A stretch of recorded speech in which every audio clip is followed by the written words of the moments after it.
Nithyanandam Paramasukhadam Kevalam Jnanamurtim Dvandvatitam Gagana Sadrisham Tattvamasya Ekam Nityam Vimalamachalam Sarvadhi Sakshibhutam Bhavatitam Trigunarahitam Satgurum Tam Namami.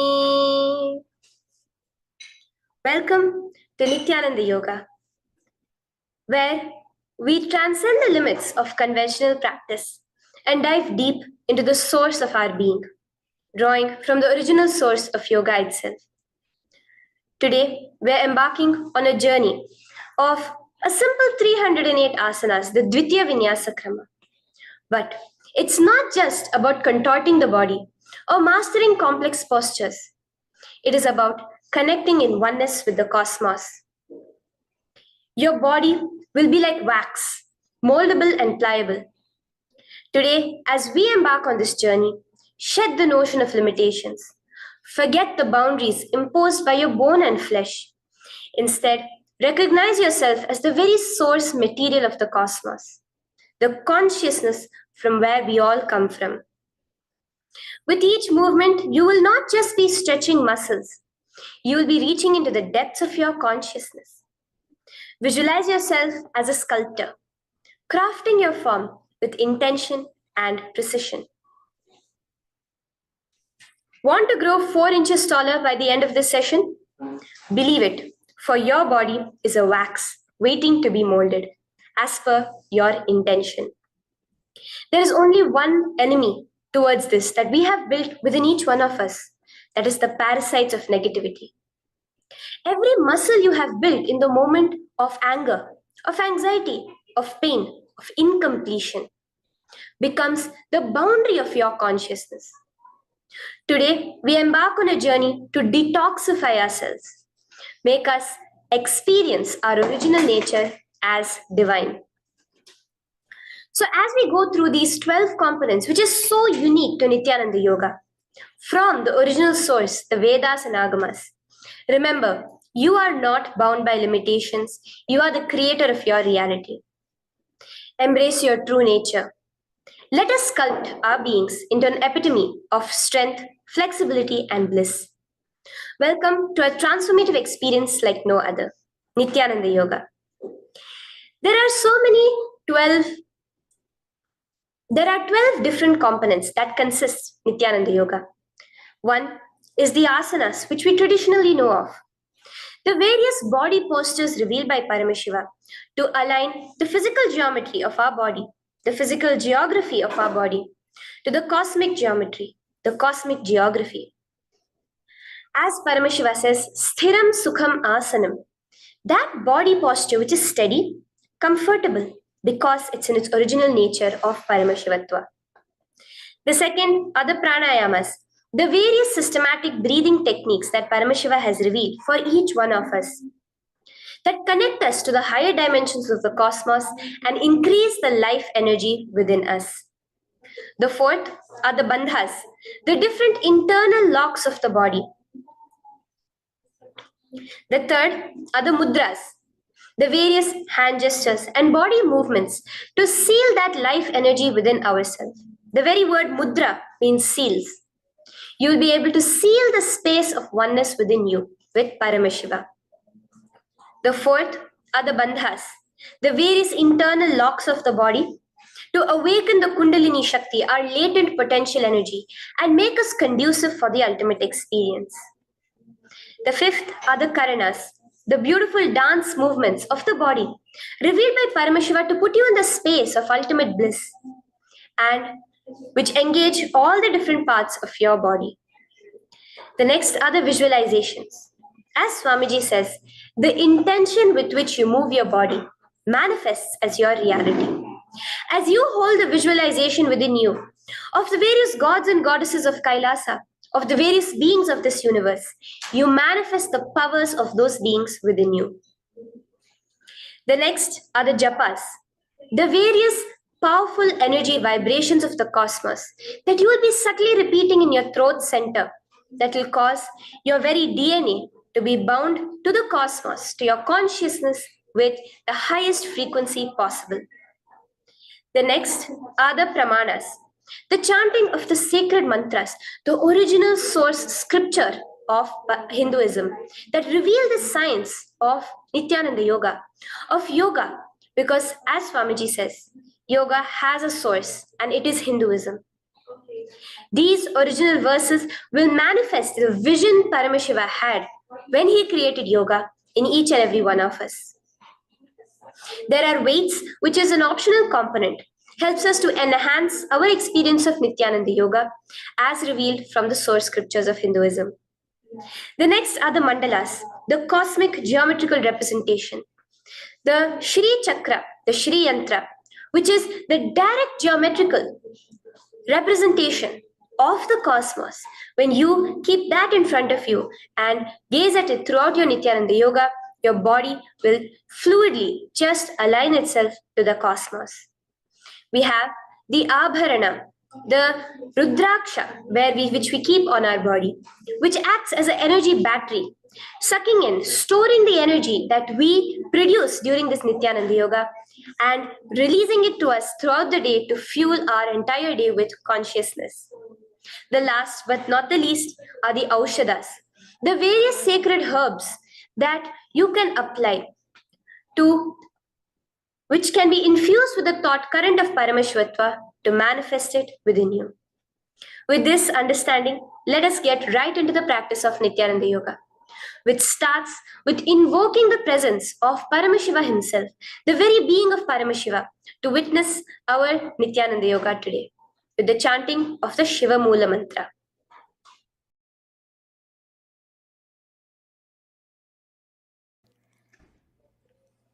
Let us now chant the Shiva Mula Mantra 11 times internally. Om Ham Hom Shivaya Namaha. Om Ham Hom Shivaya Namaha. Om Ham Hom Shivaya Namaha. Om Ham Hom Shivaya Namaha. Om Ham Hom Shivaya Namaha. Om Ham Hom Shivaya Namaha. Om Ham Hom Shivaya Namaha. Om Ham Hom Shivaya Namaha. Om Ham Hom Shivaya Namaha. Om Ham Hom Shivaya Namaha. Om Ham Hom Shivaya Namaha. The next step of this ritual of yoga, as Swamiji reveals, yoga is a ritual, a methodology to connect yourself with the divine. As every ritual in Hinduism goes, we cleanse the three elements of our body, of the world, and of the ultimate with the Tattvachamanam.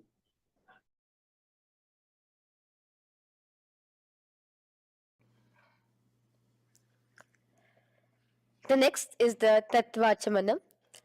So now I request all the participants to have the Panchapatram and the Uddharani, the traditional cup and the spoon filled with some fresh water. Now,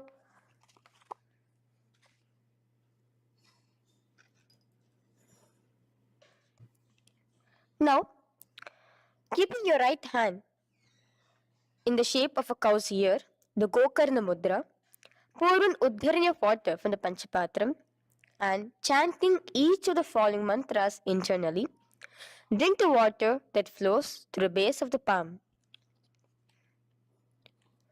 Om Atmatattvam Shodayami Svadha. Om Vidyatattvam Shodayami Svadha. Om Shivatattvam Shodayami Svadha. Wash your right hand with water from the Panchapatram. Now, chanting the following mantra internally, wipe the upper and lower lips twice using the base of the right hand thumb, moving the hand from right to the left of the lips. Om Ham Hridayaya Namaha. Wash your right hand with water from the Panchapatram. Now, with the tips of right hand index, middle, and ring finger, touch above the upper lips and below the lower lips. Wash your right hand with water from the Panchapatram. Now, with the tips of right hand index finger and thumb joined together, touch your right nostril, left nostril. With the tips of right hand ring finger and thumb joined together, touch your right eye, right ear, left ear. Wash your right hand with water from the Panchapatram. Now, with the base of the right hand thumb and little finger, touch the navel, right chest, left chest. With the right hand, fingertips together, touch the top of the head, right shoulder, left shoulder, and your heart center. With that, we have the Sankalpa. The Sankalpa, the manifestation of our conscious intention. What is it today each one of us want to manifest through Nithyananda Yoga? Hold that in your inner space. Through this conscious intention, which directly happens with the blessings, with the grace of the Supreme Pontiff of Hinduism, Bhagavan Sri Nithyananda Paramashivoham, you will just see your intention manifesting as reality.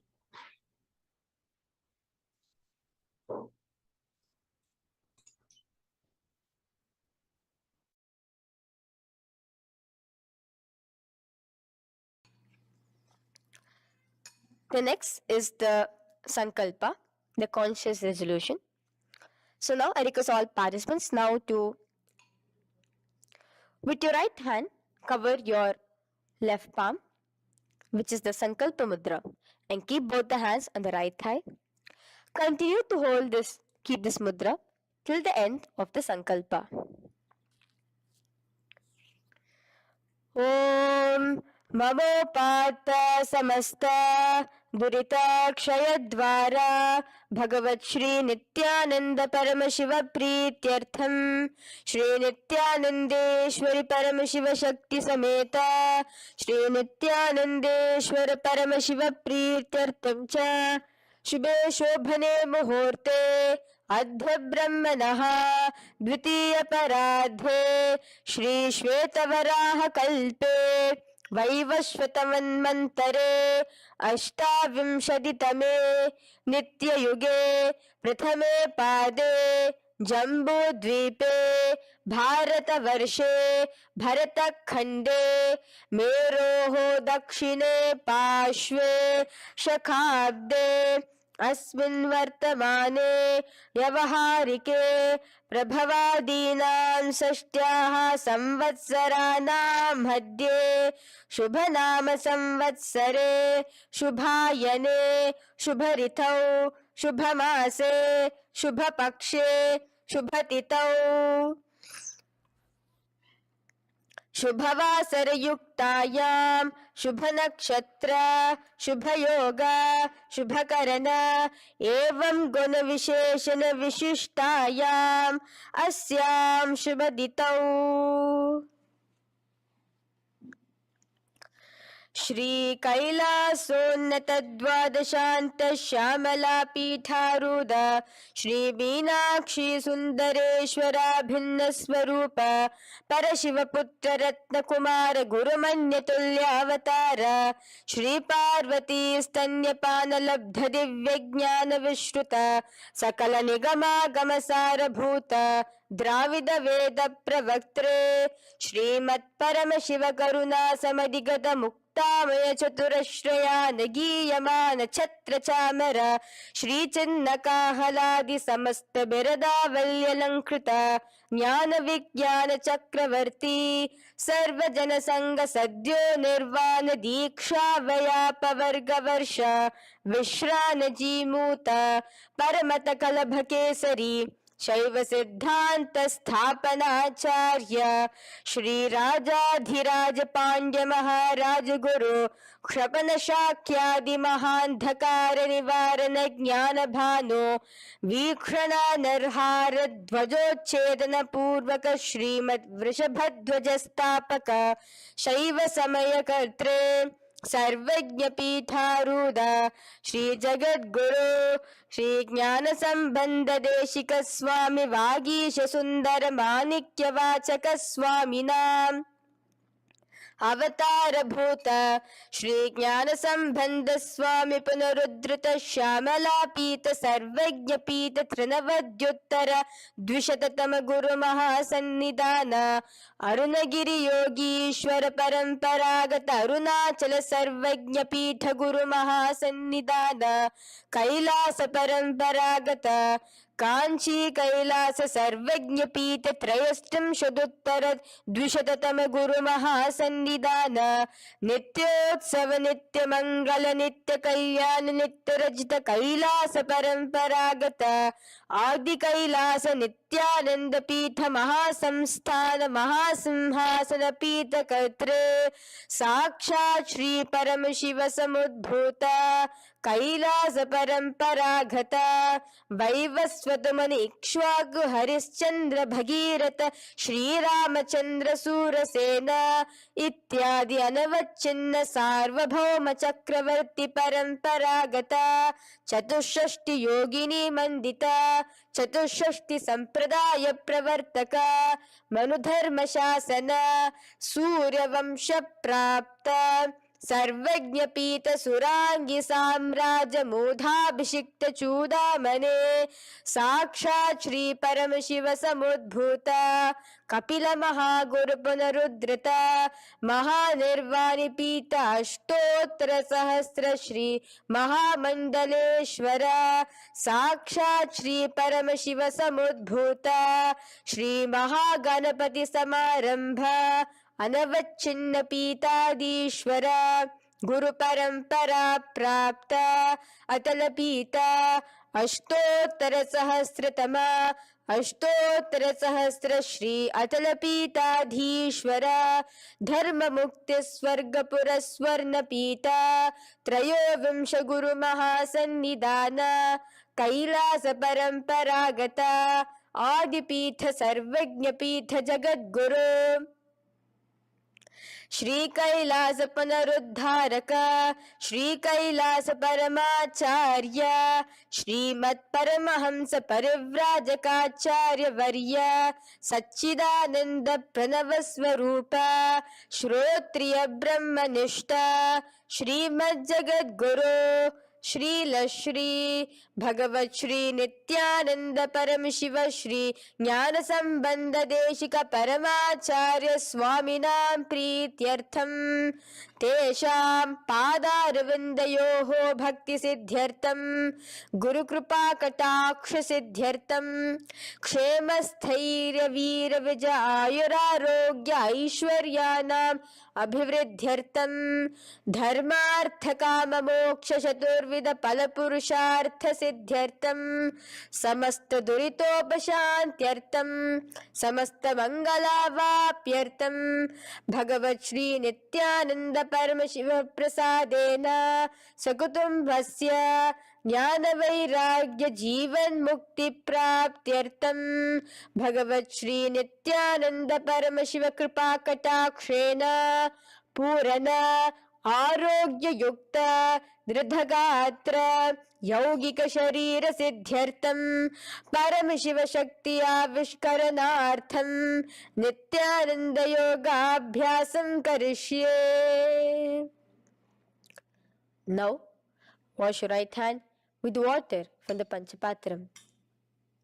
Om Apaupasprisya. Now, let's get started with the asanas. Okay? Sit first in a cross-legged position on the ground in Sukhasana. Bring your hands into the Bindu Mudra with your thumbs and index fingers touching each other. Place it on top of your knees. Here we have the Kumbhaka, the pranayama of Samana Kumbhaka. As you inhale and exhale, visualize flames licking up your spine. Do the bandhas, the locks, the Mahamudra Bandha, all three of the bandhas, where you are doing the Jalandhara Bandha, tucking in your chin to your chest, the Udyana Bandha, sucking in your stomach, and the Moola Bandha, clenching your perineum. For the first set of asanas, we have the japa Soham, which you'll be repeating in your throat center. As you do Sukhasana, visualize Lord Shiva in your inner space. The next asana is Parvatasana. Now, from the seated position, bring both your feet to the opposite thighs. Clasp your hands together in front of your heart center in the Anjali Mudra and raise it above your head. Keep your hands as straight as you can. Continue the Samana Kumbhaka and the Japa of Soham. Remain with all the three bandhas, the chin to your chest in Jalandhara Bandha, the stomach tucked in Udyana Bandha, and the clenched perineum in Moola Bandha. Here, visualize yourself as Mount Kailash. The next asana is Hali Pavasana. Now slowly bring your feet together in front of your body as you stretch it out a little further away. Now bring your hands behind your back and clasp the left hand by your right. Lean forward, placing your forehead on the ground as you continue to engage all the three bandhas. Here, gaze at your nose. Visualize Swamiji, the supreme pontiff of Hinduism, in your inner space. Now, in a similar position from Hali Pavasana, just release your hands, slightly get up and bring your hands in front of your body. Place them on the ground, cupping your hands, making a hollow in Nagi Pavasana. Visualize yourself as a snake, gazing at your nose. Continue the japa, the pranayama, and all three bandhas engaged. Now, raise up. This is Kokilasana. Hold your big toes with your index and middle finger in the Prana Mudra. Stretch your legs straight out and upwards. Cross it into Padmasana. Bring it to your opposite thighs. Lean forward and down onto your elbows. Again, tuck your chin into your chest, suck in your stomach, and clench the perineum in the Mahamudra Bandha. Visualize yourself as a bird in Kokilasana. The next is Nithyananda. Now, raise up again. Bring one ankle to the top of the opposite knee. Hold the elbows with your hands. Hold the respective elbows with the opposite hands. Again, engage all the three bandhas and rotate your arms in a circular motion. Keep the spine completely straight and gaze towards your nose. Visualize Swamiji, the supreme pontiff of Hinduism, in your inner space. Next is Gajasana. Press your hands onto the ground. You can bring your feet a little back as you raise yourself up, your hips up high. Lower your head and then chest, scooping your body forward again and again. Here, engage the Udyana Bandha, where you suck in your stomach along with the Moola Bandha, clenching the perineum.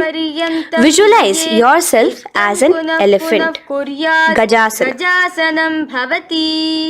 Now stop the movement slowly. In another dynamic asana, which is Rikshasana, you will start alternatively pressing the heel of one foot onto the ground while lifting the other heel up. Repeat this again and again. The next is Vaishyasana. Now slowly come to a standing position. Stand tall on the tips of just your big toes. Keep your head neck straight line. And bring the middle, index and ring fingers to your heart in the Hridaya Mudra. Continue engaging the Udyana Bandha. Visualize Swamiji in your inner space. Here we have a very interesting movement, which is the Karanas, the dance movements. So the first Karana is Urdhva Janu Karana, which literally means the raised knee. So now stand in the Aramandi position, which is your heels touching together, the toes facing outwards, almost at a 45-degree angle. Bend your knees low And keep both your hands at your chest, elbows parallel to the ground. Twist one knee towards the center of your body. Raise it up, back across the body back to the original position. Simultaneously with the leg movement, follow it with your respective hand, up and across the body. Repeat this alternatively on both sides. Now, in Balalingasana, come back to a standing position straight and interlace your fingers from outside in. This is the Sarva Vashankari Mudra. Hold on to your knee, pulling it up towards your chest. Pull it tight. Continue to keep your spine straight. Engage all the three bandhas, the Jalandhara Bandha, the Udyana Bandha and the Moola Bandha. As you are holding your knee, visualize yourself holding, caressing a baby. Balalingasana. The next asana is Pada Pidanasana. Now the same foot which is raised, clasp it with your hands and pull it behind towards your body, holding it with both your hands. Again, engage all the three bandhas, standing tall. Visualize Swamiji, the supreme point of Hinduism, in your inner space.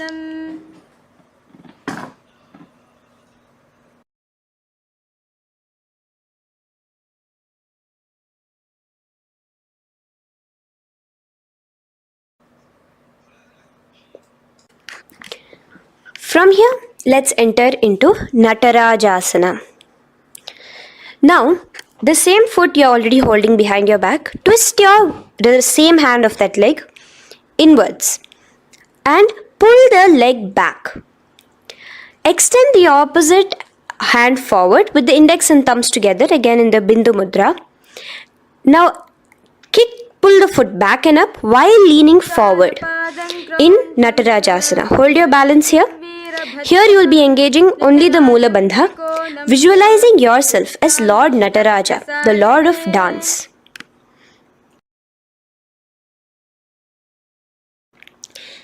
Now again let's repeat Balalingasana on the other side with the other leg.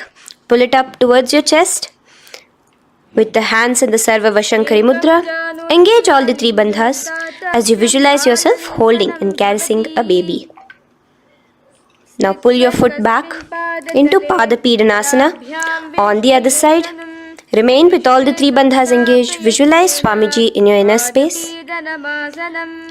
And lean forward. Now, hands stretched in the Bindu Mudra into Natarajasana.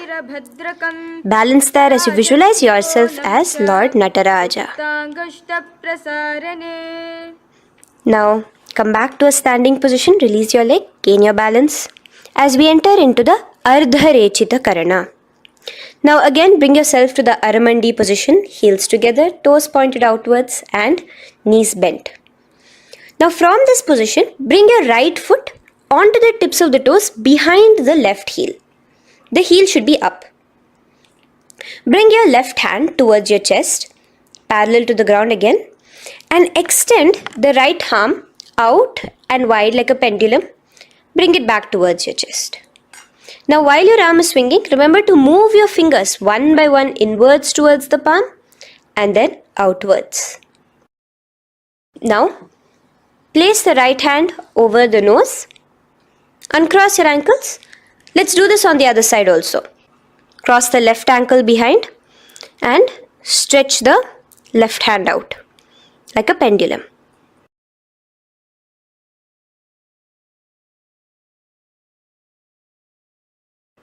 Bring it to your nose and cross the ankles. Now let us enter into the skeleton dance. It's a very powerful meditation. It cleanses the muscle memory. Any patterns which are there within your muscle memory can be completely wiped out through this skeleton dance. Just 2 simple steps.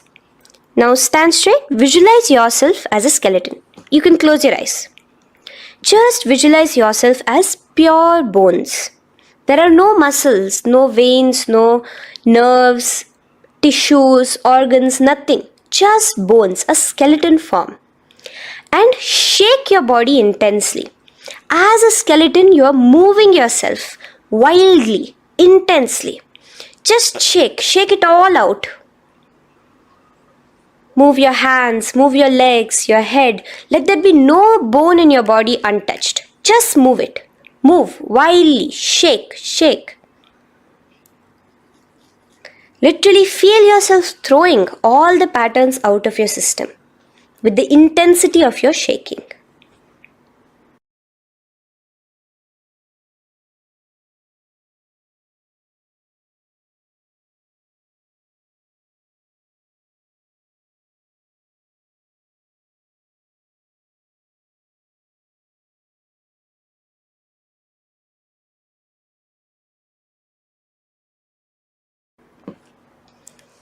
Now slowly calm down. Take a few steps, gain your breath back. That's a powerful meditation we did. Let us do the next karana. Again, come back to a standing position. Do the aramandi. Your toes outwards, knees bent with your feet together. Now here, raise your hands above your head. Keep your palms completely straight and cross the wrists with the palms facing forward and the back of the hands outward. Now from the crossed wrists, uncross the wrists, spreading your arms out wide while you turn your hip towards the side. Turn by the waist sideways. Bring your hands back over the head and turn on the other side. Repeat this on the other side. Do it again. Let's twist out. Come back to the middle and twist out again. This is the Kati China Karana. Now stand tall. Raise your hands above your head. Bring yourself to the top of the tip of your toes. Let your hands face each other parallel to the ears. You're tall, pushing yourself, stretching yourself. Again, engage all the three bandhas. Tucking in your chin to the chest, sucking in your stomach and clenching your perineum. Visualize yourself as a palm tree. We have the japa changing over here where you will be repeating Shivoham in your throat center. Tadasana. Now, as we enter into Uttanasana, relax and lean forward, bringing your hands on by the ground next to your feet. Keep your palms flat on the ground. Try your best. Engage all the three bandhas. Remain with all the three bandhas engaged as you visualize Swamiji, the supreme point of Hinduism himself, in your inner space. Now jump your feet back into Tarakshvasana, coming to a plank position. Keep your hands shoulder width apart. Be steady there. Tuck in your chin to your chest in the Jalandhara Bandha as well as engaging the Moola Bandha. Now rotate your head while in the Jalandhara Bandha from shoulder to shoulder, side to side. This is Tarakshvasana. Visualize Swamiji, the supreme point of Hinduism, in your inner space. Yes. Now lay flat onto the ground in Bhujangasana. Lower your entire body down. Now point your toes backwards. Keep your hands by the side of your chest and push yourself off the ground. Remember to use the strength of your lower back to hold yourself up. Open your mouth wide. Inhale through the hollow of your throat and exhale through your nose. This is the Bhujangani Mudra. In Bhujangasana, you will visualize yourself as a cobra. Now come back into a plank position. So you can tuck in your toes and come back into a plank position. In Shashasana, alternate bringing one knee towards your chest, back and forth. So you'll bring one knee front, push it back and bring the other knee. Repeat this again and again. Do the Sahaja Kumbhaka. Simple breathing in, breathing out. Engage the Moola Bandha, clenching your perineum. Visualize Swamiji, the supreme pontiff of Hinduism. Okay. Now place your legs back into the plank position as we enter into Rathasana. Again, bring one foot between your hands and alternate jumping one foot back and bringing the other foot forward simultaneously. Again and again. Continue the Sahaja Kumbhaka and the Moola Bandha engaged as you visualize yourself as a chariot, a Ratha, in Rathasana. Now, into Veerabhadrasana. remain one leg in between your hands. So as you jump, one leg comes between your hands, stop in that position, one leg stretched back, and raise yourself up into a standing position. So the front foot will be pointing forwards and bent at a 90-degree angle. The knee will be bent at a 90-degree angle. The other leg, which is extended back, the foot will be pointed sideways at a 45-degree angle. Now raise your palms, hands up, parallel beside your ears. Do the Uddiyana Bandha along with the Mula Bandha, pulling in your stomach in. Gaze towards your third eye as you visualize yourself as Lord Veerabhadra. Now relax down, switch your legs around, and let us do Veerabhadrasana on the other side. Stretch your hands up, gaze towards your third eye, suck in your stomach in the Uddiyana Bandha, and visualize yourself as Lord Veerabhadra. Okay, bring your feet together now. Let us move into Vrikshasana. Now stand tall, gain your balance here slowly. Bring one foot towards the inner thigh. Bring your palms together, raise them up above your head in the Anjali Mudra. Keep your elbows as straight as you can. Again, continue the Uddiyana Bandha, sucking in your stomach. Gaze forward, hold your balance, visualize yourself as a tree, the stability of a tree in Vrikshasana. Now, slowly bring your hands down. Now the foot which is in your inner thigh, bring it towards the opposite, to the root of the opposite thigh. Bring your hands in the Namaskar Mudra in front of your heart center together and visualize yourself here as Lord Garuda, just engaging the Mula Bandha alone here. This is Garudasana. Now let us repeat Vrikshasana on the other side. Slowly put your foot down. Bring the other foot to the inner thigh. Raise your hands above your head. Suck in your stomach in the Uddiyana Bandha and visualize yourself as a tree. Let's repeat Garudasana on the other side. Slowly bring the foot to the opposite thigh and lower your hands to be in front of your heart center. Release the Uddiyana Bandha, just engaging the Mula Bandha, clenching your perineum. Visualize yourself as Lord Garuda, the eagle vehicle of Lord Mahavishnu. Okay, bring both your feet to the ground now and spread them far apart from each other. Now keep one leg toes pointing forward and the other set of toes pointing sideways. Straighten your arms out parallel towards the ground. Bring your front arm down towards the front foot, beside your foot, while the other arm extends towards the sky. Visualize yourself as a triangle in Trikonasana. Now raise up and let's repeat Trikonasana on the other side. Switch the position of your legs around and go forward. The other arm raised towards the sky. Visualize yourself as a triangle. Now come back to a standing position. Bring your feet together. We are having another Karana, the Nikuttaka Karana. Bring yourself to the Aramandi position. Feet together, knees out wide. Here now bring your hands towards your chest, but keep both your palms parallel towards each other. Bring your right foot onto the toes with the heels up. And simultaneously bringing the right hand towards the top. Now drop the right foot, simultaneously lifting the left foot onto the toes and switch the hands position. Now the left hand is on the top and the right hand is on the bottom. Repeat and let us do this repeatedly. Okay, relax now, come back to a straight position and sit down onto your toes. Sit on your heels with your toes on the ground, knees raised up off the ground, together in front of you in Angushtasana. Bring your hands together in the Namaskara Mudra in front of your heart center. We have a very interesting pranayama over here, which is the Bhramari Kumbhaka, where you will be subtly buzzing like a bee as you do this asana. The japa we will be entering into is Sadashivoham. In Angushtasana, engage the Mula Bandha as you visualize Swamiji, the Supreme Pontiff of Hinduism, in your inner space. Now in the same position, slowly bring your hands to the ground. Balance yourself as you stretch one foot forward, sitting on the heel of one foot and the other foot stretched forward, toes pointed upwards.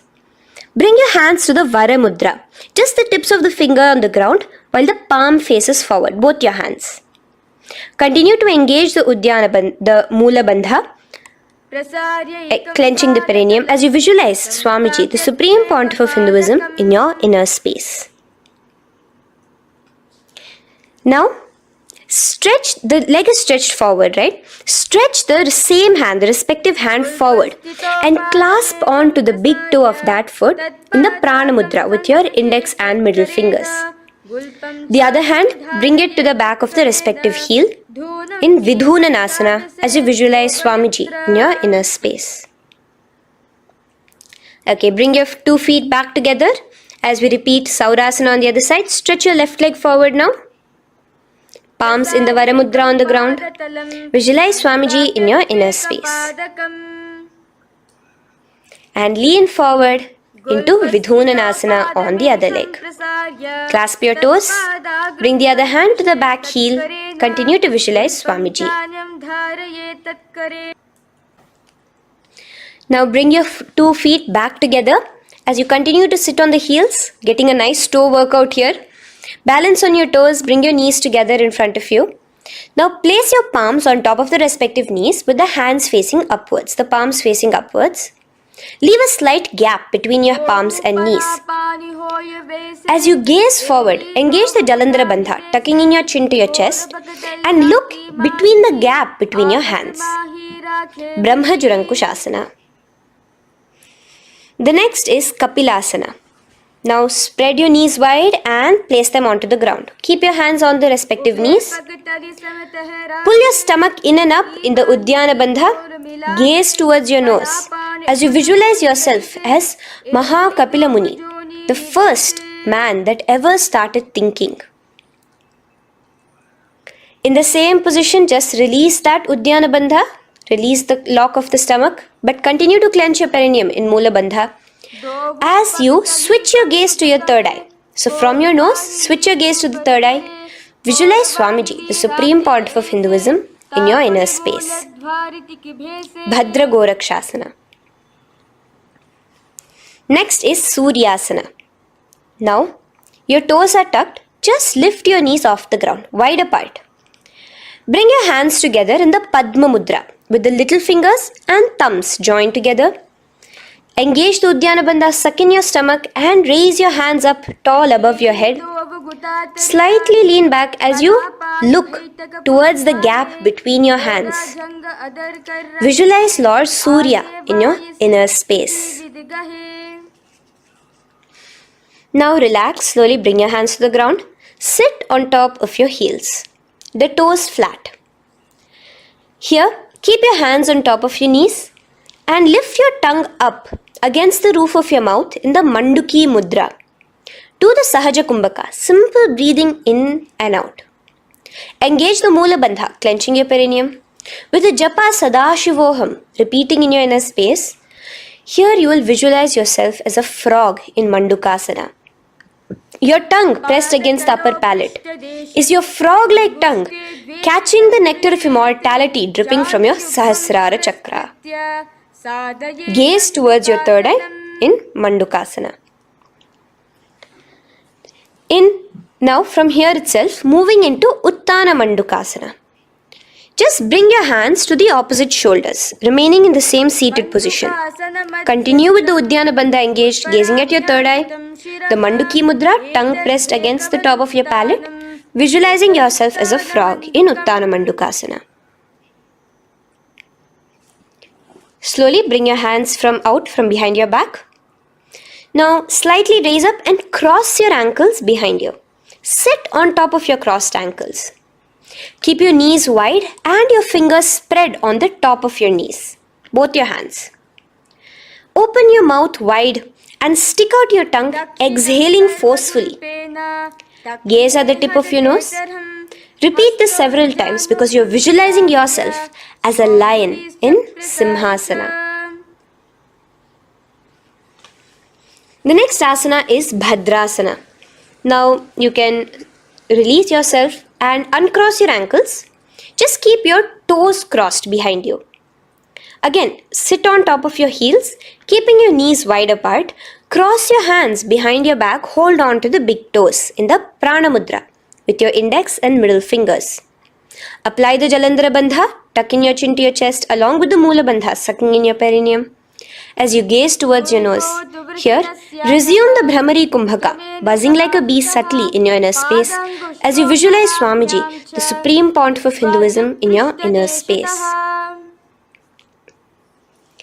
Now bring your hands out from behind you. As you bring yourself to a squatting position. Keep your feet flat onto the ground as close together as possible, but your knees opened wide.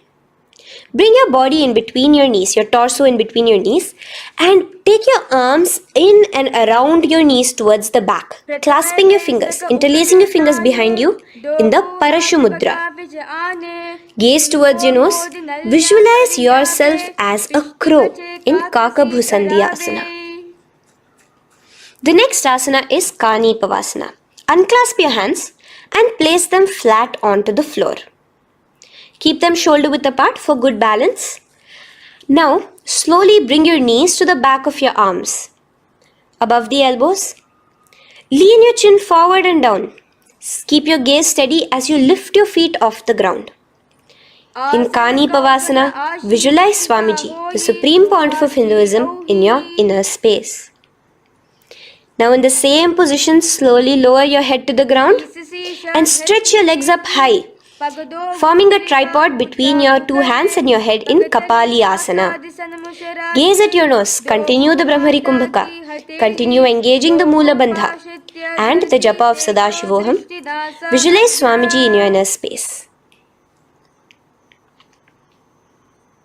The next asana is Parshva Mayurasana. Slowly bring your feet down. Yes, relax. And now squat on your toes with your knees together and twist your body. Place both the hands to one side of your knees. Now bring one of your elbows to the knee and the other of your elbows towards the hip. Lean onto your arms, balance, extending your legs out to the side. Gaze towards your third eye, visualizing yourself as a peacock. In Parshva Mayurasana, as you do the pranayama, the Rechaka Kumbhaka, let your exhalations be prolonged and your inhalations be slightly shorter. Now relax, bring your feet to the ground and bring your body to the other side of your knees. As you repeat Parshva Mayurasana on the other side, lean forward, stretch your legs, gaze at your third eye, visualize yourself as a peacock. Now let's do Bhairaganathasana. Now come again to a plank position. Place your hands down, stretch your legs back and bring one foot around your shoulder to be placed in between both your palms. Gaze at your third eye. Just engage the Mula Bandha, clenching your perineum. Here, this is Bhairaganathasana. Visualize yourself as Lord Kala Bhairava. Slowly bring your foot out and bring the other foot in between your palms, remaining in the plank position. Continue to visualize yourself as Lord Kala Bhairava in Bhairaganathasana on the other side. The next asana is Unmukha Pithasana. Now from the same plank position, bring your forearms onto the ground. Be steady as you walk your feet closer towards yourself, forming like a slight mountain. In Unmukha Pithasana, gaze at your third eye. Continue the Rechaka Kumbhaka. Visualize Swamiji in your inner space. The next asana is Vashishthasana. Now, just raise yourself onto one of your hands. So, release your forearms off the ground and raise yourself onto your right arm. And keep your body completely parallel to the ground as you raise your left arm straight above your head. Visualize yourself as Rishi Vashishta as you do the Vashishthasana. Gaze towards the hand on the top. Now slowly bring that hand down As you switch the hands, bringing your right hand up towards the sky. Balance there, completely straight on your toes. As you visualize yourself as Rishi Vashishta, the Guru of Bhagavan Sri Rama. Now, bring your feet forward into Anjani Asana. So here you will be sitting on your hips with your legs pointed forward and sit on top of your hands. So keep your palms facing upwards and sit on both your palms as you tuck your elbows into your body. Do the Rechaka Kumbhaka, continue the Rechaka Kumbhaka. Engage the Jalandhara Bandha, tucking in your chin to your chest, gaze at your nose, visualize yourself as Lord Hanuman in Anjani Asana. Now, slowly release your hands from under your body as you lean forward into Paschimottanasana. Clasp your respective toes with your index and middle finger. Lean forward and down, bring your elbows to the ground, your forehead towards your knees. Engage all the three bandhas, the Mahamudra Bandha. As you visualize Swamiji, the supreme point of Hinduism in your inner space, with a new japa, Mahasadashivoham, starting here.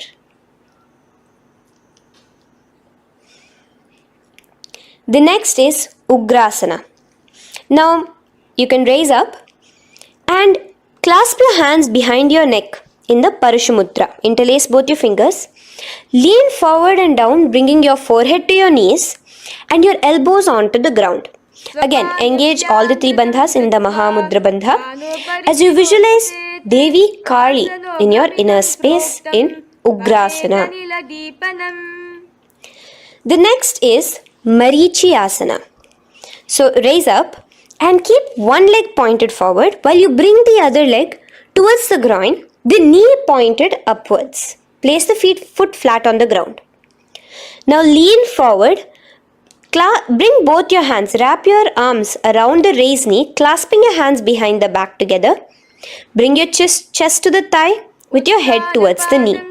Here engage just the Mula Bandha, sucking in your perineum, as you visualize yourself as Rishi Marichi in Marichi Asana.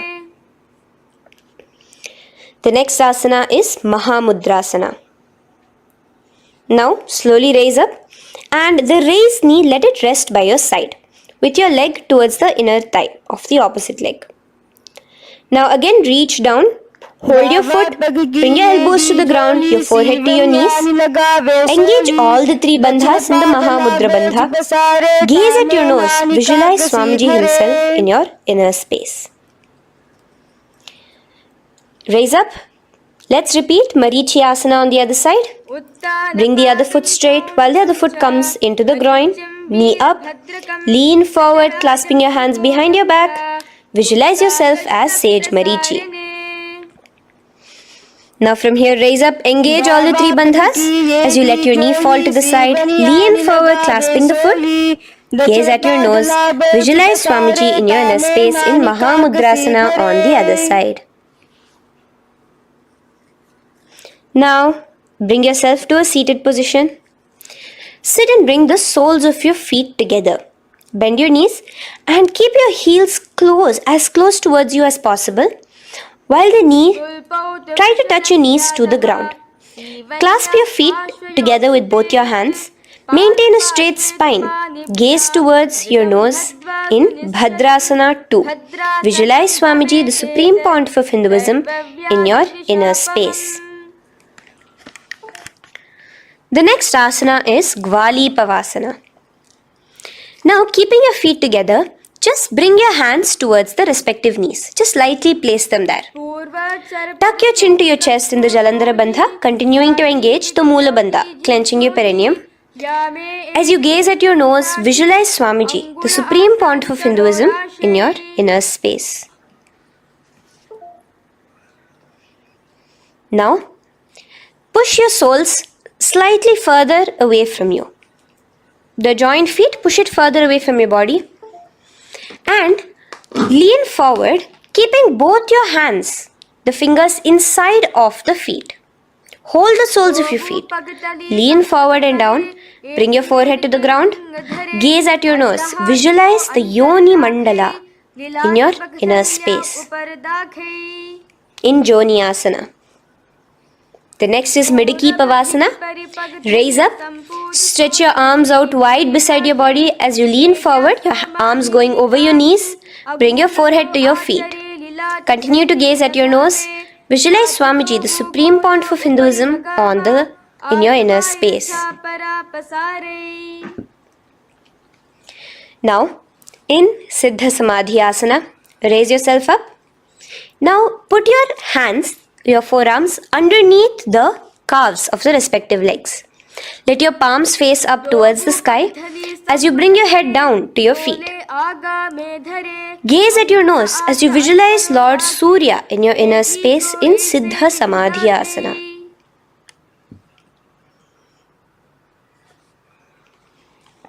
The next asana is Chiniki Pavasana. Raise up now. Bring both your feet together in front of you. Bring your feet back close to your body. Now place your hands underneath both the feet and pull your feet open like a book facing towards the sky. Both your feet.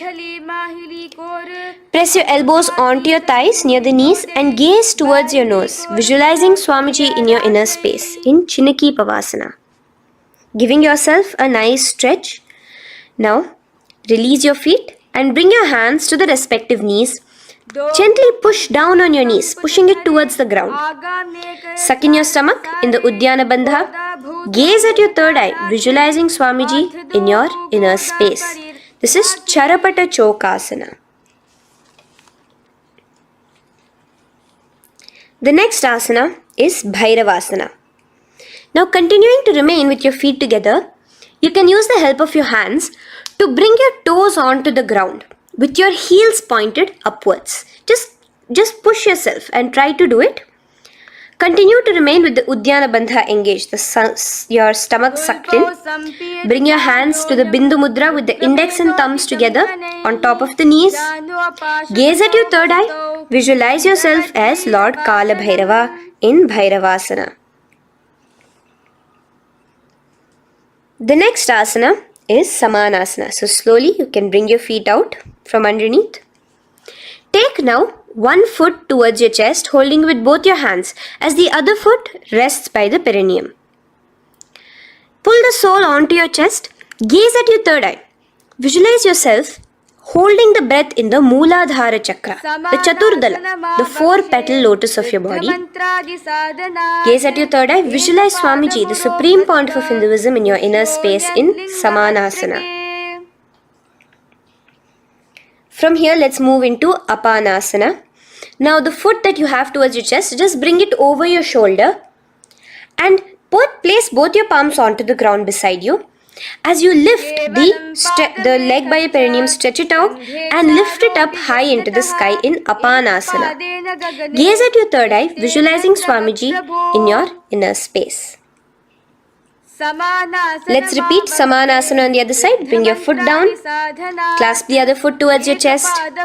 Gaze at your third eye, visualizing Swamiji in your inner space. And bring the foot onto your shoulder as we repeat Apanasana on the other side.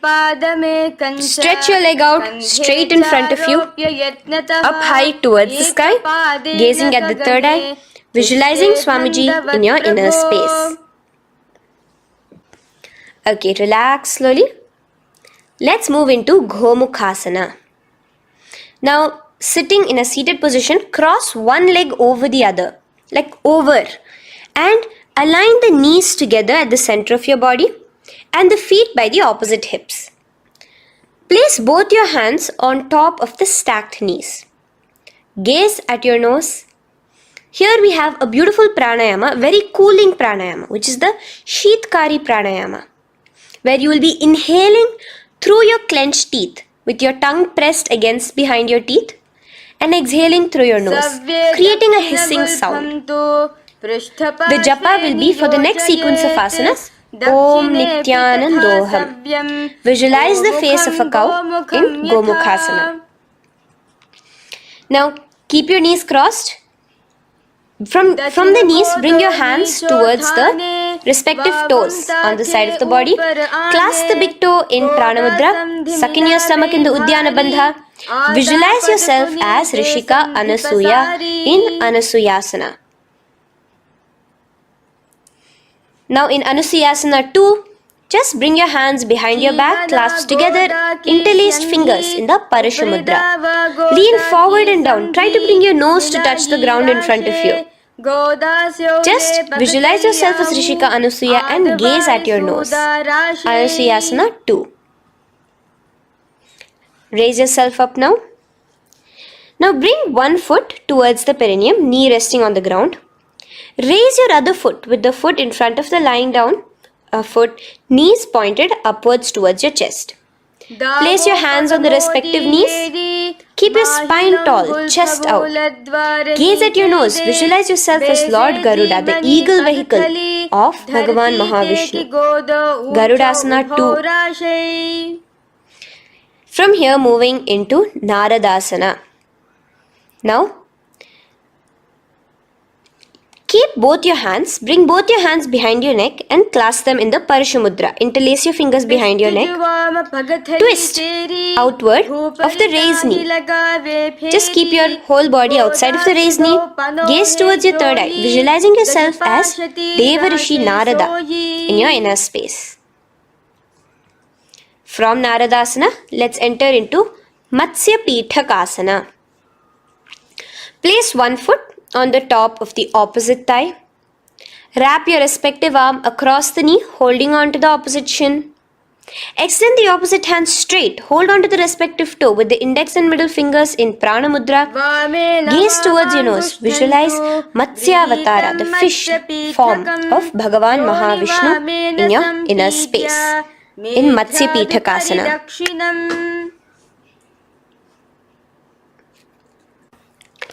From there, let's repeat asana and the rest of the asanas on the other side too. So slowly you can cross your knees over to the other side in Gomukhasana. Keep your hands on the top of your knees. Gaze at your nose as you visualize the face of a cow in Gomukhasana. Continuing into Anusuyasana on the other side, bring your hands to your toes. Suck in your stomach in the Udyana Bandha. Gaze at your nose, visualize yourself as Rishika Anasuya. And lean forward, bringing your hands behind your back in Anusuyasana 2. Interlace your fingers in the Parashamudra. Continue to gaze at your nose, visualizing yourself as Rishika Anasuya. As you relax the Udyana Bandha, just clenching the Mula Bandha alone. Raise up, bring your feet together in front of you as we enter into Garudasana 2. Place your hands on the respective knees. Stay straight. Visualize yourself as Lord Garuda as you gaze towards your nose. And twist your body out of the raised knee, hands clasped in the Parashamudra behind your neck. Gaze at the third eye, visualizing yourself as Devarishi Narada. And bring the foot to the opposite thigh as we enter into Matsya Pithakasana on the other side. Clasp your toe in Prana Mudra. Gaze at your nose, visualizing Matsyavatara, the fish avatar of Lord Vishnu in your inner space. Now let's enter into Matsyendrasana. Remaining in the same position with one foot on the opposite thigh, place the other foot on the ground on the far side of the other thigh. Twist. Bring your elbow outside the raised knee. Keep the raised arm by your neck. Turn backwards. Gaze towards your third eye, the other hand straight out. Visualize Matsyendranatha, the great Rishi and master of Hatha Yoga in your inner space. Just switch your hands around. Straighten the hand that was originally bent and bend the other hand towards your neck. As we enter into Kubhasana, visualize yourself as a camel. Continue to gaze at your third eye. Now, straighten out both your hands straight out in the same position. Continue to gaze at your third eye, visualizing Matsyendranatha, the master of Hatha Yoga in your inner space. Now, slowly take your foot off from the thigh. As we enter into Matsyendrasana on the other side, bring the other foot to the thigh. Place the other foot on the far side. Twist, bringing your elbows outside of the raised knee, hands on the head. The other hand stretched out back. Twist, gazing at your third eye. Visualize Matsyendranatha in your inner space. Switch the hands around as we enter into Kubhasana on the other side. Remember to visualize yourself as a camel. Now stretch both your hands out in Matsyendrasana 2 on the other side. Visualize Matsyendranatha in your inner space. Now, with one leg on the thigh, bring the other foot too to the opposite thigh in Padmasana. Place your palms on the respective knees. Engage all the three bandhas in the Mahamudra Bandha, tucking your chin to your chest, sucking in your stomach and clenching your perineum. We have a new pranayama here, which is the Shitali Kumbhaka, where you will continue to inhale through the teeth without creating the hissing sound, and exhale through your nose. A new japa of Om Nithyananda Mahasadashivoham starts here. Gaze at your nose in Padmasana, visualizing yourself as Bhagavan Paramashiva. Now, keeping your legs in the same position, just cross your hands over each other, clasping onto the toes with your index and middle fingers in the Prana Mudra. Gaze at your nose, visualize yourself as Devi Parvati, the consort of Lord Paramashiva in Padmasana 2. Now, uncross your hands. Take your hands and insert it into the gap between your thighs and your calves. Put both your hands within and pull it out on the other side. As you balance on your hands, lifting your whole body off the ground, visualize yourself as a rooster in Kukkutasana. Now relax. Take your hands out from inside your feet as we enter into Baddha Keki Asana. Place your hand onto the ground as you raise up on your knees. Place your palms on the ground, fingers pointing towards the legs. Now keep your elbows together, pressed against your navel. Slowly lean forward, balancing, and extend your knees off the ground, visualizing Swamiji in your inner space. In the same position, stretch your legs out behind you. In Mayurasana, visualize yourself as a peacock. Hold your balance. Relax now. Yes, relax flat onto the ground into Makarasana. Lay down completely flat.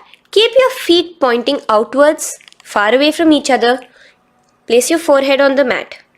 Interlace your fingers behind your neck in the Parashumudra. Just relax, visualizing yourself as a crocodile as we go back to the Sahaja Kumbhaka, the simple breathing in, breathing out. Just keep the Moola Bandha alone engaged.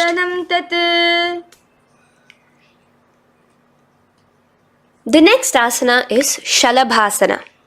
Now lay on your stomach and place your hands on the ground beside the chest. From the laying position, raise your legs up.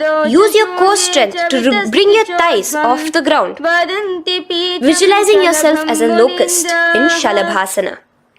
Relax your feet down and bring your hands to your feet, pulling your feet down towards the ground beside your hips. In Ushtrasana, visualize yourself as a camel. Now slowly kick your legs back. Rise your hand is clasping your feet. Pull your feet towards the sky, lifting your chest and thighs off the ground. In Dhanurasana, gaze at your third eye. Visualize yourself as Paramashiva's bow. Relax slowly and come up to a sitting position. In Bhagasana, sit on both your knees with your head, neck and spine straight. Clench your perineum in the Moola Bandha. Place your hands on top of your knees. Gaze towards your third eye, visualizing Swamiji, the Supreme Pontiff of Hinduism, in your inner space. From here we enter into Gohyasana. We have a couple of headstand postures here, so get yourself ready. Now place your forearms on the ground with your fingers interlocked. Ensure your elbows are at shoulder width for the best balance. Place the top of your head on the ground, holding your head with your hands. Slowly walk your toes forward until your hips are in a straight line with your shoulders, and just kick your feet up slightly. Make sure not to lose your balance. Keep your chest, toes pointed upwards. Gaze to your nose, visualizing Swamiji in your inner space. From here, stretch your legs out into Shirasasana, continuing to hold the balance there as you continue to gaze at your nose, visualizing Swamiji in your inner space. Bring your feet to the ground, relax slowly. The next asana is Podhyasana. So come to a seated position. Bring your hands behind your calves, stretching your legs up and your forehead to your knees. Visualize Swamiji in your inner space. Here we have a new Kumbhaka, which is the Bhastrika Kumbhaka, where you will be exhaling forcefully, making the sound of a bellows. Podhyasana. The japa for this next series is Om Nithyananda Paramashivoham, the Mahavakya. Relax yourself. Continuing to remain balanced with your legs up, just bring your hands to the opposite shoulders. In Parighasana, visualize yourself as a mace as you gaze towards your third eye. Now relax. Keep your elbows and palms onto the ground as your legs are raised.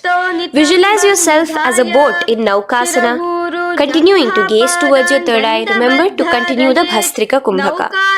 Forceful exhalation. Now, continuing to keep your balance, just bring your hands to your feet and scoop your hands underneath the heels, pull it towards the chest. Keep your spine upright, gaze towards your nose. Visualize yourself as Lord Rudra in Rudrasana, the most ferocious form of Paramashiva. Now lay on your back, so you can remove your hands from underneath your feet and lay on your back. With your feet flat on the ground, knees pointed upwards. Now place your palms down. Just let your fingers touch the back of your heel. Do not clasp your feet. Lift your hips up high, pressing the feet onto the ground. Chin tucked to the chest in the Jalandhara Bandha automatically. Gaze at your nose, visualizing Swamiji in Unmukha Pithasana 2. Now lay onto the ground in Shavasana. Just lay completely flat with your palms facing upwards by the side of your body. Just unclutch from any movement happening within you. Visualize your body is dead. The supreme point of Hinduism, Swamiji is just liberating you. Just let your awareness, your energy completely pervade your body in the Shakti Chalan Mudra as you continue to vibrate with the Mahavakya.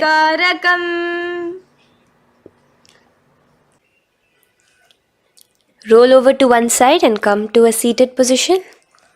Feel the life entering your body back. In a seated position, let us get continued with the sequence. We have 200 asanas more to go, starting with Yatha Sanishtasana. In Yatha Sanishtasana, sit in any posture you are completely comfortable in. Bringing your hands into the Bindu Mudra with the thumbs and index touching. Start off with the Samana Kumbhaka.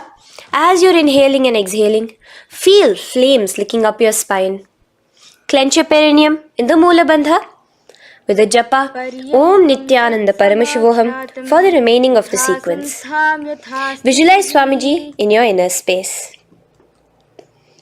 From here, moving into Samasana, where you bring your feet to a cross-legged position. Keep your hands on your knees with the thumbs and index touching in the Bindu Mudra. Just inhale and exhale as you visualize Swamiji in your inner space. The next is Muktasana. Press your left foot against your genital region. Place the right foot on top of your left.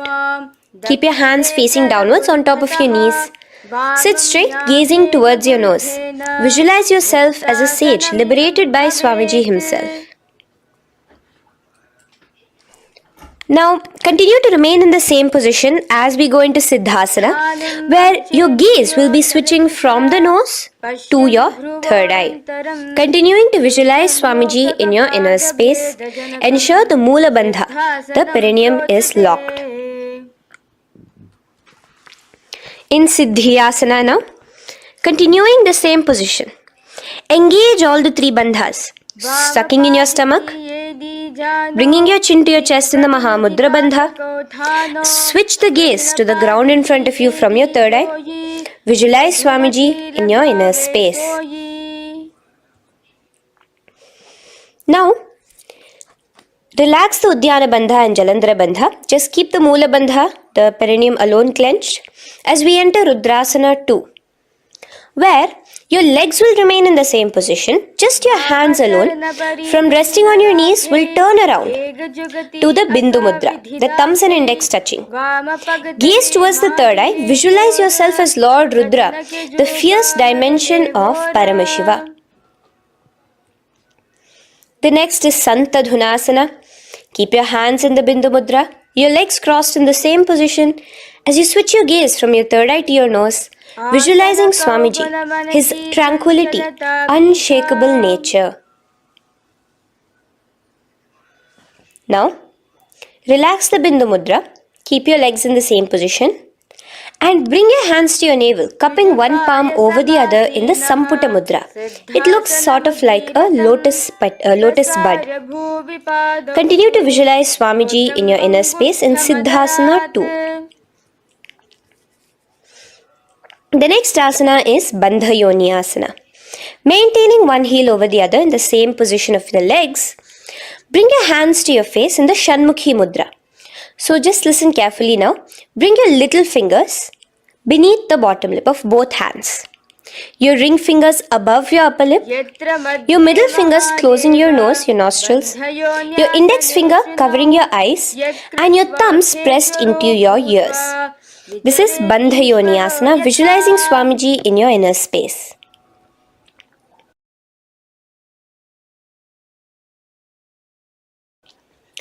The next asana is Virasana.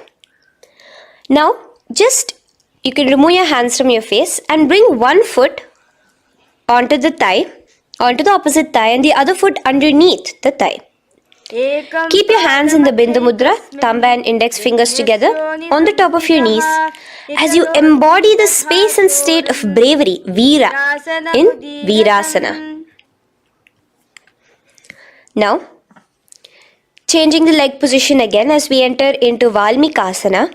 Keep your left heel on the right side of the generative organ, toes under the thigh. Keep your right foot on top of the left leg, toes by the knee. Again, bring your hands into the Bindu Mudra on top of the knees. Gaze towards your third eye. Visualize Rishi Valmiki, the poet, the first poet and author of Ramayanam. The next asana is Joni Mudrasana.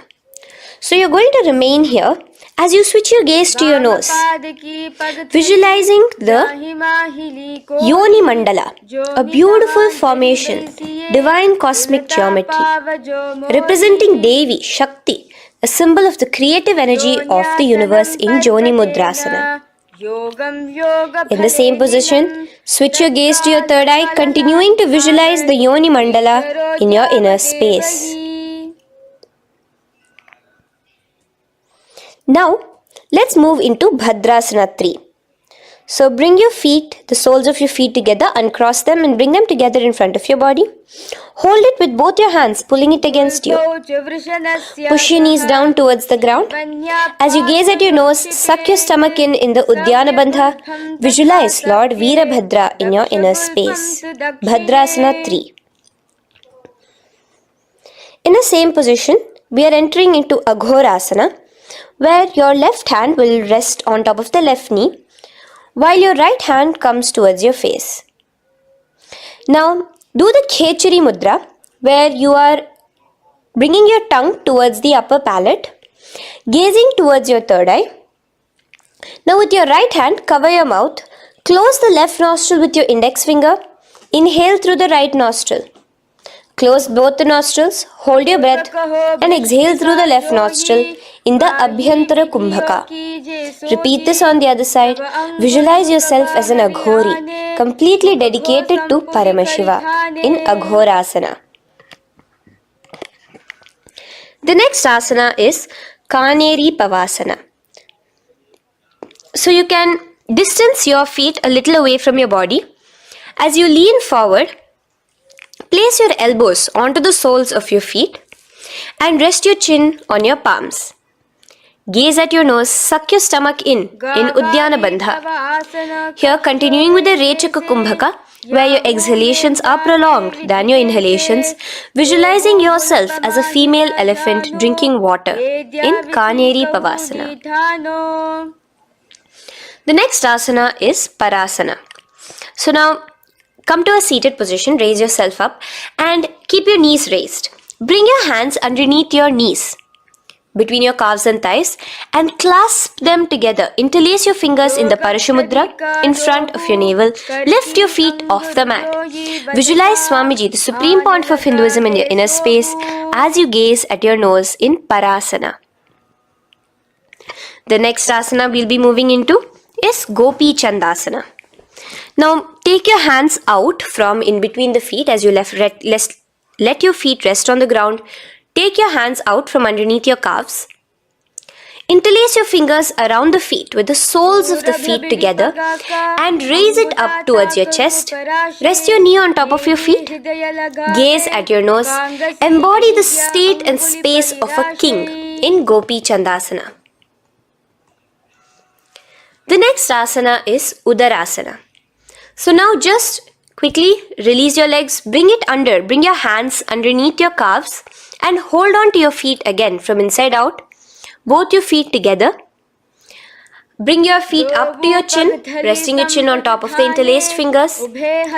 Bring your feet to your chest, gaze at your nose, visualizing your body, the supreme point of Hinduism, free from any defects in Udarasana. Now, in the same position, just lift your legs up towards your head. Let the top of your hands come towards the top of your head, your forehead. And this is Vishishtasana. Visualize yourself excelling in everything in this posture. Now, slowly relax. Keep your hands underneath your shins as you take your hands up to the shoulder, pulling your hand and interlacing your fingers behind your neck. In Bhujasana, visualize yourself as a cobra. The next asana is Kalyanasana. So in the same seated posture, bring your hands around from behind your neck, remove them and put them around your back, interlacing the fingers behind you. Gaze at your nose. Visualize yourself as a beautiful, auspicious goddess in Kalyanasana.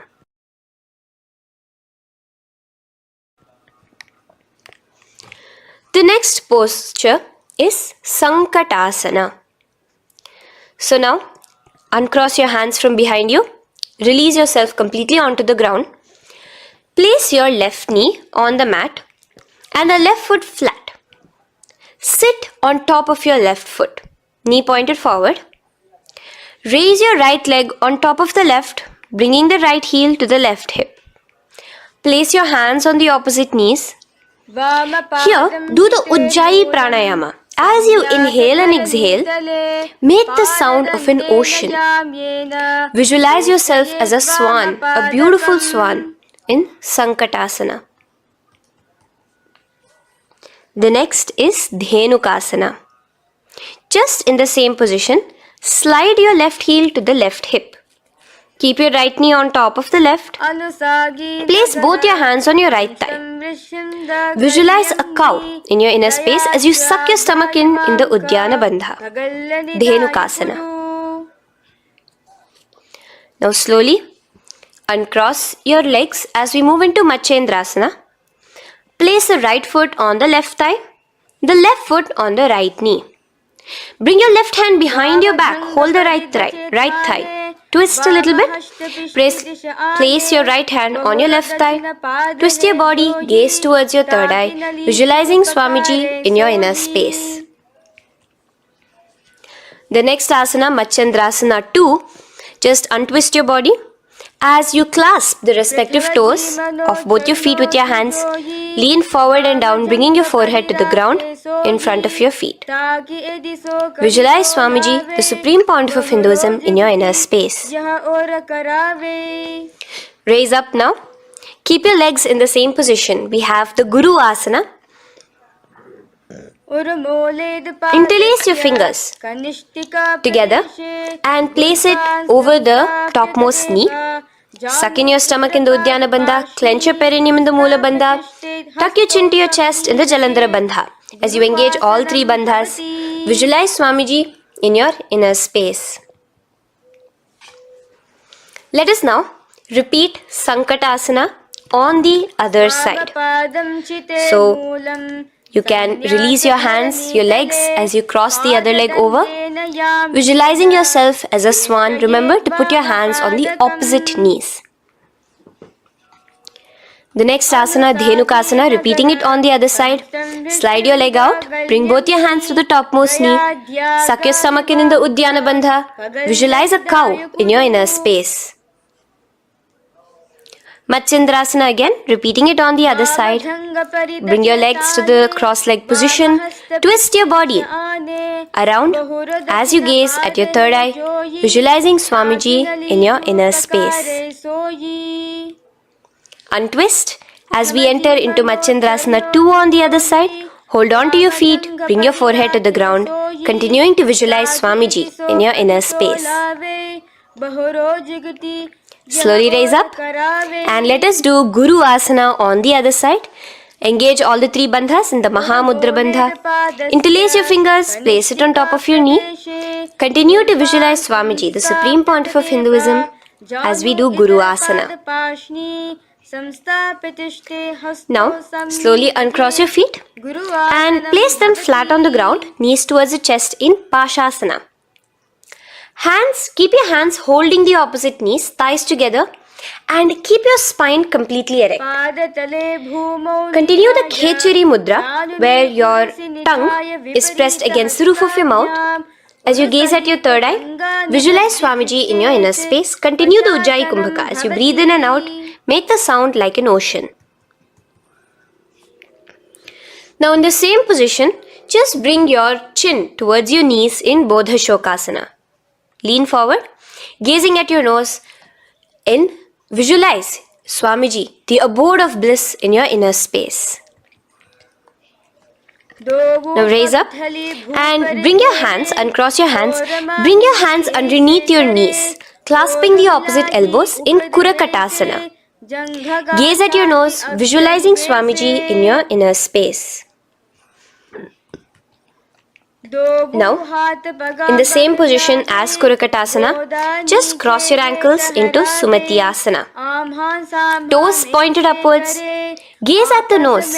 Visualize the great sage and Maharishi Sumati in your inner space. The next asana is Dandasana.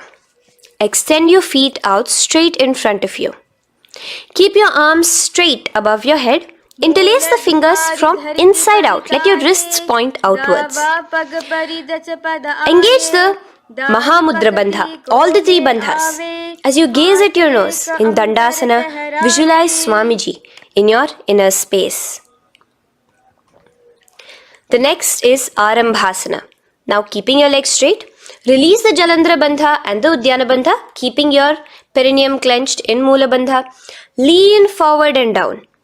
Hold your big toes in the Prana Mudra with your index and middle fingers. Head to your knees. Do here the Nadi Shodhana Pranayama.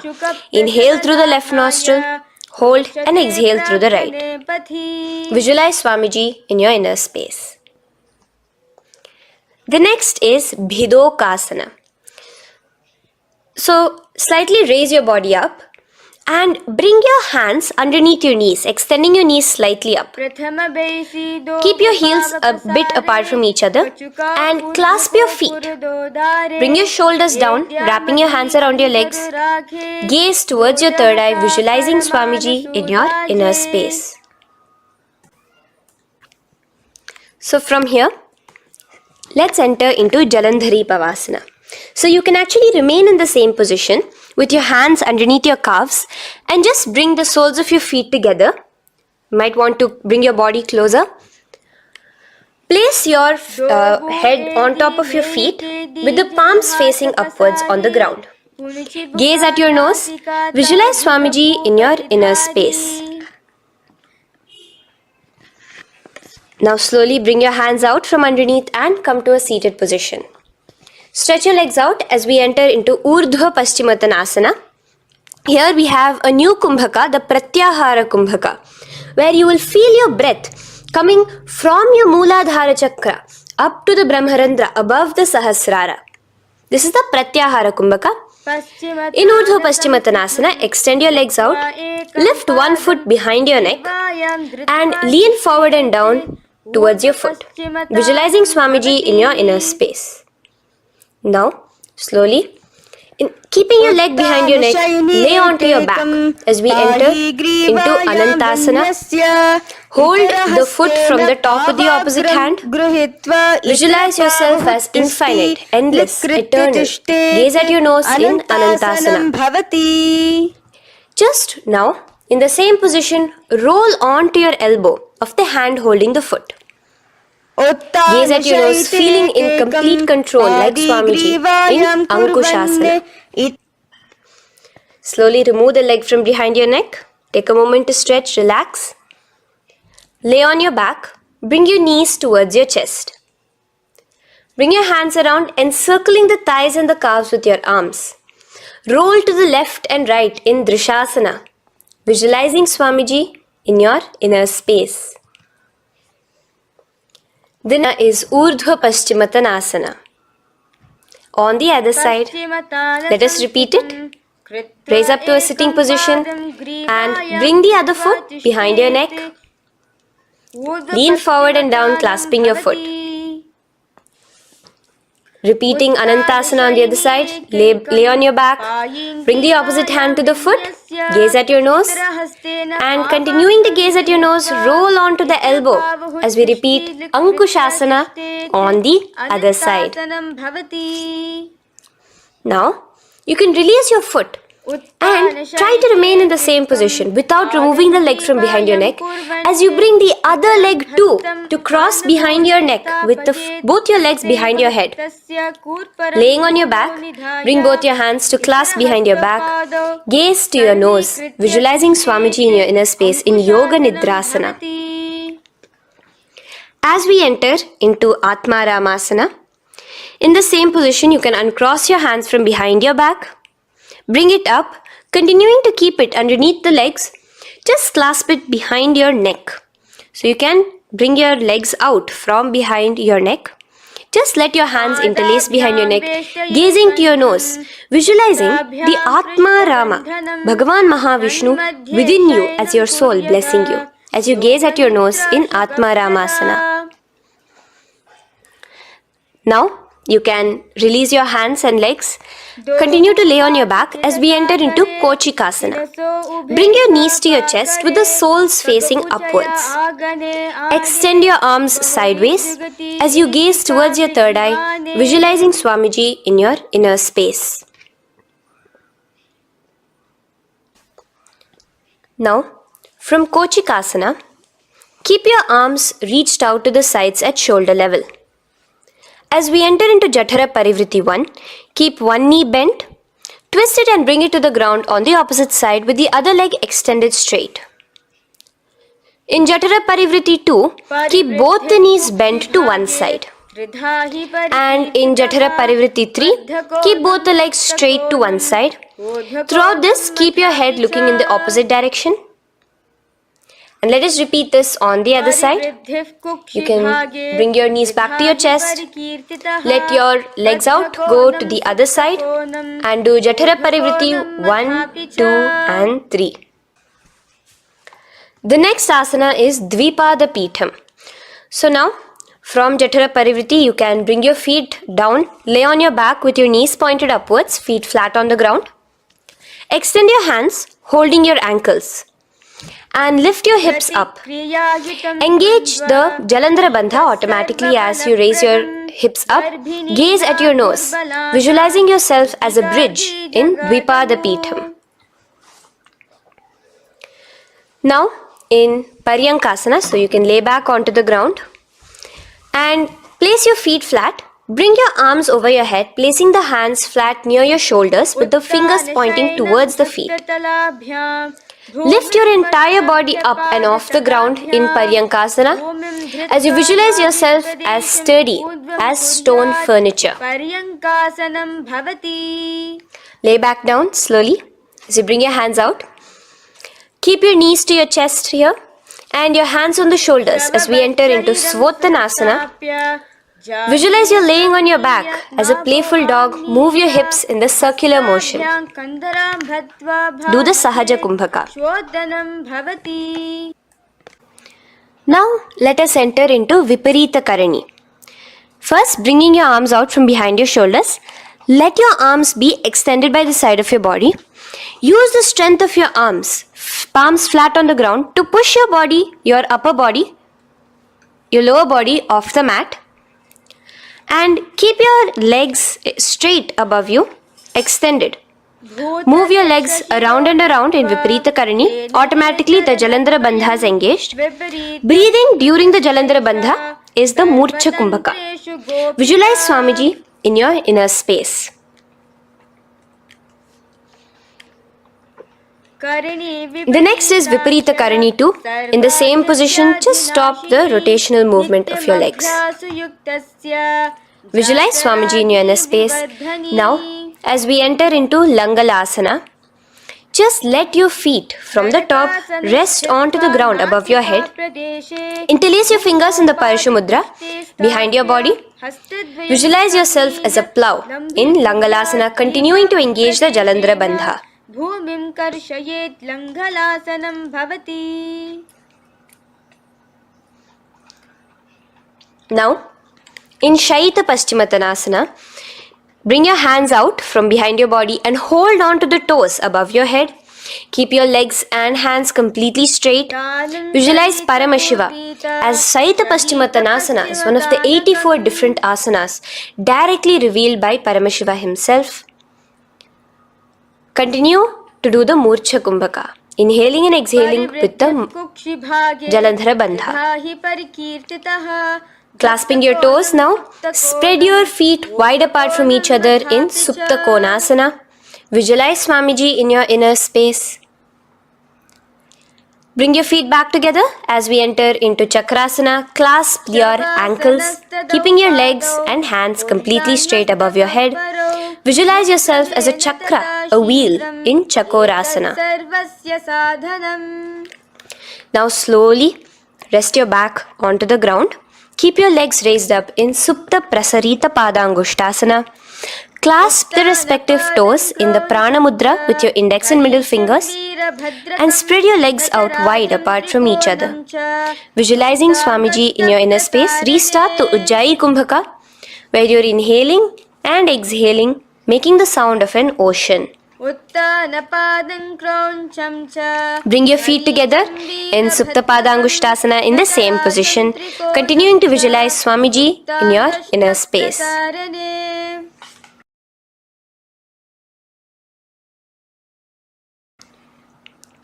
Now, bring your feet, release your feet and bring them into Padmasana. As you lay flat on your back in Matsyasana, hold the opposite elbows over your head, gazing at your nose. Visualize Matsyavatara, the fish form of Bhagavan Mahavishnu. Now in the same position, put one hand over the other, extended straight above your head. As you visualize Lord Rama in your inner space, continue to gaze at your nose. Now, slowly bring your hands to your hips as we enter into Sarvangasana. Lift your hips and legs up into the sky, crossing your legs in Padmasana. Let your hands support you, your elbows on the floor. Do the Jalandhara Bandha as you gaze at your nose in Sarvangasana. Now, bring your hips back onto the ground in Vrishchikasana. So in the Padmasana, just remove one foot alone. Keep one foot on the opposite knee as you pull the knee towards your face. Let your hands stretch out above your head, hooking forward as you raise your upper back off the ground, visualizing yourself as a scorpion in Vrishchikasana, gazing at your third eye. Do the Jalandhara Bandha, tucking in your chin to the chest. Now just switch your legs around as we repeat Vrishchikasana on the other side. Continuing to visualize yourself as a scorpion, gaze at your third eye. The next asana is Vrishapada Kshepasana. So come now to a complete flat position on your mat. Come down to a complete lying down position and interlace your fingers around your neck. Now raise both your feet off the ground. Extend one leg straight and the other knee to the chest in a bicycle motion. Alternate between extending and raising the knee again and again, bringing your opposite elbows to the respective knees. Visualize Swamiji in your inner space. Breathe in and out in the Sahaja. From Vrishapada Kshepasana, now lay flat onto the ground with your hands by your side as we enter into Marottanasana, where you will be lifting your legs one by one, touching the ears with your knees. Visualize Swamiji in your inner space. The next asana is Vrikasana. Now what you'll be doing is laying on your back. Bring the soles of your feet flat onto the ground. Stand up completely and lay back down. Visualize yourself as a wolf in Vrikasana.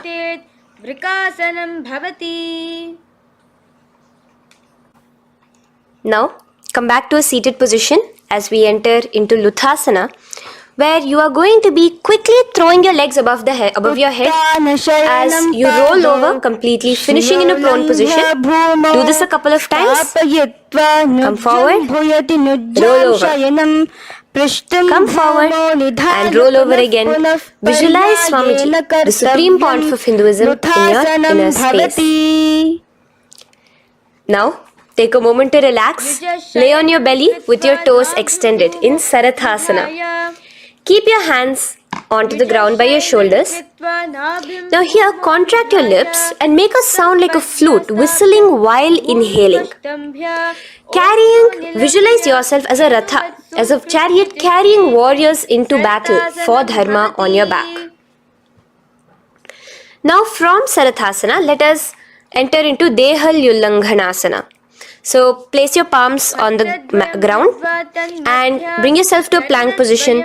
Jump your leg forward and back between your arms, visualizing Swamiji in your inner space.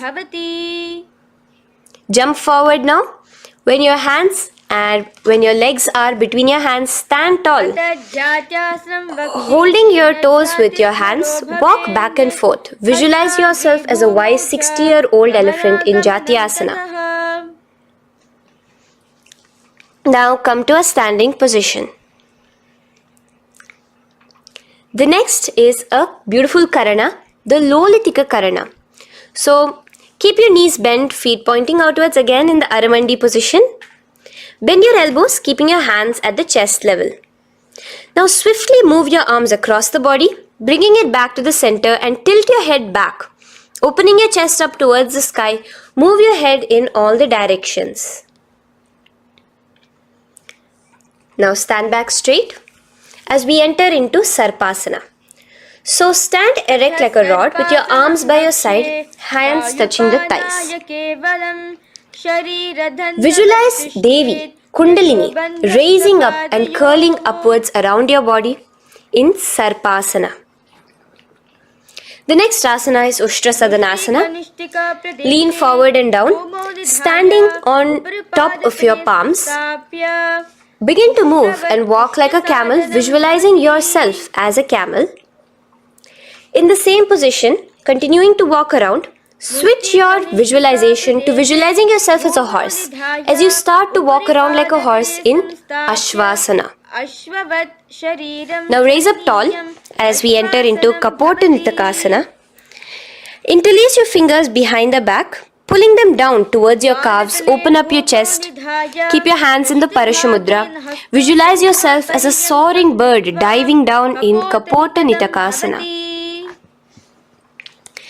Now, stand tall as we enter into another Karana here, the Tala Pushpaputam Karana. Bring yourself to the Aramandi with your hands in the Namaskara Mudra. Simultaneously now, open up your palms while raising one heel off the ground, slightly lowering the waist and shoulder of the heel you have raised. Visualize you're offering a bouquet of flowers to Paramashiva as you come back to a standing position and repeat this on the other side. Let's do this a few times, offering flowers to Paramashiva. Now, come to a standing position. Stand straight and bring your hands together in the Namaskara Mudra. Slightly lean forward. Visualize yourself as a rhinoceros. Your hand is the horn as you gaze at your nose in Khadgasana. The next asana is Utthanotthanam. So come to a standing position and sit down all the way as low as you can to the ground and stand up. Do this again. Sit down, stand up, and again. Sit down, stand up. As you gaze at your nose throughout this. The next asana is Musalasana. Now come back to a standing position. Raise your hands above your head. Tall as you jump up and down repeatedly. Visualize yourself as a mace. Jump here in Musalasana. The next asana is Uchirshaka. So come back to a standing position. Pull the sole of one foot towards your belly. Now with the other leg, sit down and stand up. Release the leg. Pick the other leg up, pull it towards your belly. Sit down and stand up in Uchirshaka as you visualize Swamiji in your inner space, gazing at your nose.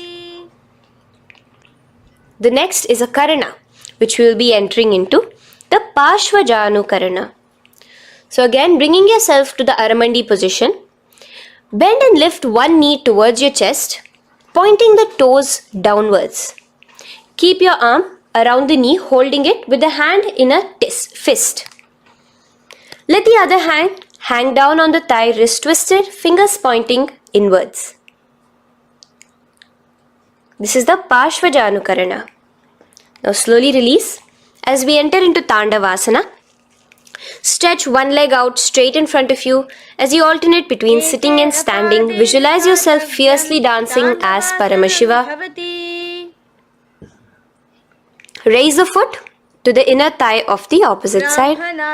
As we enter into Brahmanasana, let your hand be resting by the sides. Keep your standing leg erect like a rod. Visualize yourself being blessed by Lord Brahma. Now, you can bring the left foot around the right knee and rotate it, tucking the left toes on the other side of the right calf. Simultaneously, cross your left arm below the right, bring your palms together in the Namaskara Mudra. Visualize yourself as Lord Garuda in Garudasana 3. Now slowly uncross your legs and hands as we enter into Ekapadasana, coming to a standing position. On the right leg, bring your left foot to the opposite thigh with your hands relaxed by the knees. Now take a hold of the raised foot with your hand in the Prana Mudra. Stretch your leg out wide, out to the side, and rotate your body quickly on the standing leg. Visualize yourself as the North Pole star in Dhruvasana. From here now, in the foot which is in your hand, just slowly, once you finish the rotating movement, in Trivikramasana, bring it up towards the back of your neck. Stand as tall as you can and alternate between sitting and standing. Visualize Bhagavan Mahavishnu in your inner space. Now you can take the leg out from behind your neck and stand straight. As we repeat the Parshvajanu Karana on the other side, bring your knee up to your chest, clasp your knee in a fist while the other hand comes to the opposite thigh. Hold there for a second and stretch your leg out. In Tandavasana, sit and stand. Visualize yourself fiercely dancing as Paramashiva. Bring the foot to the inner thigh, standing straight like a rod. Get your hands by your sides. Visualize yourself being blessed by Lord Brahma. In Brahmanasana on the other side. Move into Garudasana 3 on the other side as you rotate your leg over, your hand under. Visualize yourself as Lord Garuda. And uncross yourself as we move into Ekapadasana on the other side. Bring your foot to the inner thigh, to the root of the thigh, and stand straight. Clasp your toes, stretch it out as we go into Dhruvasana on the other side. Visualize yourself as a pole star rotating quickly. Come back to a standing position and bring your foot behind your neck. In Trivikramasana, sit and stand. Visualize Vishnu, Bhagavan Mahavishnu in your inner space. Now, stand tall as we do the Samanakha Karana. Stand with your feet close together, toes slightly pointed outwards. Keep both the hands to the side of the body. Take a moment to breathe in and breathe out and relax. Now, slowly relax and from the standing position, slowly bend forward, bringing both your hands underneath your knees. Now once you have squatted down fully, interlace the fingers together in the Parashamudra. Bring that interlaced fingers in front of your navel. In Ghorakanjali Asana, visualize the great sage Goraknatha, the founder of the Natha Yoga Hindu Sampradaya. As you do the Jivachala Kumbhaka, engage the Moola Bandha.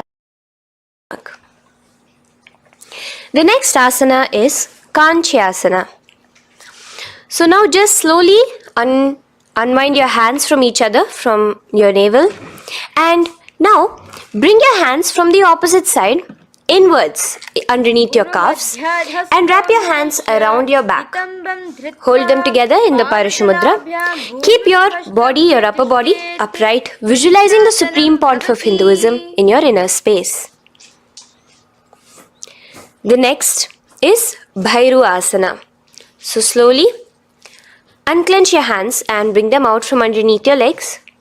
Keep your feet and knees together and in a squatting position, bring your hands behind your back, clasping them together, remaining in the Parashamudra. As you gaze at your navel center, visualize Bhagavan Kala Bhairava, the Lord of Time, in your inner space. The next asana is Varahasana. Now to gain your balance, you can lightly spread your legs apart and bring your hands to the back of behind you in the Anjali Mudra, palms together. Visualize a boar, one of the 10 incarnations, the Varaha Avatara of Mahavishnu, gazing at your nose. Now slowly relax, bring your hands out from behind you as we move into Pripithasana. With your hands in the Prana Mudra, with your index and middle fingers, clasp the respective big toes and come to a half squatting position where your hips are at your knee level. Visualize Swamiji in your inner space as you do this asana, Pripithasana. Slowly let go of your feet and place your palms flat on the ground in front of you with the fingers wide for balance. We're going to be balancing here in Bakasana. Place your knees on the back of your arms. Focus your eyes on one spot as you raise your feet off the ground, balancing here. Visualize yourself as a crow. The next asana is Shushtanga Kapali Asana. So now come to a kneeling position. So from there itself, you can directly put your head onto the ground, or else come to a kneeling position and place your head onto the ground. Palms spread for support. Raise your body onto your head, bringing your legs into the Padmasana. Gaze at your nose. Visualize Swamiji himself in your inner space. Come down now, uncrossing your legs as you come down. Sit onto your knees, keeping the toes flat. Now, Let your heels come outside of the hips. Keep your hands on your knees. In Guptasana, sit straight. Keep your gaze on your nose. Visualize you're sitting in the sacred secret seat with Paramashiva and your Guru, Swamiji himself. Now we are going to be kicking up into a handstand. So get ready. Place your palms on the ground, fingers wide for support. Do take support of a wall if you need it. And lift your body up straight above your hands. Visualize you are a tree in Vrikshasana 2 with deep roots into the ground. Breathe in and breathe out slowly. In the same position as we move into Shibhu-asana, switch your gaze to the third eye. Hold it there for a few seconds. And relax. Bring your feet back to the ground. Now, lay flat onto the ground in a plank position. And slowly lower your body towards the ground and push yourself up again. In Matsyasana 2, go down and come up, visualizing yourself as a fish. The next asana is Sarpasana 2. So here you're going to lay prone, completely flat now. You can lower yourself to the ground. Bring your hands to the hips. Extend your legs together and point your toes backwards. Lift your chest up and move left to right. You're moving like a snake while visualizing yourself as a snake in Sarpasana 2. Relax slowly, bringing your chest back to the ground. Now, keep your feet together, pointing backwards. As you bring your elbows onto the ground, rest your upper body on your elbows. Bring your hands together in the Padma Mudra with your little fingers and thumbs together and rest your chin on your hands. Niralambanasana, where feeling yourself completely supported, knowing that Swamiji is there in your life. Now, slowly relax, place your palms on the ground beside your chest and push yourself up, your hands straight up completely. As you bend your knees, bringing your feet to touch the top of your head. Lean your neck back, touching your head with your tip of your toes. See yourself, visualize yourself as an umbrella, protecting your Guru from the sun's rays in Chatrasana. Slowly relax, you can bring your feet down. As we move into Vajrasana, just push your body back and sit on top of your knees. On your knees with the heels flat on the ground. Now stretch your arms in front of you with the palms facing downwards. Place your forehead on the mat. Visualize you are the weapon of Indra, the Vajra, symbolizing indestructibility as you gaze at your nose. As we enter into Meshasana, raise yourself into the same Gajasana position on your hands and legs with your hips pointed upwards. And alternate striking the ground with the opposite hands. Experience yourself, visualize yourself as a powerful ram as you alternate striking the ground in Meshasana. Now stop striking the ground, bring your palms down again. As we move into Ajasana, kick your legs off the ground and lower your forehead to the mat. Let's do it again. Kick your legs off the mat. Lower your forehead to the ground. You are unborn, existing for all of eternity in Ajasana. Now, come to a seated position as we move into Dhanantara Asana. Sit on your heel with your legs together. Pull your toes underneath you. As you bring your hands top of the knees, gaze at your nose, visualize Swamiji in your inner space.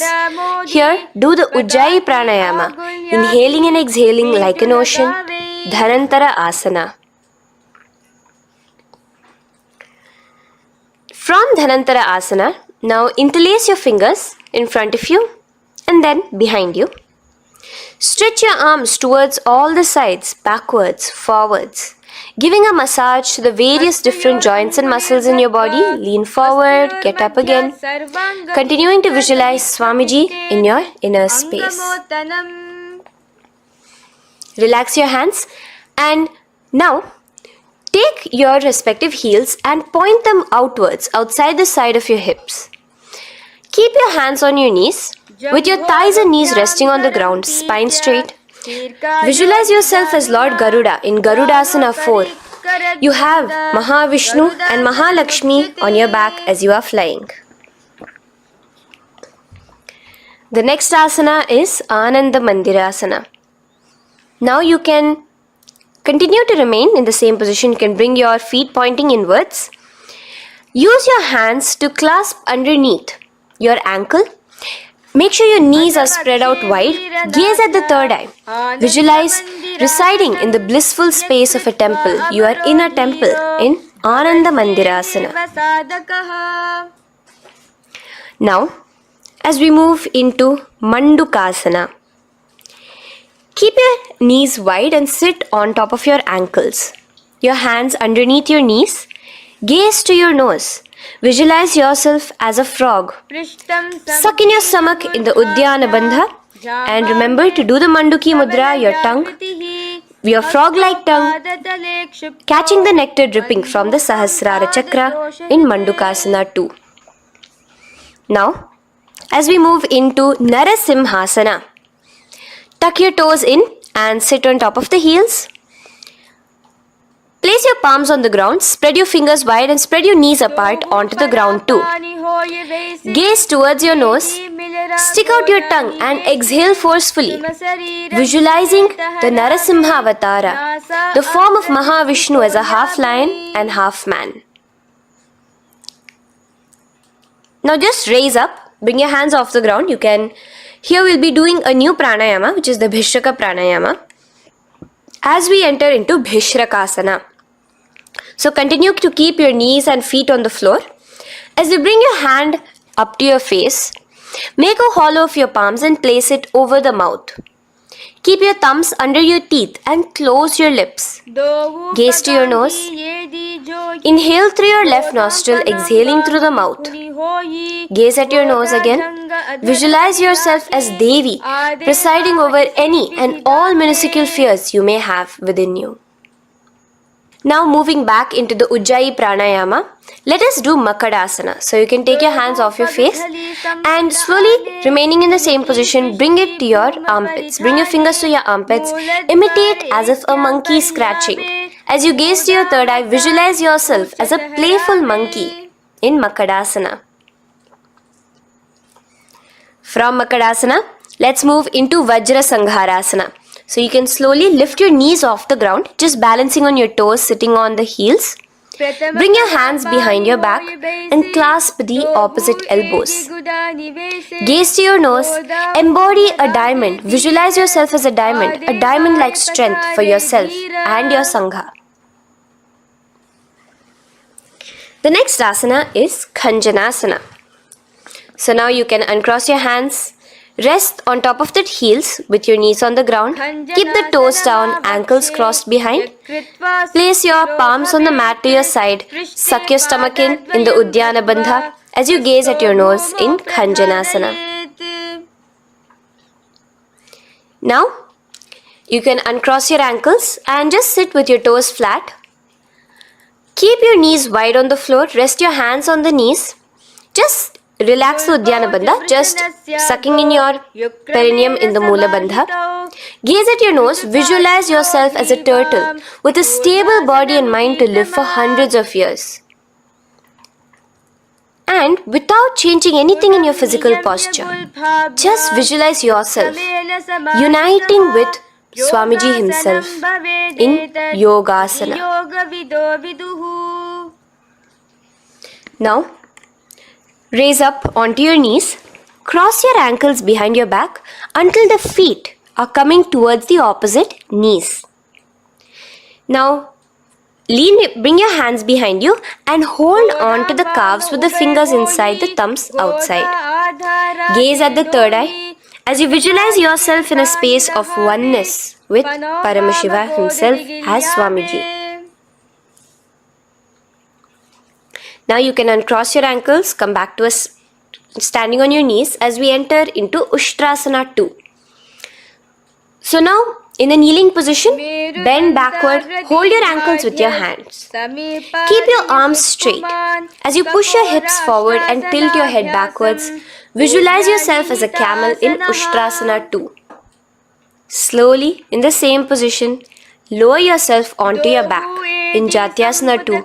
As you are lowering yourself, experience yourself as a blooming lotus. Bring your head, the back of your head onto the mat.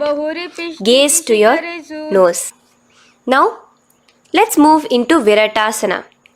So, try your best to do this without the support of your hands, but you can use your hand support if needed as you raise up from Jatyasana and back down. Raise up and go back down as you gaze at your nose. Raise up and go back down. Visualize Swamiji in your inner space. Now from Viratasana, raise your hips up higher, bringing your forearms onto the mat behind you in a short back bend posture. Hold the back of your heels in Kapotasana. Visualize yourself as a beautiful dove, a Kapota, in your inner.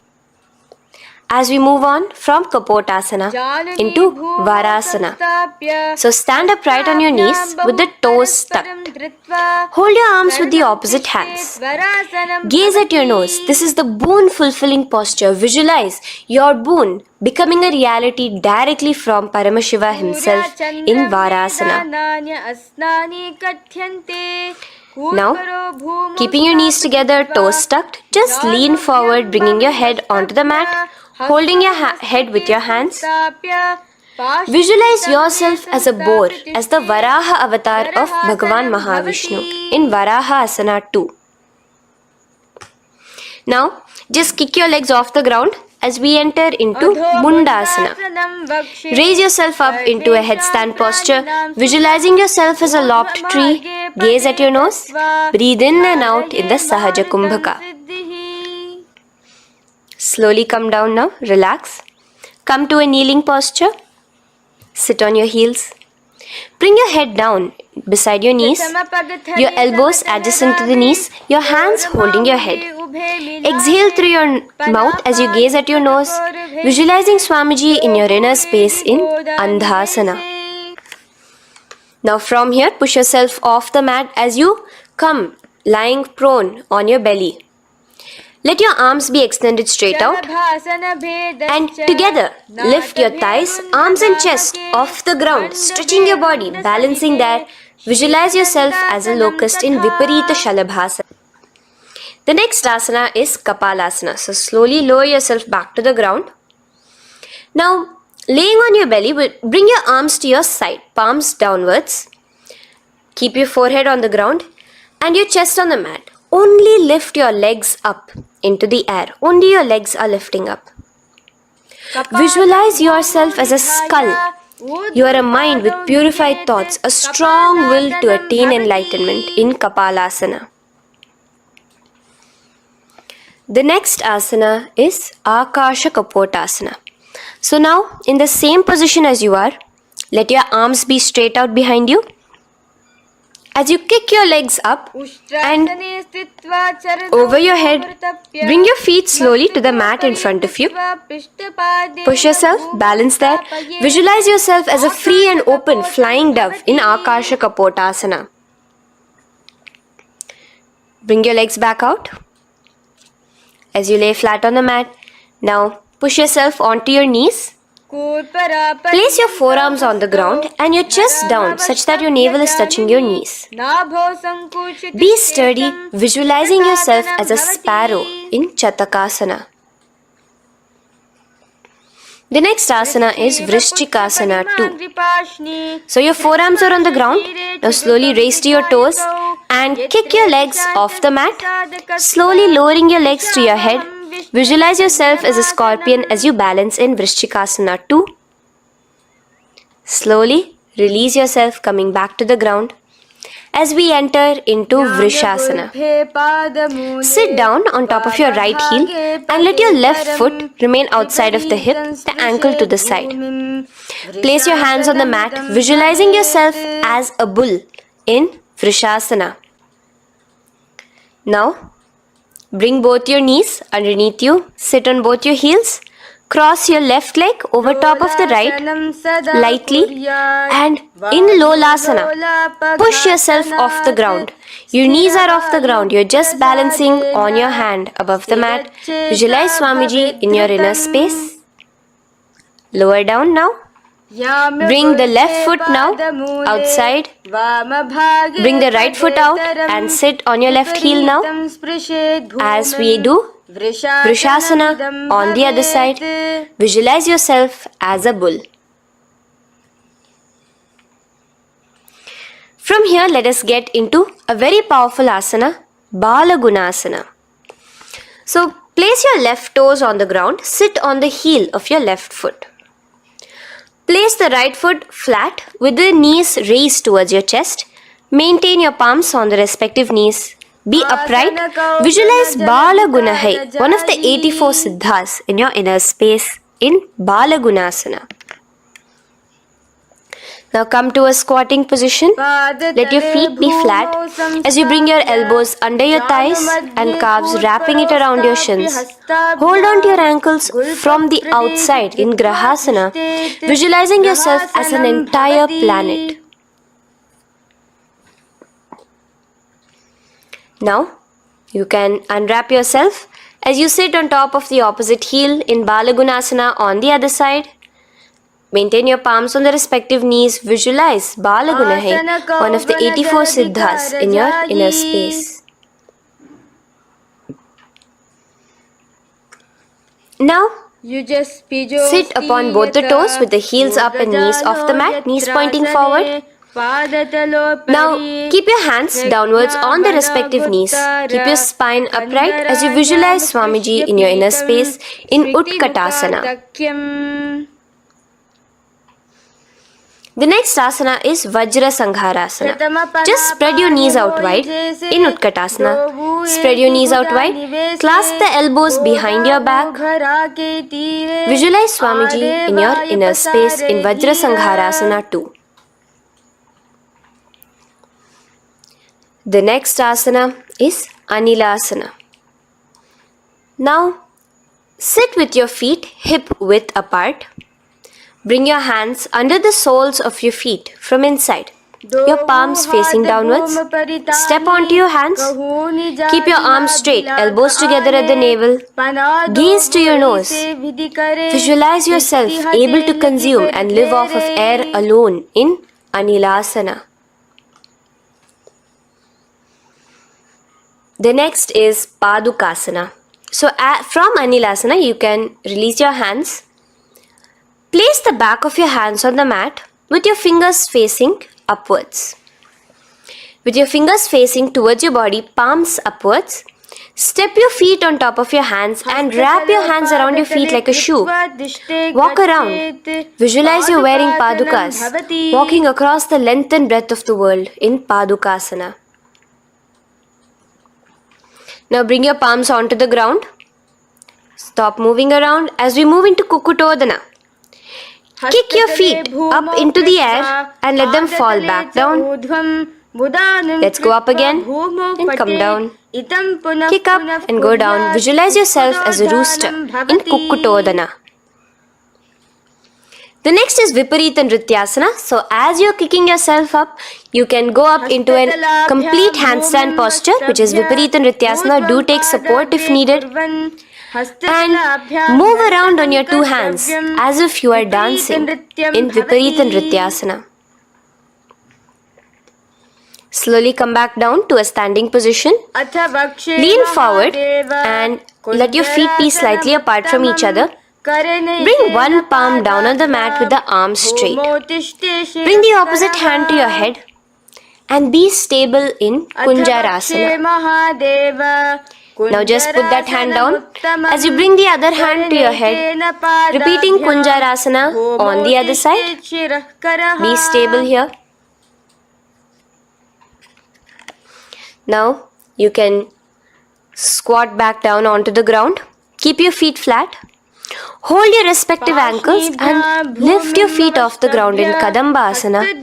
Visualize yourself as a Kadamba tree, a pious tree that promotes a long life. The next asana is Pavana Muktasana. Now sit back down onto the ground. Bring your knees towards your chest. Let your hands wrap around your knees, hold it close to your body. Visualize all the excess vata, air, just balancing and releasing in your system in Pavanamuktasana. Now, let us move into Chakorasana. So first stretch your legs out in front of you.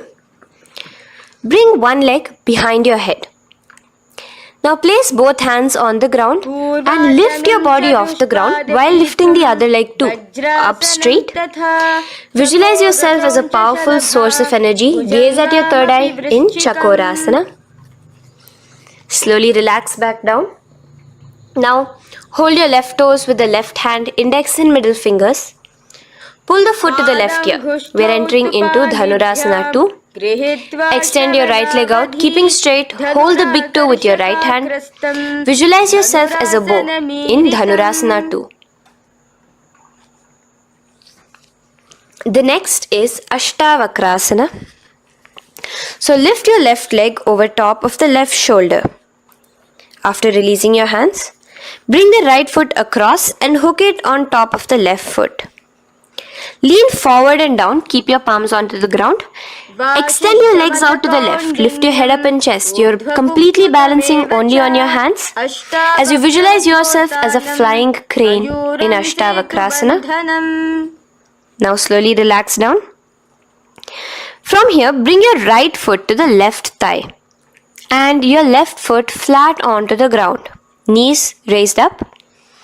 Have your left shoulder underneath the respective leg and place your hands flat on the ground. Gaze towards your third eye. Visualize you are immortal, able to exist solely from prana alone in Pranasana.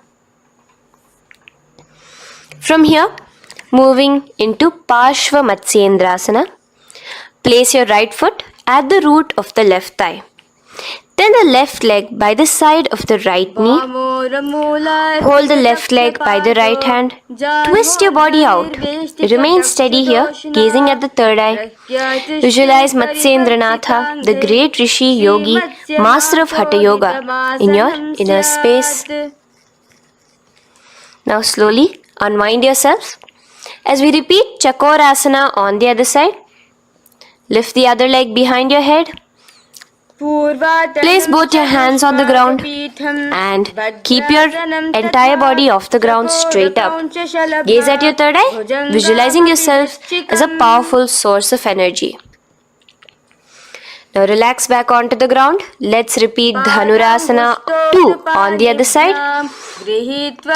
Clasp your respective hands with the feet. Pull one foot back, the other foot extended forward, visualizing yourself as a bow. Release your feet as you cross them over each other, over top the shoulder in Ashtavakrasana on the other side. Raise off the ground. Visualize yourself as a flying crane.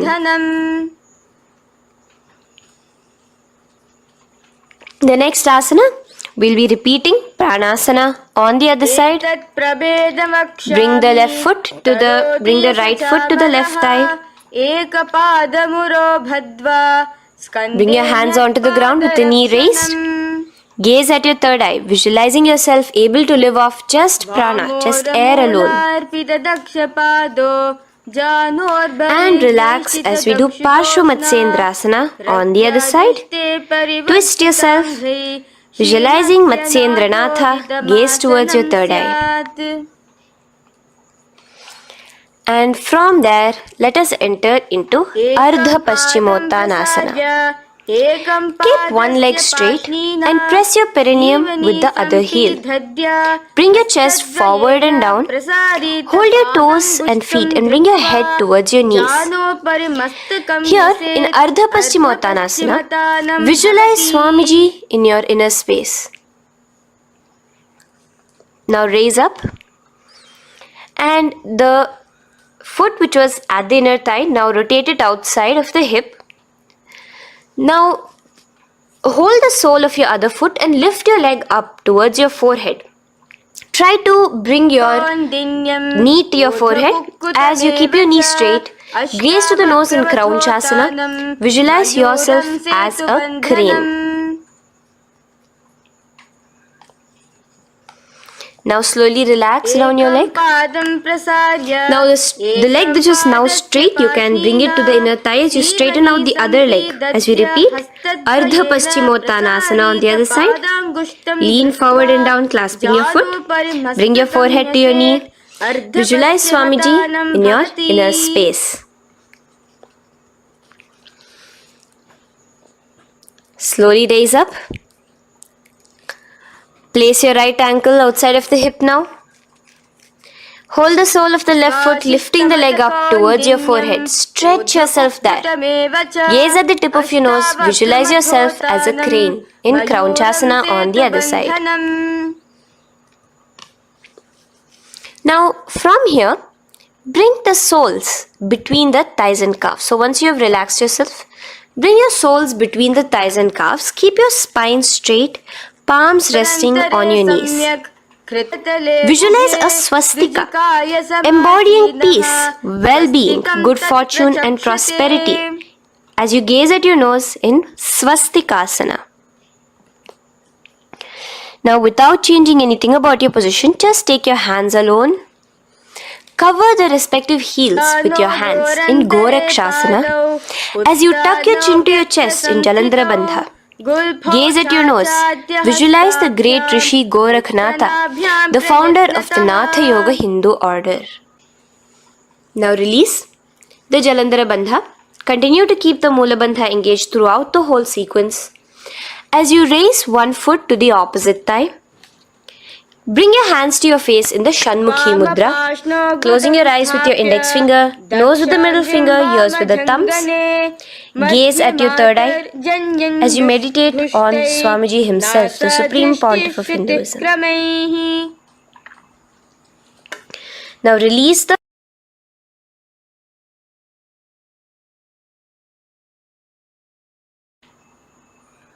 Shanmukhi Mudra.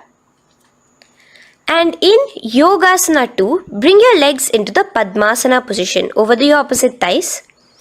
Keep your hands flat onto the ground beside your knees with the palms facing upwards. Sit straight, gaze at your nose.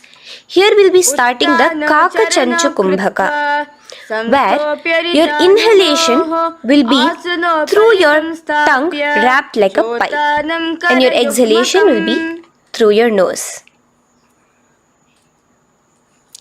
From Yogasana 2, now keeping your palms beside your body, just switch them around to be flat on the ground and push your entire body off the ground, balancing. Visualize yourself as a rooster in Urdhva Kukkutasana.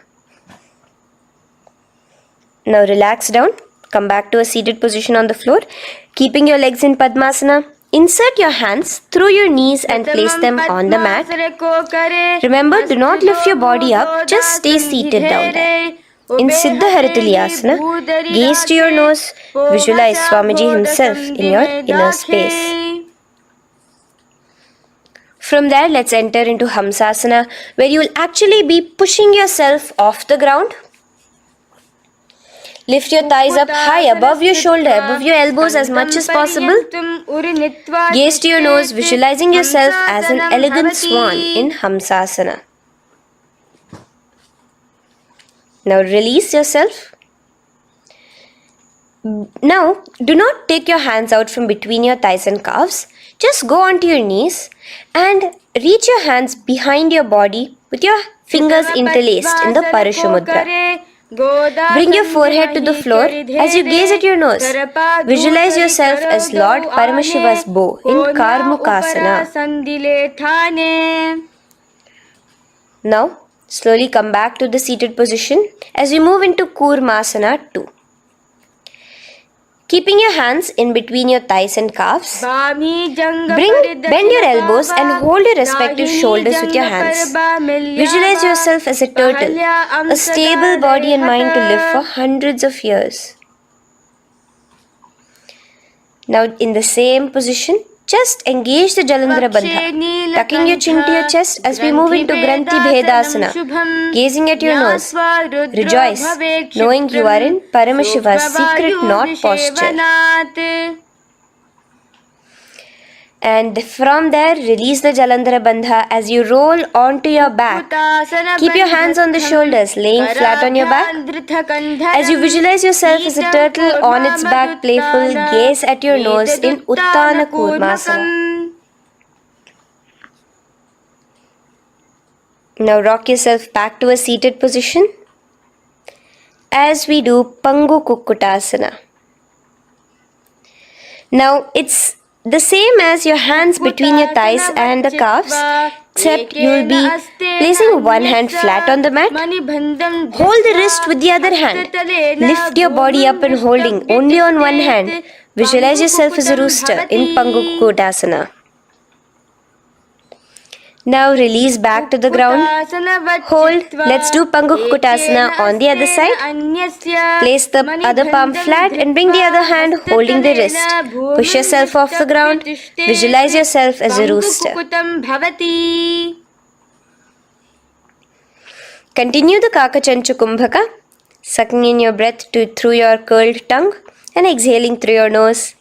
As you slowly extricate your hands from between your thighs and calves, let's do Girdharasana here. So now, interlace your fingers in the Parashamudra as you place your elbows on the feet, remaining your legs in Padmasana. Lean forward and down, resting your chin on your knuckles. Place your thumbs to your throat in Girdharasana. Visualize Swamiji in your inner space. From there now, sit straight into Padmasana 3. So with your legs in Padmasana, bring one hand over the other near your navel center.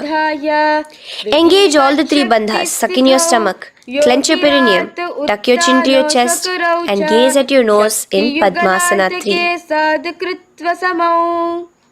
Slowly now, as we move into Padmasana 4, bring your hands to the respective knees. Release the Jalandhara Bandha and release the Uddiyana Bandha, just engaging the Moola Bandha alone. Visualize Paramashiva in your inner space as you gaze at your nose in Padmasana 4. Now we'll be entering into Karmukasana 2. So in the Padmasana position, hook your right hand index and middle finger in the Prana Mudra around the toe. Pull it back while your left hand rests on the knee.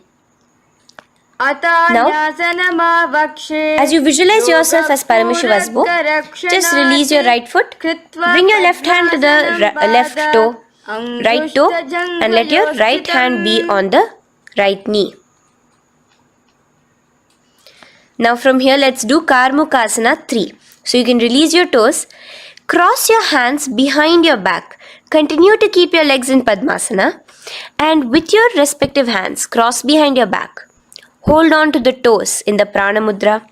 Engage all the three bandhas, suck in your stomach, clench your perineum, tuck your chin to your chest.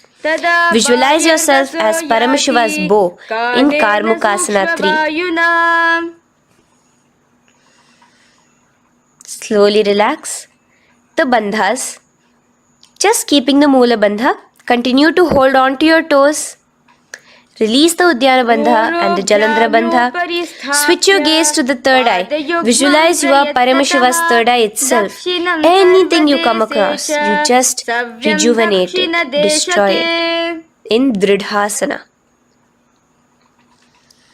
Now, try to keep your hands at the toes. If not, just keep your hands crossed behind you as you lean onto your back in Padmasana, where you are entering into the Nagrasana position. Lay flat onto the back, visualizing yourself as a snake, gaze at your nose in Nagrasana. Do the Sahaja Kumbhaka, simple breathing, inhaling and exhaling.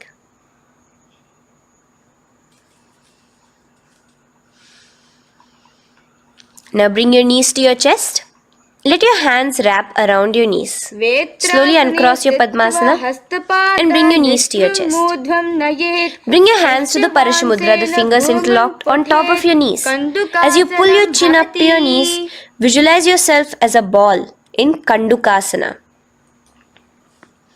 Now relax. Bring your feet onto the ground. the knees pointed upwards in Urdhva Pavanasana. As you interlace your fingers, bring the interlaced fingers behind your head. Laying down, gaze at your nose in Urdhva Pavanasana. The next asana is Marakata Pithasana.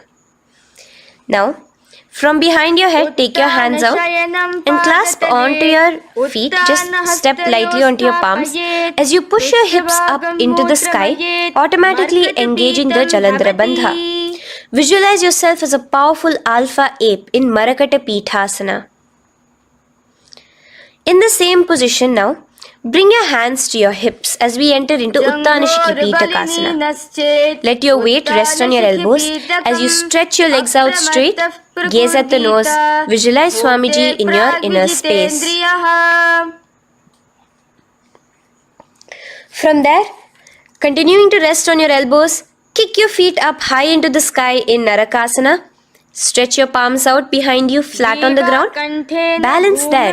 Visualize yourself blissfully traveling through hell unscathed in Narakasana. Bring your hands to your hips now as we move into Tiryanavkasana. Angling your legs down at an angle, visualize yourself as a boat crossing the ocean of samsara in Tiryanavkasana. Now from there, come back straight as we enter into Dhwajasana. Keep your legs up high above your body, your hands stretched out down behind you. As you push yourself up, visualize where KAILASA's flag respected across all nations in Dhwajasana. Hold there for a few seconds and relax now. Flat onto the ground. Palms slightly away from your body. Do not move at all in Mritasana. Your body is dead. Visualize that. Visualize the Supreme Pontiff of Hinduism liberating you. Let your awareness travel to all the parts of your body in the Shakti Chalan Mudra as we do Mritasana.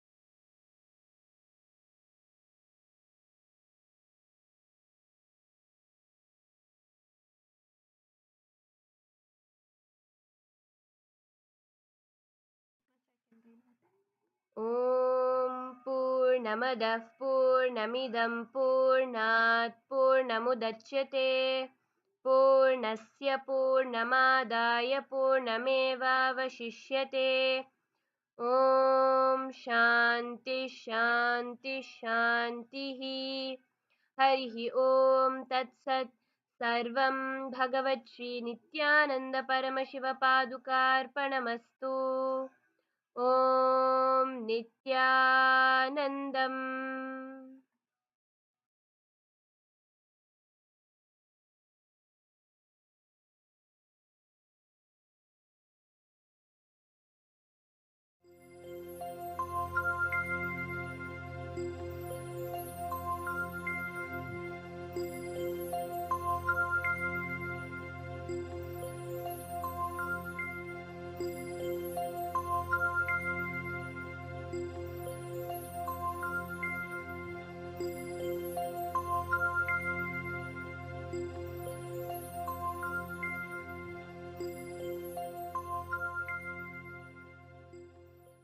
हर हर गंगे हर हर गंगे हर हर गंगे हर हर गंगे हर हर गंगे गंगा आयाम हे नटराजा हे नित्यानंदा हर हर हर हर गंगे हे नटराजा हे नित्यानंदा हर हर हर हर गंगे हे नटराजा हे नित्यानंदा हर हर हर हर गंगे हे नटराजा हे नित्यानंदा हर हर हर हर गंगे हर हर गंगे हर हर गंगे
ಶಂಕರ ಶಿವ ಶಂಕರ ಶಿವ ಶಂಕರ ಶಂಕರ ನಿತ್ಯ ಶಂಕರ ಶಿವ ಶಂಕರ ಶಿವ ಶಂಕರ ಶಂಕರ ನಿತ್ಯ ಶಂಕರ ಶಿವ ಶಂಕರ ಶಿವ ಶಂಕರ ಶಂಕರ ನಿತ್ಯ ಶಂಕರ ಶಿವ ಶಂಕರ ಶಿವ ಶಂಕರ ಶಂಕರ ನಿತ್ಯ ಶಂಕರ ಶಿವ ಶಂಕರ ಶಿವ ಶಂಕರ ಶಂಕರ ನಿತ್ಯ ಶಂಕರ ಶಿವ ಶಂಕರ ಶಿವ ಶಂಕರ ಶಂಕರ ನಿತ್ಯ ಶಂಕರ ಶಿವ ಶಂಕರ ಶಿವ ಶಂಕರ ಶಂಕರ ನಿತ್ಯ ಶಂಕರ ಶಿವ ಶಂಕರ ಶಿವ ಶಂಕರ ಶಂಕರ ನಿತ್ಯ ಹರ ಹರ ಗಂಗೆ ಹರ ಹರ ಗಂಗೆ ಹರ ಹರ ಗಂಗೆ ಹರ ಹರ ಗಂಗೆ ಹರ ಹರ ಗಂಗೆ ಹರ ಹರ ಗಂಗೆ ಹರ ಹರ ಗಂಗೆ ಹರ ಹರ ಗಂಗೆ ಹೇ ನಟರಾಜ ಹೇ ನಿತ್ಯಾನಂದ ಹರ ಹರ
I welcome you all with my love and respect. Let you all open all your three eyes. Om Nithyananda Paramashivoham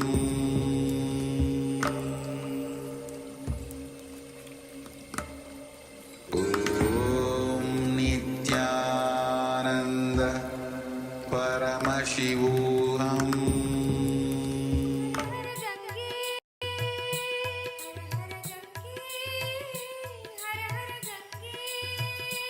her her Gange Ganga, I am.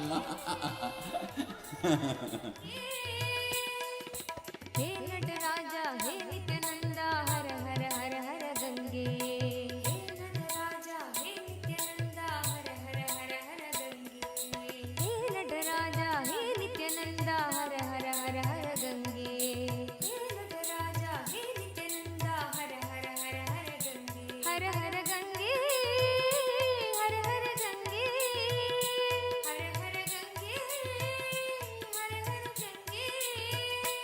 Her her Gange her her Gange her her Gange her her Gange her her Gange hey Nataraja hey Nityananda her her her her Gange hey Nataraja hey Nityananda her her her her Gange hey Nataraja hey Nityananda her her her her Gange hey Nataraja hey Nityananda her her her her Gange her her Gange her her Gange her her Gange her her Gange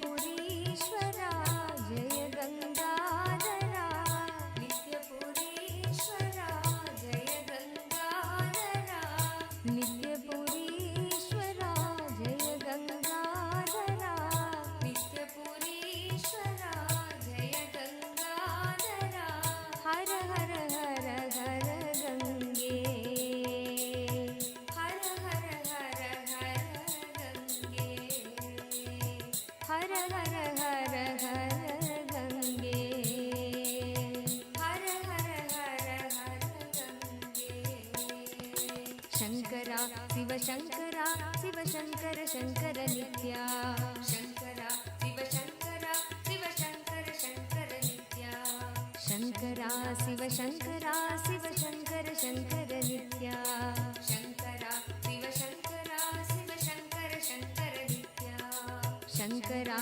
Shiv Shankara Shiv Shankar Shankar Nitya Shankara Shiv Shankara Shiv Shankar Shankar Nitya Shankara Shiv Shankara Shiv Shankar Shankar Nitya Shankara Shiv Shankara Shiv Shankar Shankar Nitya her her Gange her her Gange her her Gange her her Gange her her Gange her her Gange her her Gange her her Gange hey Nataraja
Hope all of you finished the yoga. Nityanandam, Anam Bansalaya, Ma Iqbal Bano, Nityanandam. How was the yoga? Did all of you enjoy the yoga? Great. Now let's begin today's day with the Sadguru Vandanam. Nithyanandam Paramasukadam Kevalam Jnanamurtim Dvandvatingadana Sadrisham Tattvamasyadhilaksham Ekam Nityam Vimachalam Sarvadi Sakshi Bhutam Bhavatitam Triguna Sadgurum Tam Namami.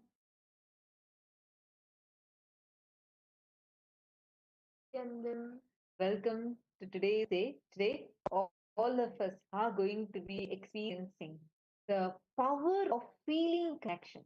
What is feeling connection? And experiencing the power of feeling connection with Swamiji. This is what all of us are going to be experiencing today.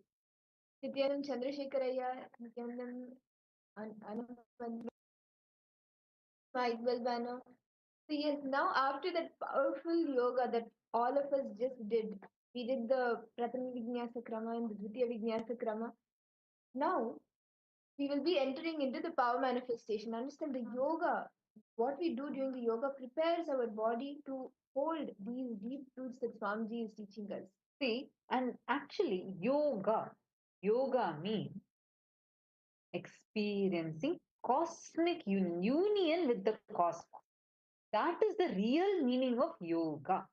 That is why when you do the Nithyananda yoga, see, yoga is not just a few asanas, not even just pranayama with asanas or some specific mudras with asanas. No, 12 components are there.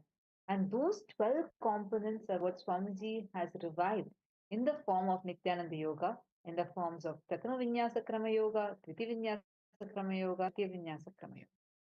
Now, I see why it smiles so sweet to see all of you today. Now, let's directly enter into power manifestation. See, we're going to do it slightly differently today. How many of you really want to manifest the power of seeing through the third eye? How many of you feel, I really, really want to manifest this power where I can see through my third eye? How many of you want to have a breakthrough in this power? Raise your hands. Great. Wonderful. Now, listen intensely. We'll guide you step by step. I request all of you to just follow along and we will walk you through the process. And actually, you can see here, I'm having some cards. So these cards are random colors. There are different colors behind it. There are different words behind it. And they're like completely random words. You're not going to be able to even guess it. Okay. So what we are going to do is I'm going to be showing the card to all of you. You're going to tie your eyes and exactly in a minute, whatever came, you're going to type and post it. Let's chant the Mahavakya, connect to Swamiji intensely, and just type what exact things are coming. You're going to type and post it. Is this clear? And what you can also do is just keep seeing clear third eye. See, if you have your Atmalinga with you, can I request all the participants to please take your Atmalinga? Take your Atmalingas if you have, and place your Atmalinga in your Anandagandha chakra. Anandagandha. See, take your Atmalinga and put it on your Anandagandha. Anandagandha is below your heart center and above your navel center, that region. Then, Ma Iqbal, if you don't have, visualize Swamiji in your Anandagandha. Just you'll actually feel like your Anandagandha is flowering. Just feel like your Anandagandha is flowering and bring your whole awareness now to your third eye. Put the eyes and the whole awareness should be in this region. And completely block the light by tying the blindfold upon yourself. Tie your eyes completely, block the light completely. There should be no light coming in. Completely block your eyes. Chandrasekharaya, Anand Vansalaya. Can I request each of you to tie your eyes? Before we get into the power manifestation, bring your awareness, chant the Mahavakya intensely, and bring your awareness to the third eye. We will be doing multiple rounds.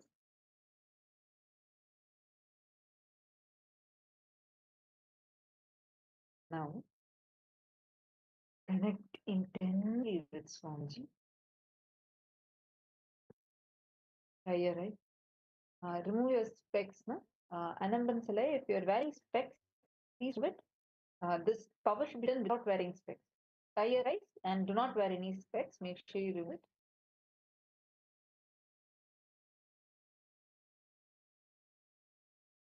Chandrasekhar, are you tying your eyes? Could you please keep the camera in front of you, yeah, so I can see you clearly? Thank you. Okay, great. Now, connect intensely with Swamiji. See through your third eye and describe what is the exact color. What is the exact color of the card that I'm showing to all of you? And what is it that is written in this card? Sankalpa. Whatever Swamiji reveals to you, let it be revealed. Be aware of whatever is being revealed in your life. Just start verbalizing everything. Chant the Mahavakya for a few minutes. Bring your complete awareness to your third eye. You will start seeing now in your third eye. Chant the Mahavakya.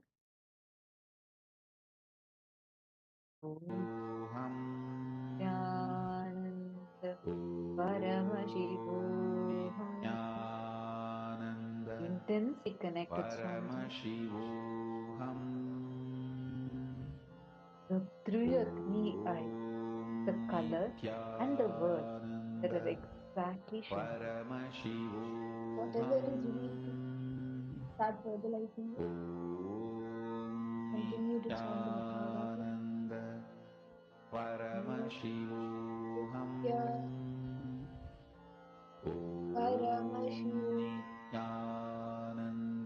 Now, I request all of you, please untie your eye band. And you can post, please remove your eye band and in the chat. What is the exact color and what are the words that you saw through your third eye? Exactly whatever came, post it now.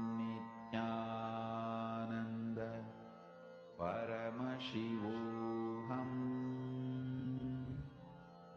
Om Nithyananda Paramashivoham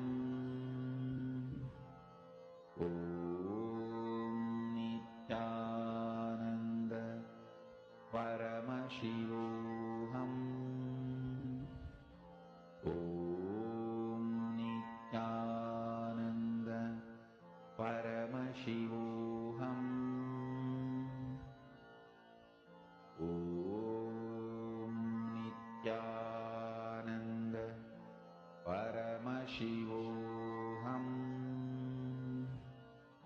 Om Nithyananda Paramashivoham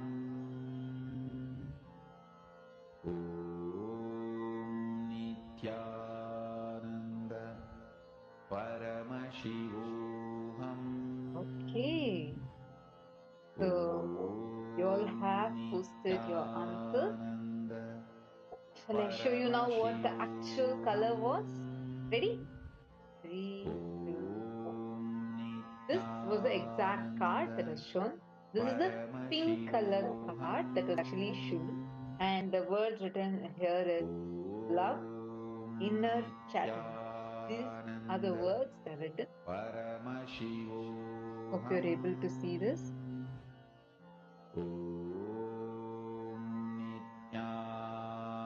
Now shall we move on to the next word, next part? Ready? See, don't worry. Listen, listen, listen. All of you listen. See, don't worry if you're not able to get the answer right. Don't guess. You don't need to be right. You only need to see through your third eye. So right now, do not guess. Just connect intensely with Swamiji. Sit in a space of feeling connection. Once again, bring your awareness to your third eye. Please tie your eyes with a knife hand. All of you, please tie your eyes with a knife hand. Bring your complete awareness to your third eye. And I'm going to give all of you a few seconds to intensely chant the Mahavakya. Chant the Mahavakya now. Bring your awareness to the third and vibrate intensely with the Mahavakya.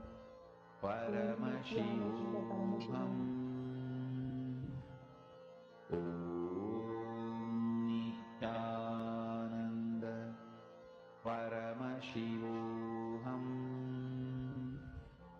Om Nithyananda Paramashivoham. You can also join in the Bhavan. Nithyananda Paramashivoham. Om Nithyananda Paramashivoham. Om Nithyananda Paramashivoham. Om Nithyananda Paramashivoham. Om Nithyananda Paramashivoham. Om Nithyananda Paramashivoham. Om Nithyananda Paramashivoham. Om Nithyananda Paramashivoham. Om Nithyananda Paramashivoham. Om Nithyananda Paramashivoham. Om Nithyananda Paramashivoham. Om Nithyananda Paramashivoham. Om Nithyananda Paramashivoham. Om Nithyananda Paramashivoham. Om Nithyananda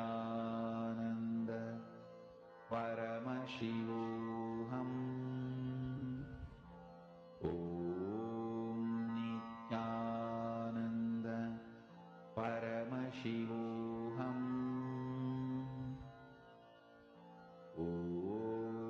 Om Nithyananda Paramashivoham. Om Nithyananda Paramashivoham. Om Nithyananda Paramashivoham.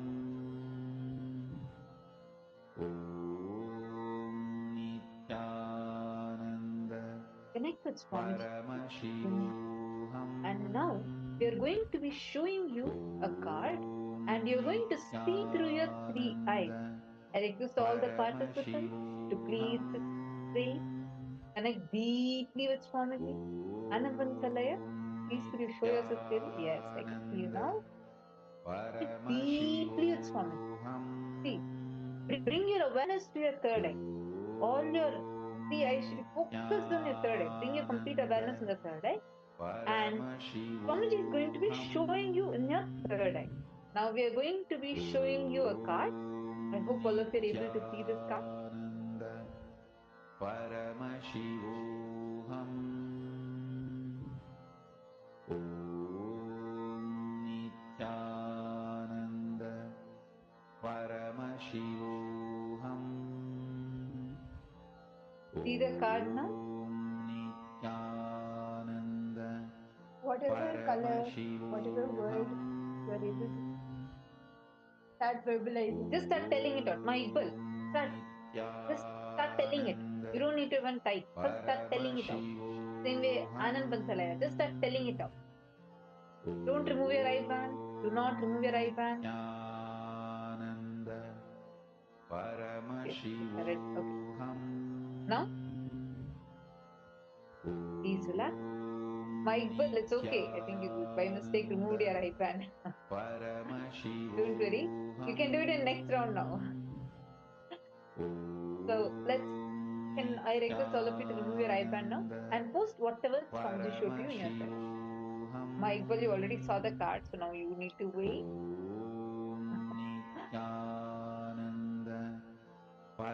Anand Vansalaya, Chandrasekharaya, Matthew Veskaraya, what were each of you able to see? Please post it now.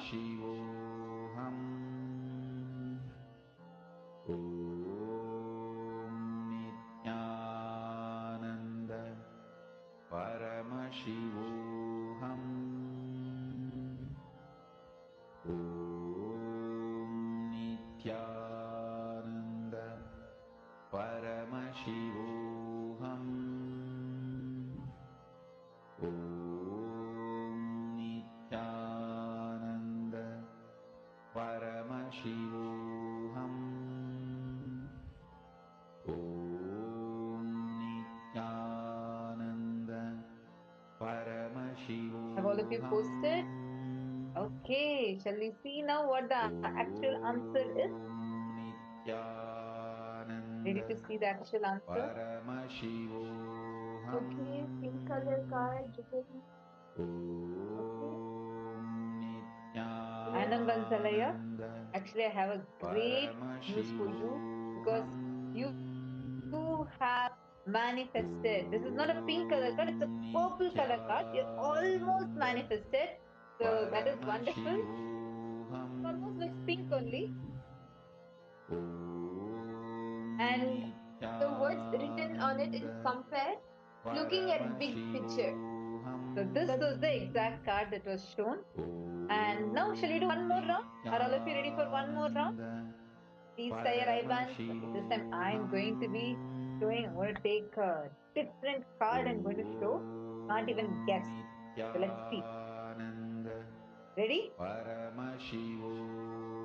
Please tie your eyes with an eye band.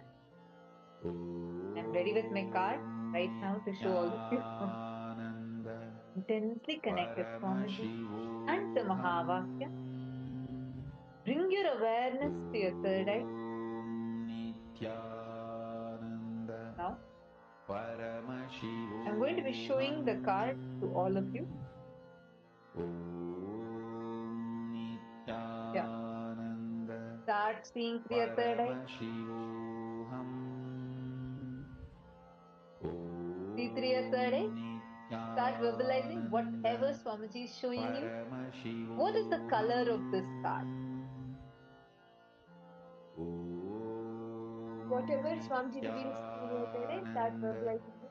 It could be words, it could be letters, it could be colors, whatever you see.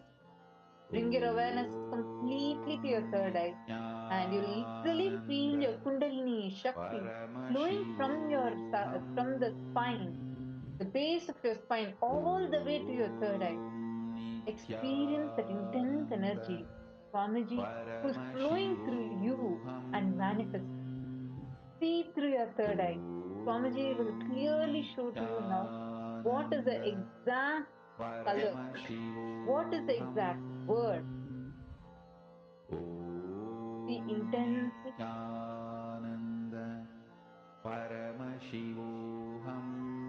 chant the Mahavakya.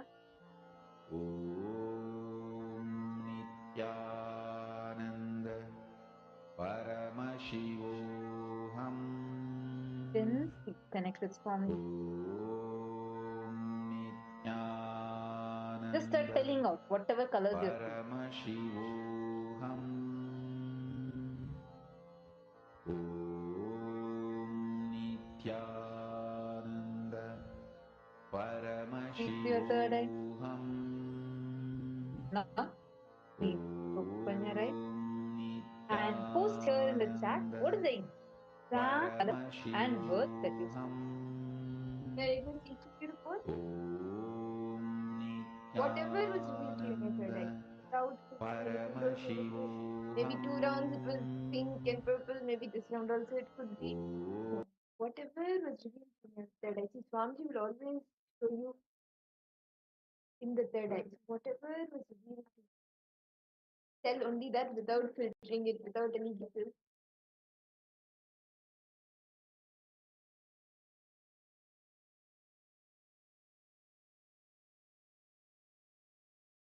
Gray or purple color card, okay? Anand Bansalaya, do not guess. Tell exactly, actually you saw. What did Swami show to you?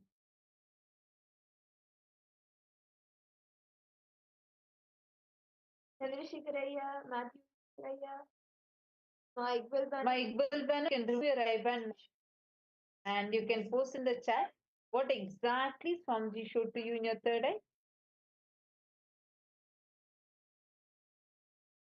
He's so afraid that God, by mistake also, I am not going to see the card again.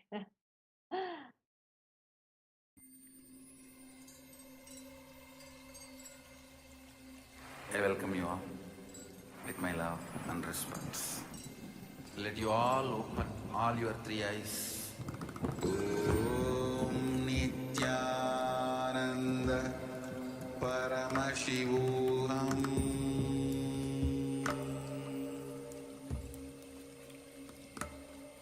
Om Nithyananda Paramashivoham.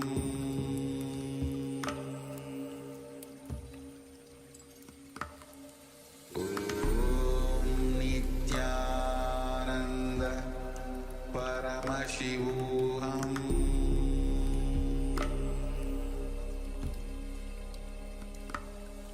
Om Nithyananda Paramashivoham.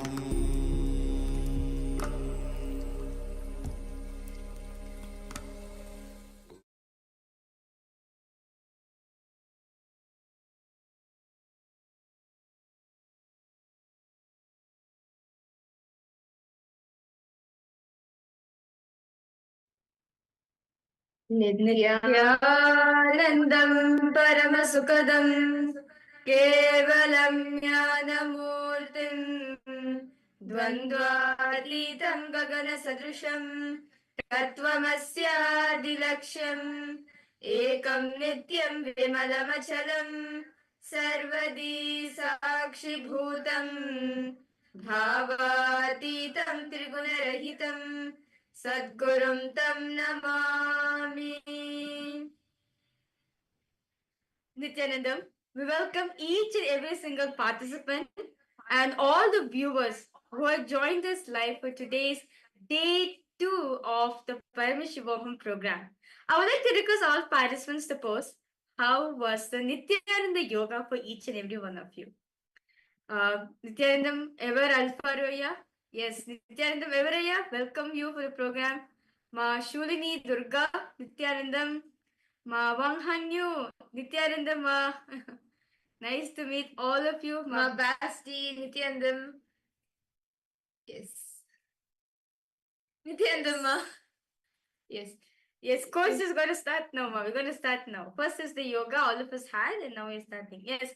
Ever Alfaroya, Nithyanandam, welcome to the program. Yes. To all the viewers who's watching us through YouTube, welcome to you too for the date of the Paramashivoham program. I would like to request all the viewers and all the participants who's watching us live right now to share how's the Nithyananda yoga. How did you experience the yoga? For some of you do the Nithyananda. So how do you experience yoga? What does the have?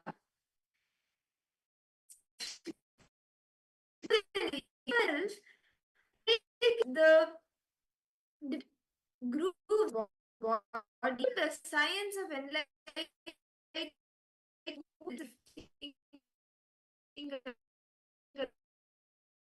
like even hold that science. Yoga helps the body to become ready to hold that.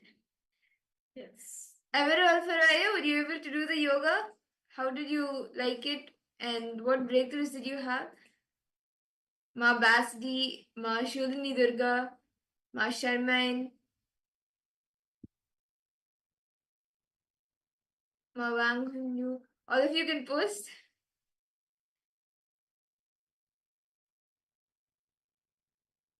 Yes. Okay. Okay. See, actually, if you do the yoga every day, you will see, sometimes, see, in the Nithyananda yoga, there are 12 components. Sometimes one or two, you may be like, okay, I'm doing the japa, I forgot the visualization. I'm doing the visualization, I forgot the pranayama.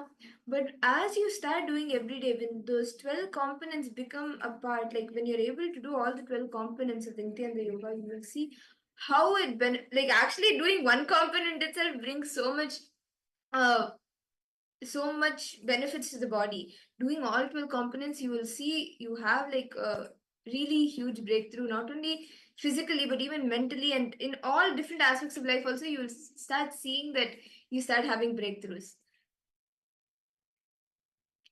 And in that same space that we are in now after the Nithyananda yoga, we will be entering into the power manifestation. Yesterday, all of us were initiated into the different powers. We learned about the science of power manifestation, and we were initiated into the Shiva Diksha. And Swamiji blessed us all with the different initiations.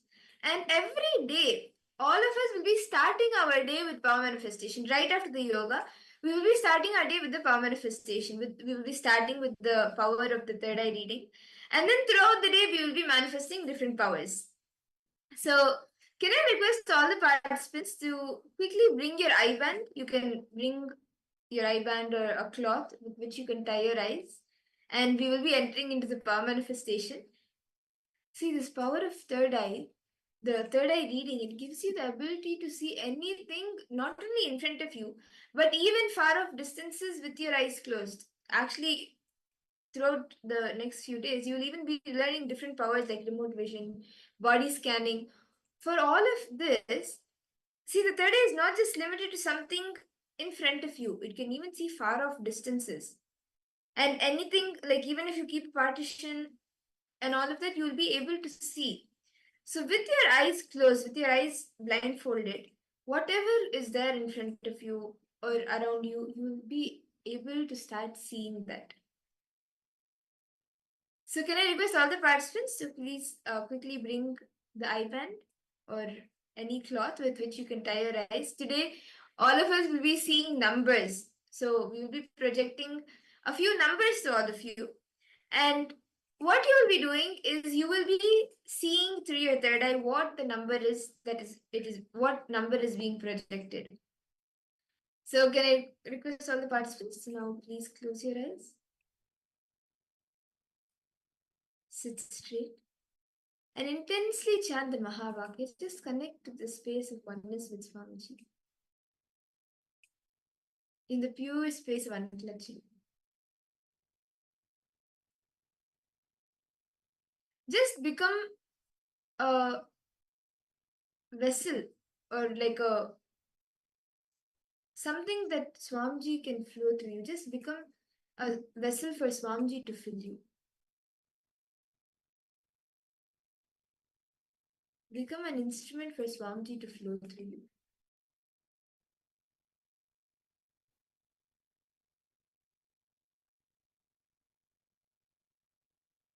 Start seeing whatever is happening around you. Start becoming aware of that. Bring the awareness to the third eye and start seeing and feeling whatever is happening around you.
Yes. Now we will be projecting a number for all of you.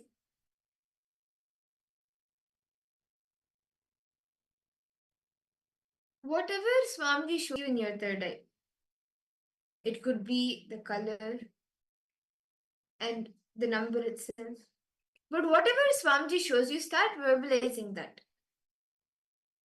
Do not make any guesses. Just as Swamiji reveals to you, exactly that, without any filtering, without any changing, just reveal that.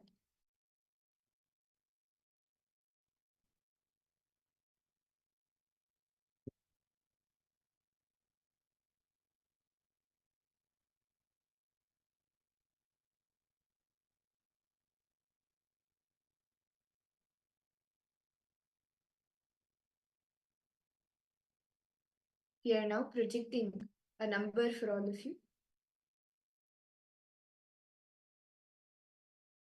Intensely chant the Mahavakya. Om Nithyananda Paramashivoham. Om Nithyananda Paramashivoham. Om Nithyananda Paramashivoham. Whatever Swamiji shows you, start verbalizing that.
Nithyananda.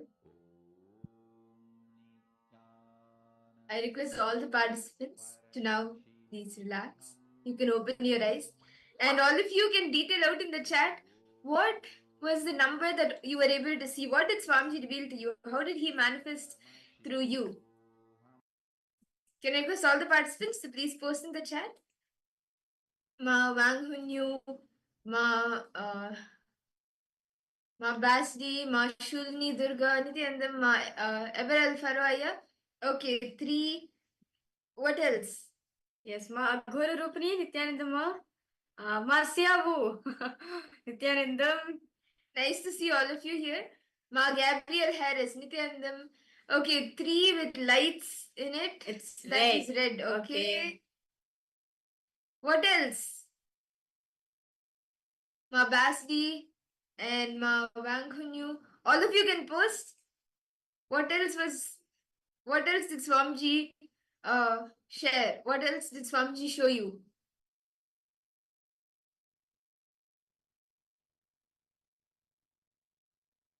Okay.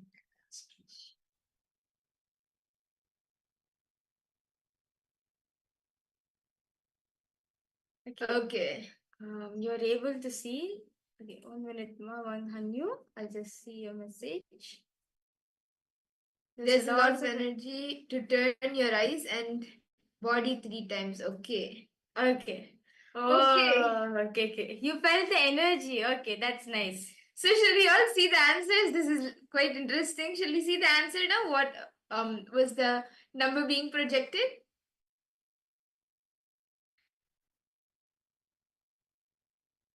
Okay. So the number which is being projected for all of you is 3, number 3. And you can see the 3 is in red color outline and it's like a purple color background. And all of you have gotten spot on. That's wonderful. Ever Faroaya, Ma Anandagurni, Ma Wanghunyu. Ma Wanghunyu, you actually, what you saw was interesting. You maybe didn't see the exact number 3, but you could see like you were feeling the energy 3 times. So that's very nice, Ma. And all of you have gotten spot on. Gabriel. Yes. So shall we all do another exciting round? Shall we all do another round? I request all the participants to please wear your eye bands. You can tie your eyes again.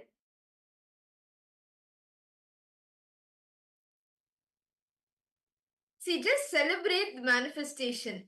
Whatever Swamiji, however he has manifested right now through you, celebrate that.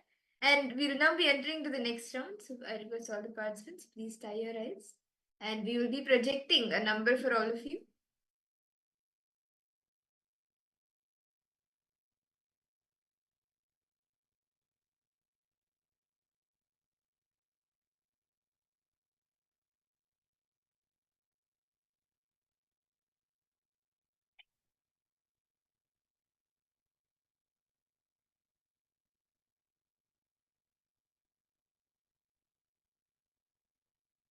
Now we are projecting an image for all of you. We are projecting a number for all of you.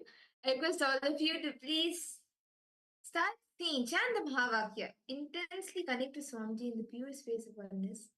And whatever Swamiji reveals to you, start verbalizing that.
Nithyananda. I request all the participants to now please relax. You can open your eyes and you can post in the chat what were you able to see? What was the number that Swamiji revealed to you? Everel Faruaya, Ma Basti, Ma Anna Fan, Nithyanandam, welcome Aya. Ma Wangunyu, welcome Ma. I see a Chinese participants logged in. Nithyanandam to you too, welcome for the program.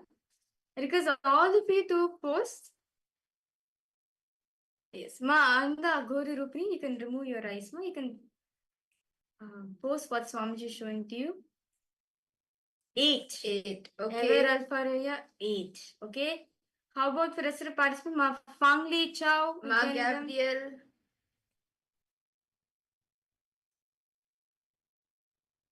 I see 8. Okay. Okay. How about the rest of the participants?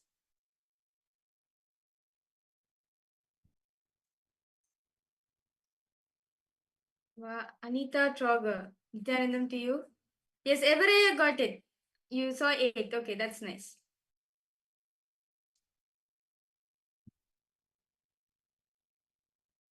How about for you, Ma Anna Fan? What did you see? Ma Gabriel?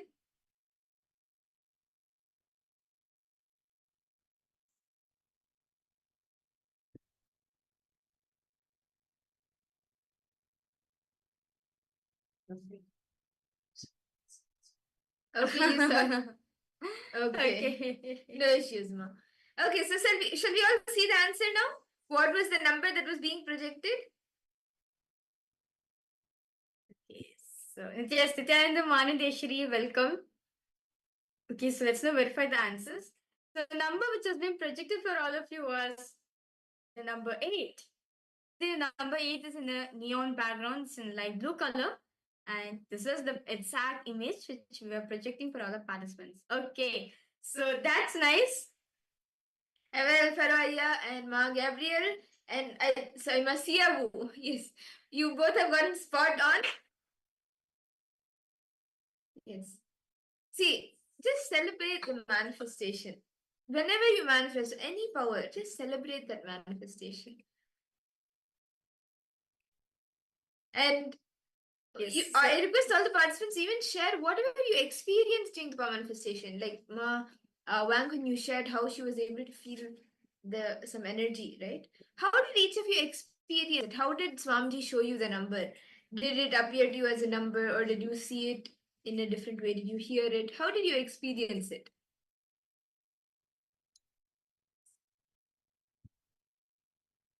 Actually, today, throughout the day, we will be having very important sessions and beautiful sessions where we will be learning about the cosmic actions of Paramashiva. And today is actually going to be a very important day where all of us are going to be understanding how to establish ourselves in easiness. See, just like how Bhagavan Sadashiva is today, all of us are going to be receiving a darshan of Bhagavan Sadashiva Murti. So, Bhagavan Sadashiva, in the Agamas, right, Paramashiva elaborately describes, he does the Panchakrityas, the 5 cosmic acts, which is Srishti, creation, Sthiti, sustenance, Samhara, rejuvenation, Trobhava, putting in delusion, and Anugraha, liberation, not just for this world alone, but for all the multiverse, for all the beings in all the multiverses. So in the first session, Swamiji is going to be expanding about, there's something called as, there's 3 things, called as Jiva, Jagat, and Ishvara. The Jiva is the self, what you perceive about yourself, and everything that you cognize as I, what you cognize as the self. And how all of these, then the Jagat is the world around you, anything and everything around you. And Ishvara is the God. And we'll actually be seeing now in the first session that we will be entering into shortly, we will be seeing how, like what the Jiva, Jagat and Ishvara is. What is the self? What is Jagat?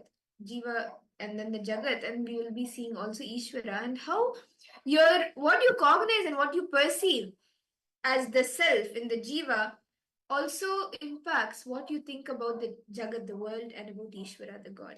So let us all now listen to these beautiful revelations from Swamiji directly.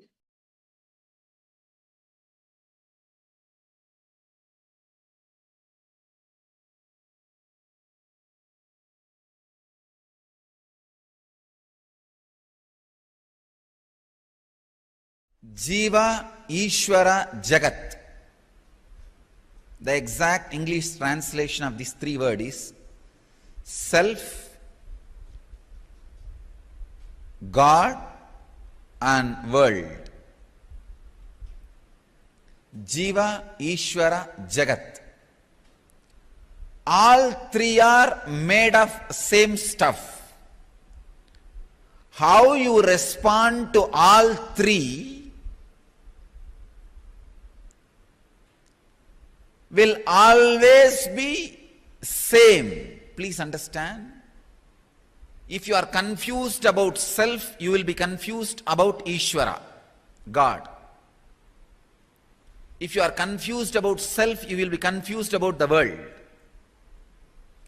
If you are clear about the self, you will be clear about Ishvara. If you are clear about the self, you will be clear about the world. If you have visual understanding about yourself, for example, when you look inside what you are, if you get an idea visually, you will be able to see Ishvara visually. You will be able to see the cosmos, anything, anywhere visually. If you close your eyes and see yourself, you have only verbal idea what thoughts are going inside.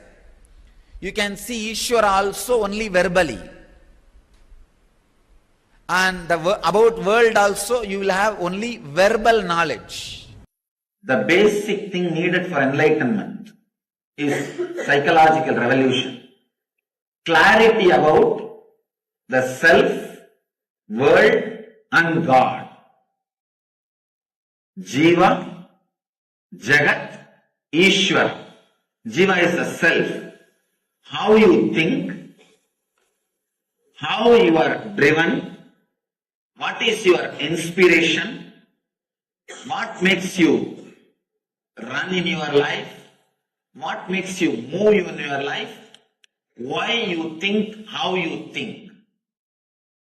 This understanding is Jiva. Then Jagat, how the clarity which happened in me, or the desires and fears I feel in me, how I am going to connect it with the world. If I have some desires, how am I going to get it from the world? If I have some fears, how am I going to avoid it?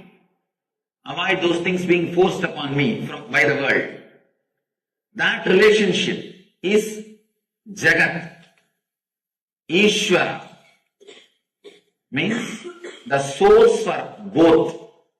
The source for individual self and the world is the Ishvara. Achieving that source, all these three is what is called enlightenment. First, having clear understanding about Jiva. Why you think, how you think. This clarity will give you the experience about Jiva.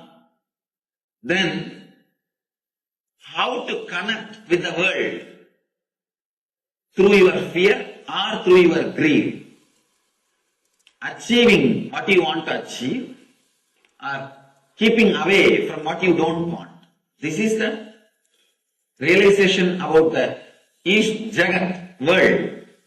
The third, Ishvara, which is the source of these two, experiencing it. Actually, it's a very subtle truth, but very strong truth.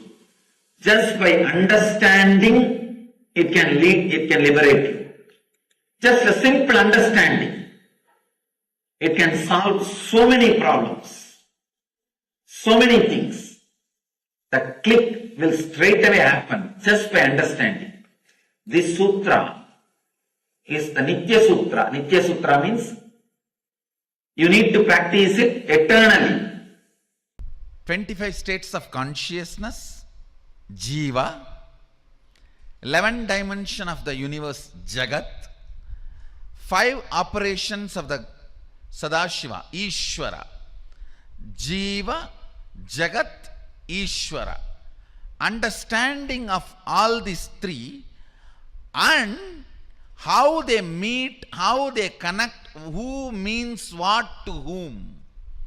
What means what to whom? Who connects with what in what way? This whole matrix is Maya. Realization of this whole matrix is Sadashivoham. Jiva Jagat Ishvara. And now when they understand the matrix between these three, the experience of Sadashivoham starts as a everyday happening. Please understand, happening means how the 9 body fluids are happening as long as you are alive in this body. Like this Sadashivoham will be one more oozing happening of as long as everything exists. The happening word, that is exactly the description of the word happening in Sanskrit. How the 9 body fluids go on happening as long as you are alive in this body. Anything which becomes that kind of happening in you only is anubhuti. So this matrix of Jiva Ishvara Jagat, realization and mastery over this matrix happening in you is Sadashivoham. Not that when you have an incompletion you will find completion, you will find solution. No, that is not called happening. That is taking medicine and healing. For example, you have a, what do you call that? Low hemoglobin. You take medicine and then hemoglobin, you become iron lady, and then hemoglobin becomes all right. That is medicine. That is not happening. Understand? So when you find incompletion and you go for completion, it becomes all right. That is not happening. The moment hemoglobin starts coming down, automatically body secretes whatever is needed and it becomes all right, is only happening. So now this matrix and mastery over this matrix will become happening in you guys. That is Sadashivoham. When I am introducing, it is only a medicine. Wherever you have a problem, take this and heal, work, breakthrough. It's a medicine. But when this matrix is mastered, it becomes happening.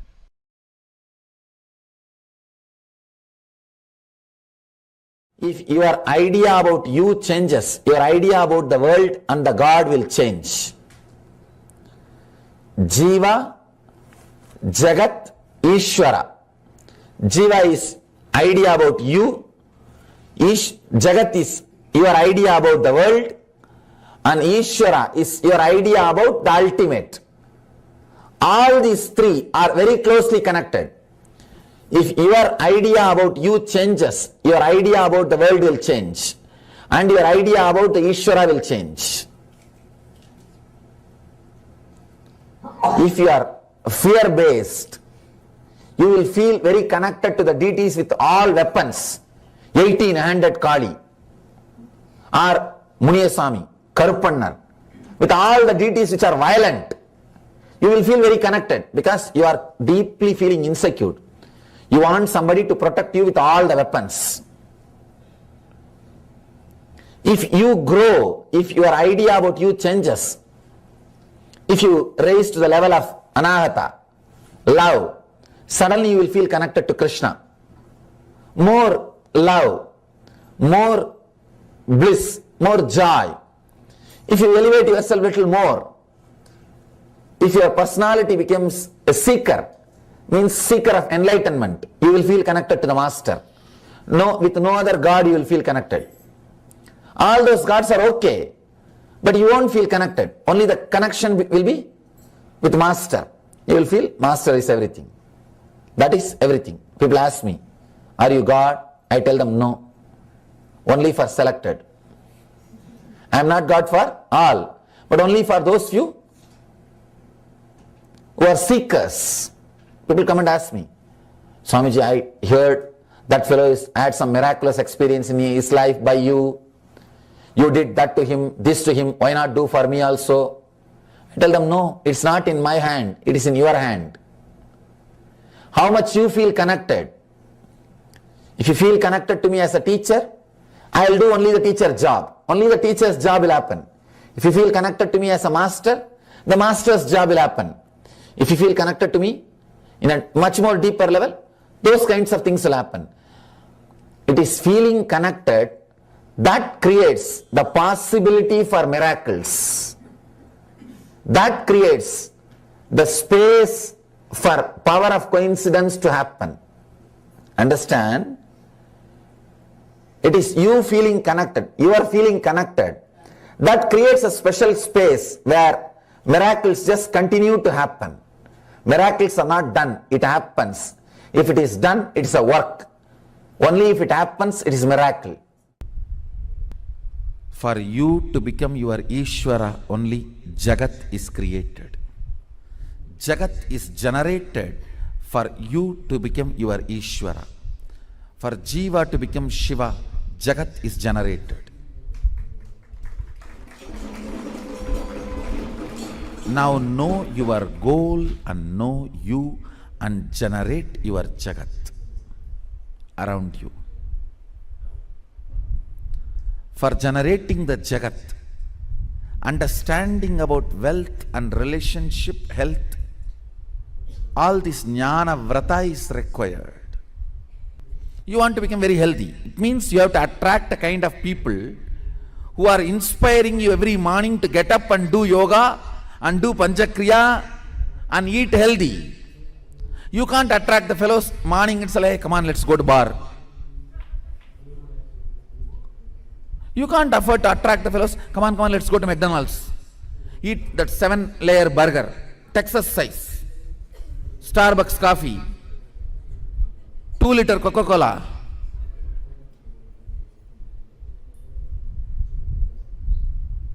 If you attract that kind of friends and that kind of world around you, then don't expect to be healthy. So if you want to be healthy, you need to attract a kind of people, setup, system, place where people are all happy and wake up early morning and breathe that fresh ozone and bend the body, do the yoga and eat healthy, live happily, don't accumulate toxins.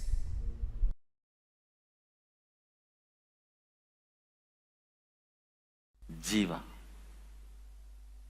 Listen, first let me define Jiva. What you perceive yourself as of now to whatever you can perceive you.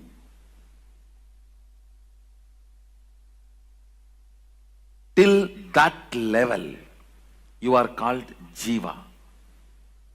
When you cannot perceive yourself anymore individually, separately, you are Shiva. Listen, let me repeat once more.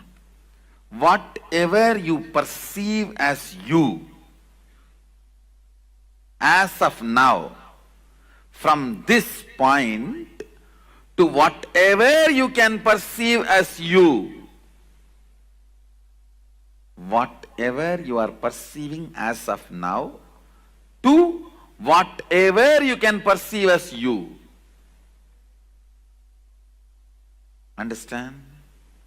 Even if you perceive yourself as Sadashiva, you are only Jiva. It's within the matrix. There will be a space where you will not perceive yourself as an individual. Only then you are Shiva.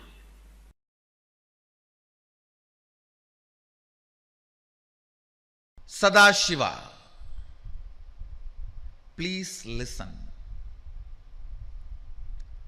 What Vedas describe as Brahman, Agamas describe as Sadashiva, is not what English word God means. God means generator, operator, destroyer, three. Very clearly Agama says Sadashiva does Panchakritya, not three. Panchakritya means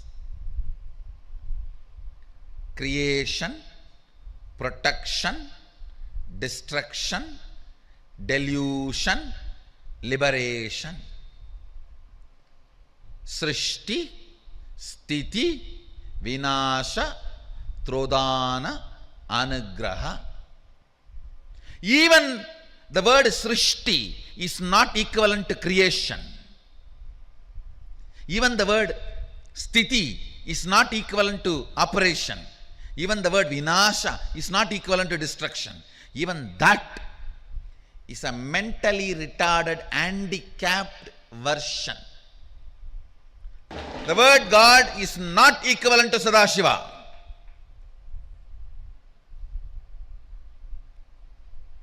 The very scope. West does not understand something called delusion and liberation. It understands only creation, operation and destruction. What they understand from their scope, they created their God. Understand what they could grasp, based on that they created their concept of God.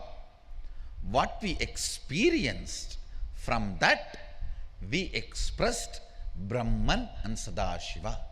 So the Brahman in Vedas, Sadashiva in Agamas is not described, presented properly by the word God. I am first making this statement clear. So,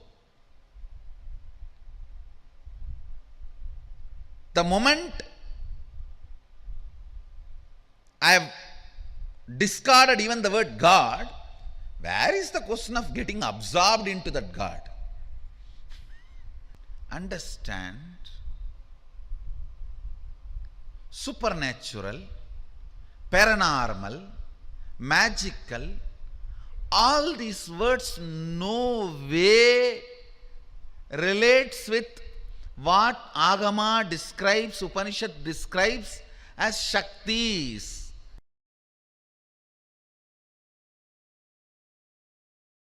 Let me enter into the Satsang. Listen.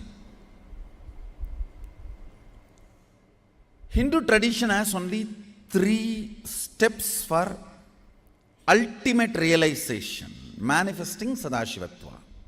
1. Shravana, listening. 2. Manana, internalizing. 3. Nididhyasana, manifesting, living. Listen carefully. Any great truth you listen, Shravana, which goes into your length logic dimension, should become part of your depth cognition. Once it becomes cognition, you start living it. That's all.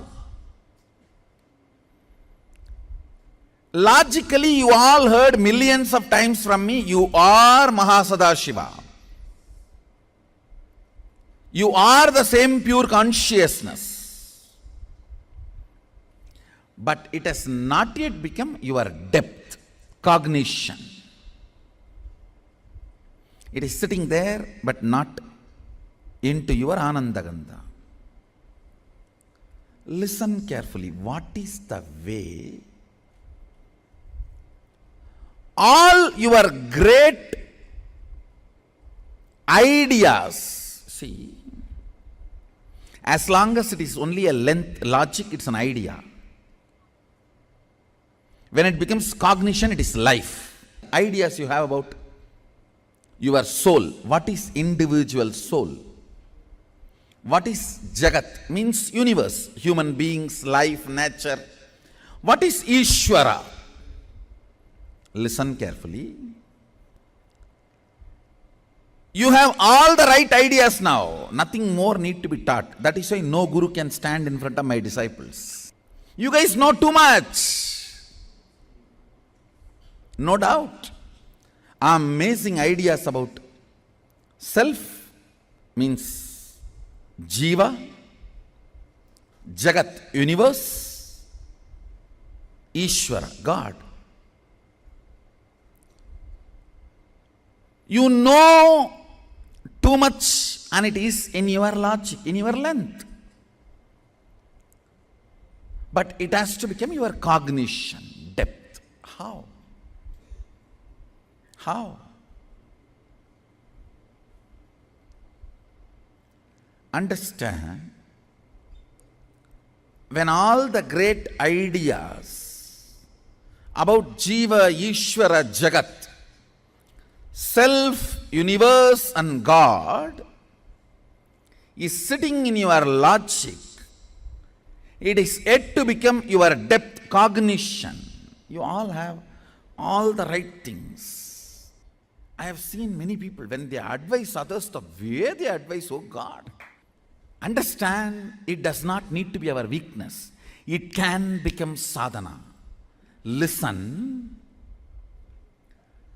How many of you feel when you solve others' problems, so many clicks happen inside you and many of your problems are solved? Raise your hand. That is always the technique. Start causing others. That is what I am saying.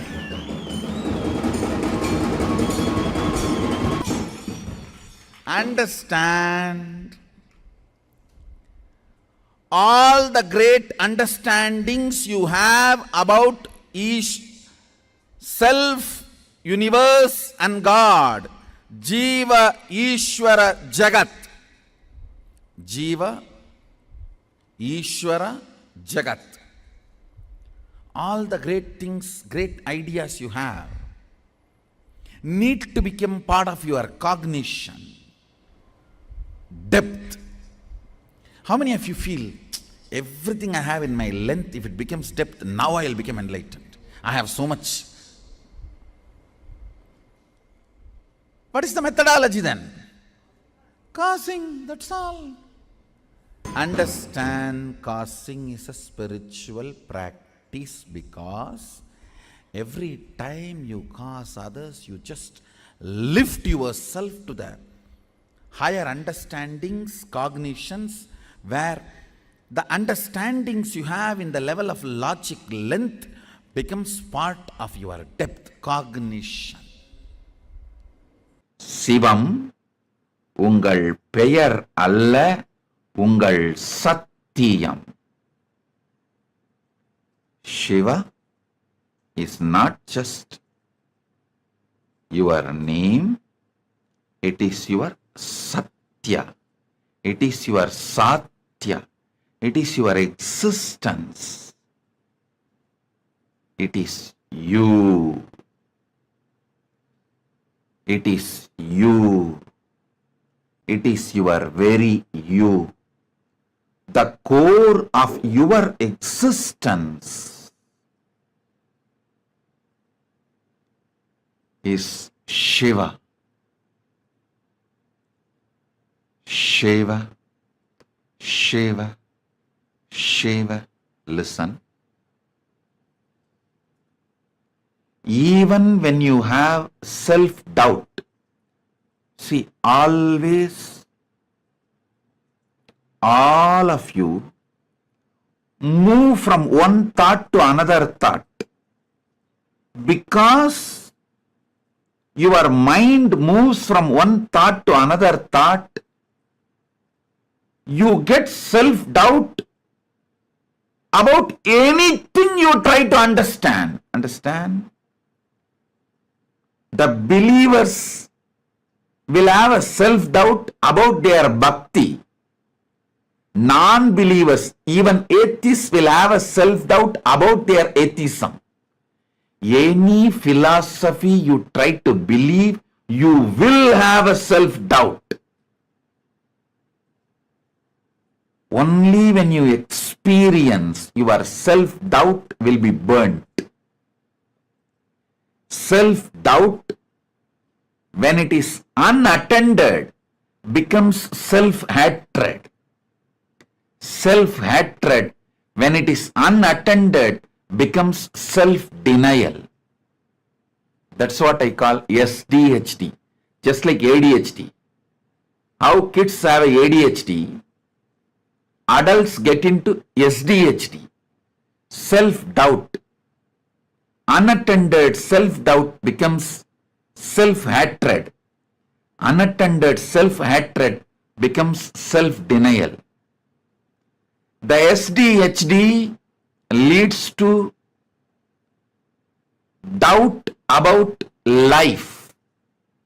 Doubt about your own life.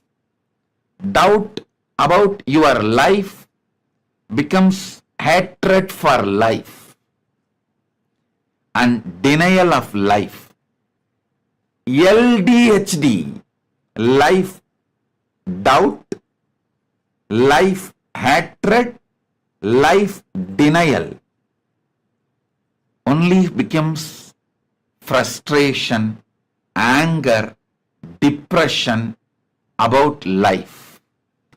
All the problems you face in your relationships with the external world, with the outer world, is LDHD. Listen, all the pasa you experience, all the mithya you experience, all the maya you experience, all the delusion you experience is LDHD. Life doubt, life hatred, life denial. All the insecurity you experience about life is God doubt, God hatred, God denial. Listen. What starts as SDHD starts manifesting as LDHD and goes to GDHD. Once you don't attend to your self-doubt, self-hatred, self-denial, it takes the form of LDHD and GDHD. Listen.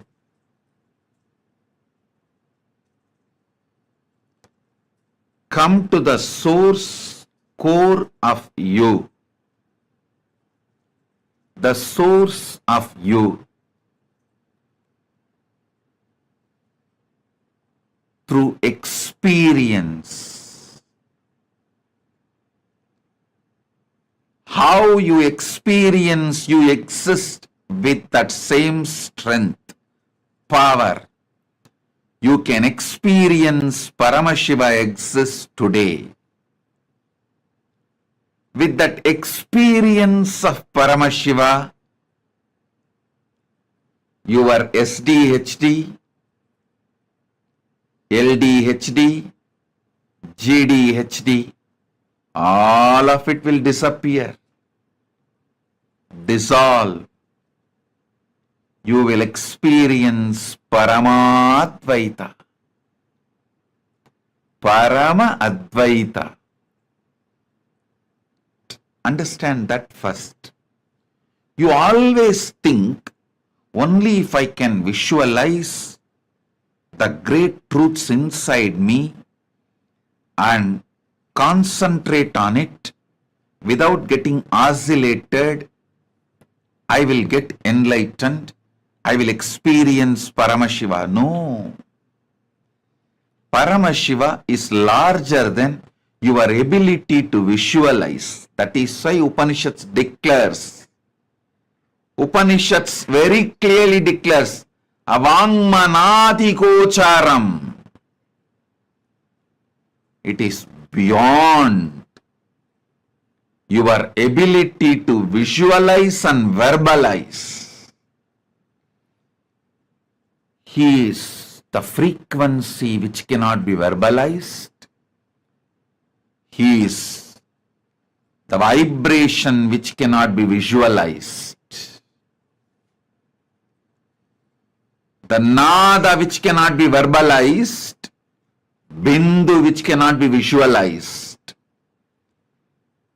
He is Satya, only can be experienced. Before entering into the sutra, just few understandings, few words about the scripture, Shiva Sutra. This book is not even just a manual for enlightenment. It is a manual to create spiritual traditions. The technique which we are going to enter today is the base of whole Buddhist tradition. Each technique, each meditation technique which is described in this book is a base for one religious tradition, one spiritual philosophy.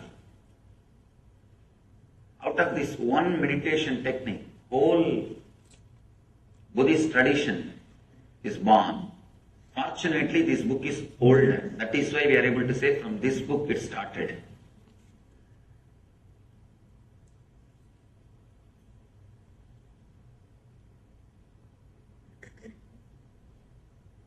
People ask me, how can you keep Buddha also along with gods? Because Buddha did not accept Vedic gods. If you read deeply, Buddha never said there is no God or God does not exist. Whenever he was asked the question, he just avoided. Just not to waste the time. Because whenever you say yes or no, you have enough arguments.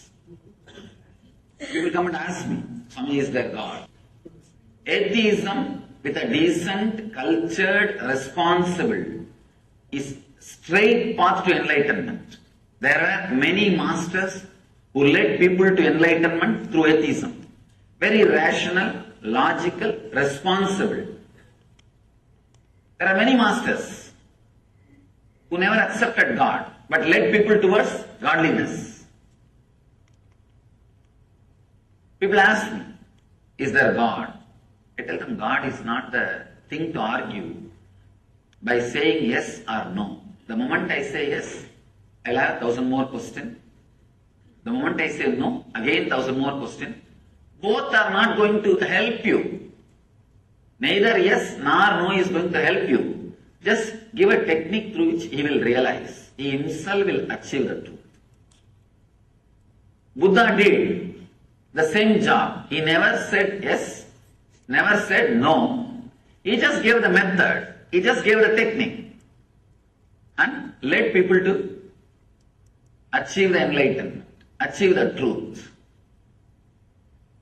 In a very beautiful way, without accepting the authority of the Veda, he contributed to Vedic tradition.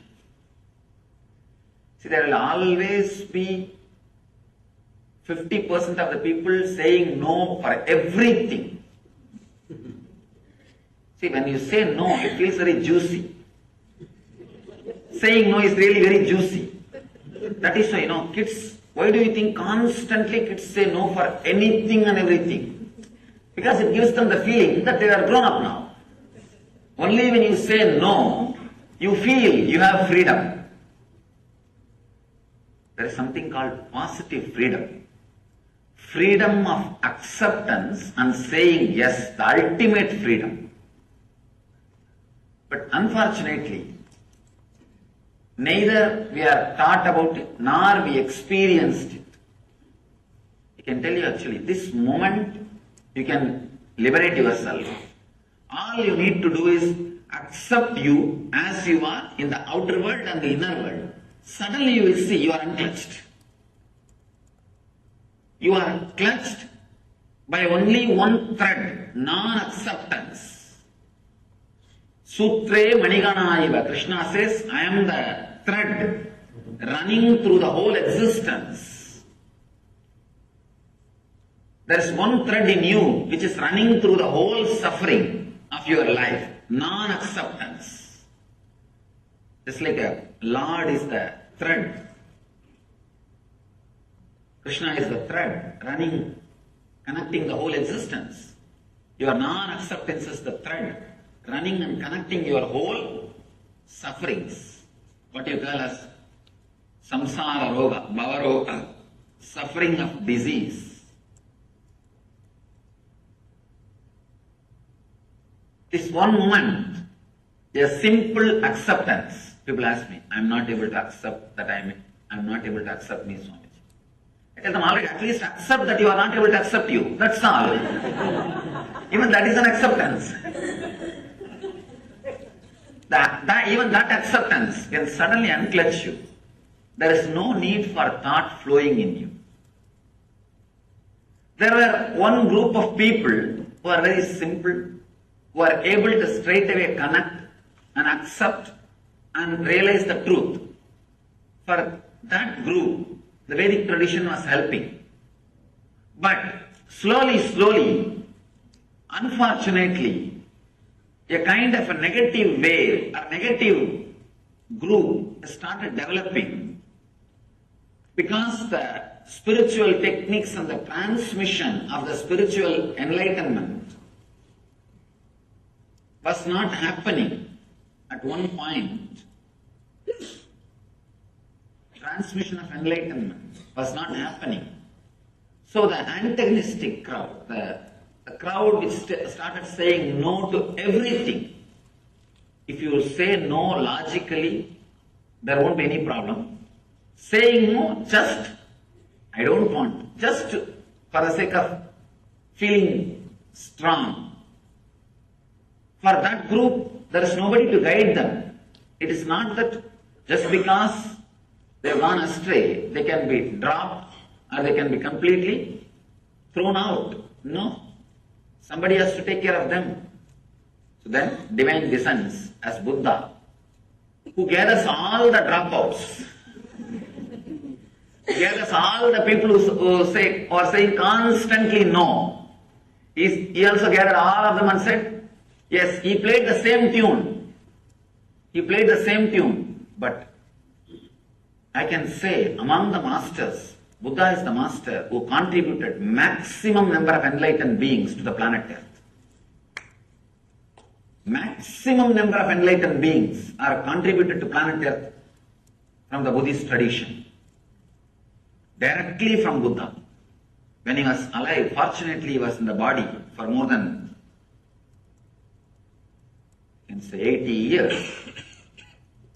He became enlightened around 40. 40 years enlightened public mission. He created at least 10,000 enlightened beings. I think even now, it's a achievement. I don't think anybody else has done much more than that. He contributed so much without directly saying yes or no to the question whether God exists or not. He straight away gave the technique. And that technique is from this sutra. This is the sutra which forms the core, center of the Buddhist tradition. That is why the Upanishad says the person who is initiated, the initiated person, for him whole world is heaven. Amritasya, immortal heaven. The person is uninitiated. See, understand the word initiation. It means not that doing some ceremony or ritual. Initiation means the click happening in you. When a master expresses the truth, the realization, if the click happens in you, if suddenly you feel, oh God, right, what he says is right. I was always thinking this. He put it in the right way. If you feel whatever I am speaking, always you thought about it, but I am verbalizing it, I am properly putting it in word, initiation has happened. That is the scale, whether initiation has happened or not. If the initiation happens, the whole world is heaven. If the initiation is not happening, then whole world is hell. All you need to understand is this two quality. When you do not accept this moment, starts the greed. When you do not accept the moments which may come, there starts fear. Out of greed, the quality of rajas gets added into your system. Out of fear, the quality of tamas gets added into your system. All you need to understand, the more and more time you spend in the middle path means accepting the inevitability and accepting your present moment, accepting you as you are now, understanding the inevitability of the life which may happen in you, happen for you. When you have these two understanding, that is what we call sattva, means relaxed, restful middle path. Neither you are driven by the non-acceptance of the present moment, nor you are driven by the non-acceptance of the future moments. Non-acceptance of the present moment and future moment are the root of rajas and tamas, restlessness and fear, restlessness and inertia. This simple understanding, this psychological revolution, actually the moment initiation happens in you, every word which comes out of the master rings bell in your heart, and that becomes a strong, clear programming in you. Programming your life based on the Vedic knowledge. Even the Vedic knowledge seems to be too small a word. The right word is the true knowledge. Actually, Vedic knowledge is true knowledge. But in course of time, people have started thinking Vedic knowledge is something like a branding. No. All of us need to understand the word Veda. Veda means the knowledge which comes out of your inner space when you are unclutched. When you are unclutched and relaxed, whatever research and development happens automatically inside you without you contributing or you interfering. That is Veda. If you just keep quiet, Veda will happen in you. That's all is the basic truth. When you unclutch and rest in a silence, relax in silence, a strong visualizations without verbalizations will happen in you. Those truths are only called Vedas. There is a beautiful description about who is Rishi in Sanskrit. Mantra drashta is Rishi. Understand? Not the person who heard the mantra, but the person who sees the mantra. Mantra drashta. Drashta means who sees. Means the whole knowledge or truth will happen in you as a visualization, not as a verbalization.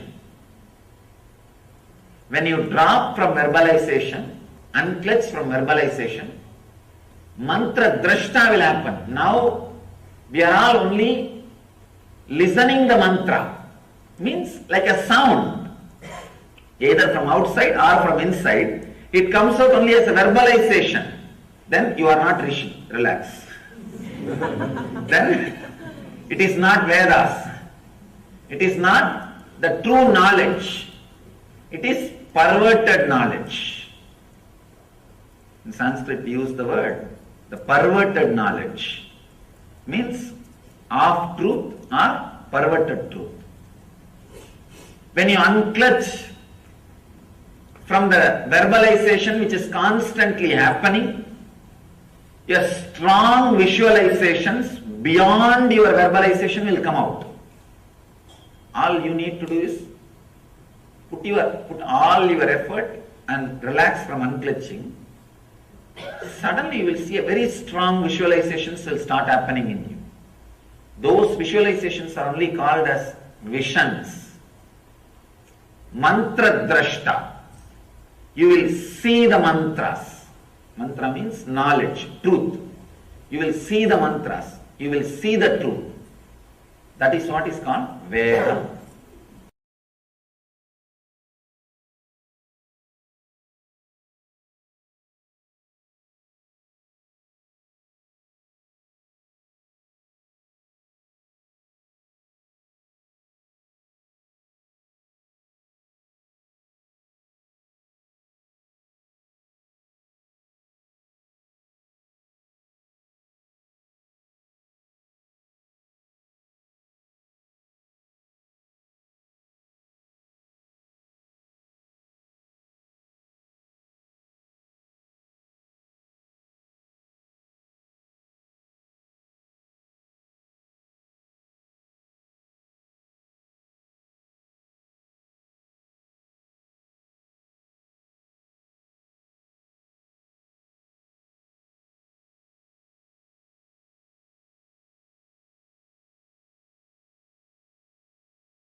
Nithyananda, Nithyananda, to all the participants, that was a very beautiful session, revelation. Swamiji spoke on how to, basically it's very elaborate Swami, the Jiva, Jagat, Ishvara in each and every one of us. Okay, Nityanandam Chandrasekharaya. Yes.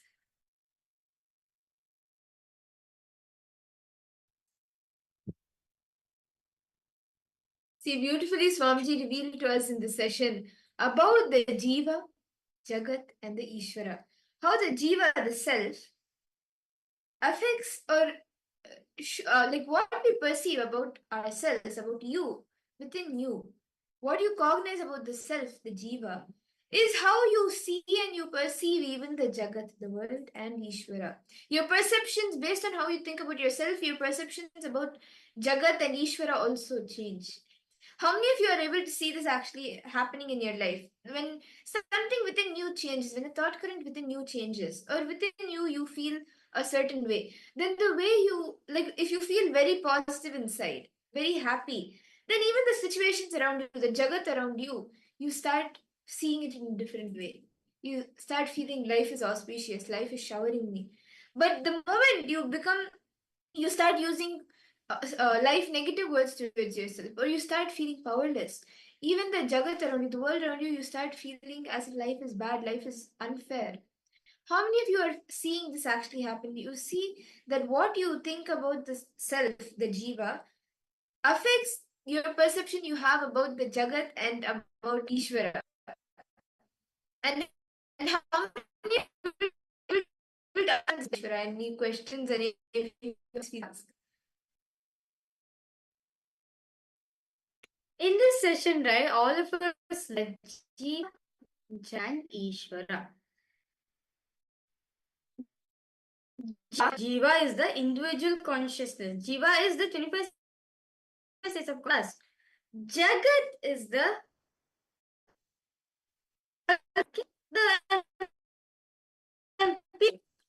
now Paramashiva himself. All these three are connected to each other.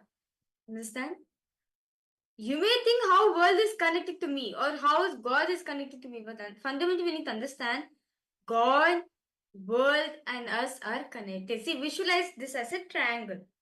Okay? Nithyananda, my ishq, welcome to the program. Okay? So, I request all participants now visualize this as a triangle. Okay? Visualize this as a triangle. In the top of, in the bottom corner of the triangle, it is world. In the second corner of the triangle, it is Ishvara. All these three are connected to each other. If, let's say, if you are sad, if Jiva is sad, then see, if you are confused, then you will think the world is confused. Then forget about God. You won't even relate with God. So understand all these three, us, world and God, Paramashiva, all these three are connected to each and every one of us. See, if you are confused about the self, you will even feel confused about Ishvara, about God. You will feel confused about the world, about Jagat. And you will see literally everything that it becomes chaotic. But if you are clear about the self, if you know, yes, this is myself. This, if you are clear about it, then the way you see Ishvara, the way you will be very clear about the Ishvara component. You will be so clear about the Jagat, the world around you. So remember understanding. So we need to get clarity in ourselves, as very beautifully in the Vijnana Bhaivatantra. Sutra 63, Dharana 40. Paramashiva very beautifully says, Sarvam deham chinmayam hi dagatva paribhavayet yogapan nirvikalpena manasa paramodayaha. He says, your body, Jiva, is filled with consciousness. Who is Sadashiva? Yourself is Sadashiva indeed. The whole universe, Jagat, is also Chinmayam. The essence and nature of consciousness. Expand your cognition to the whole universe with its many planets, galaxies, and space, and beyond all is Paramashiva. Now, can we all take a few minutes? I request all the participants to please take a few moments. We will be doing a small internalization exercise where we will be exploring the world, the Jagat.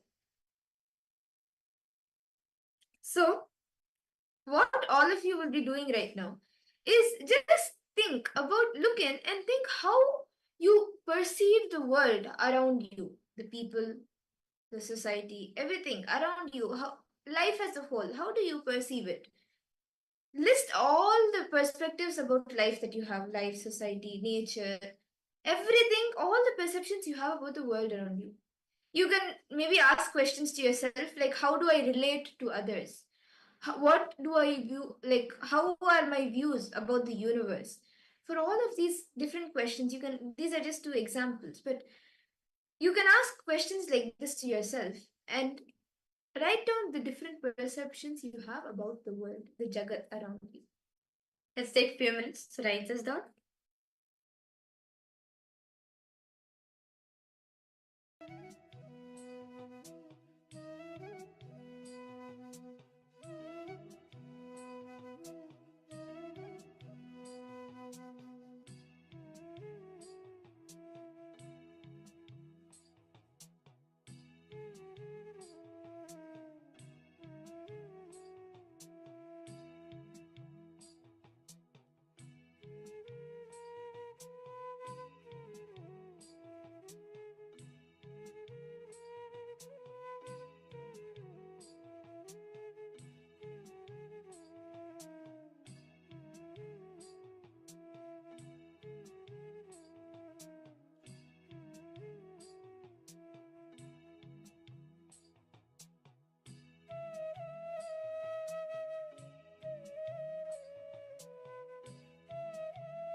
Nityananda, to all participants. Hope all of you are done right.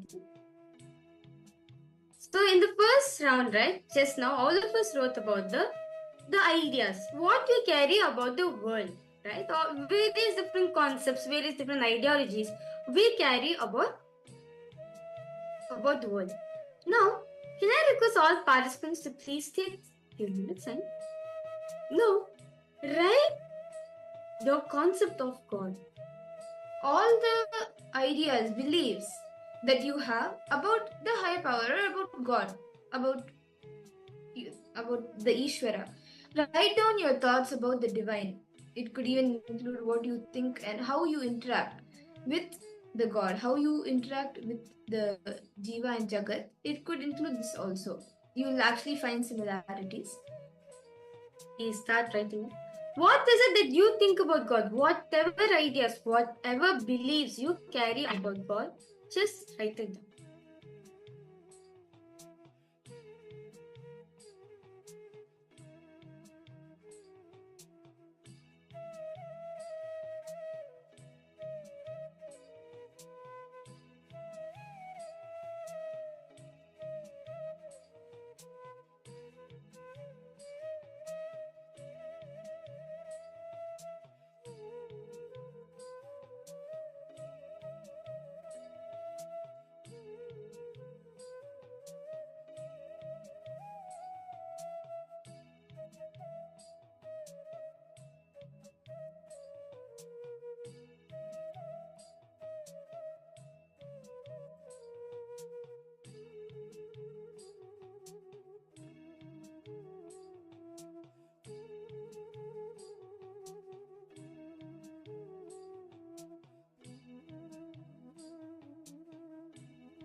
Nithyanandam, I hope all the participants, all of you have been able to write this down. All the perceptions, ideas, beliefs that you have about the Ishvara, the God.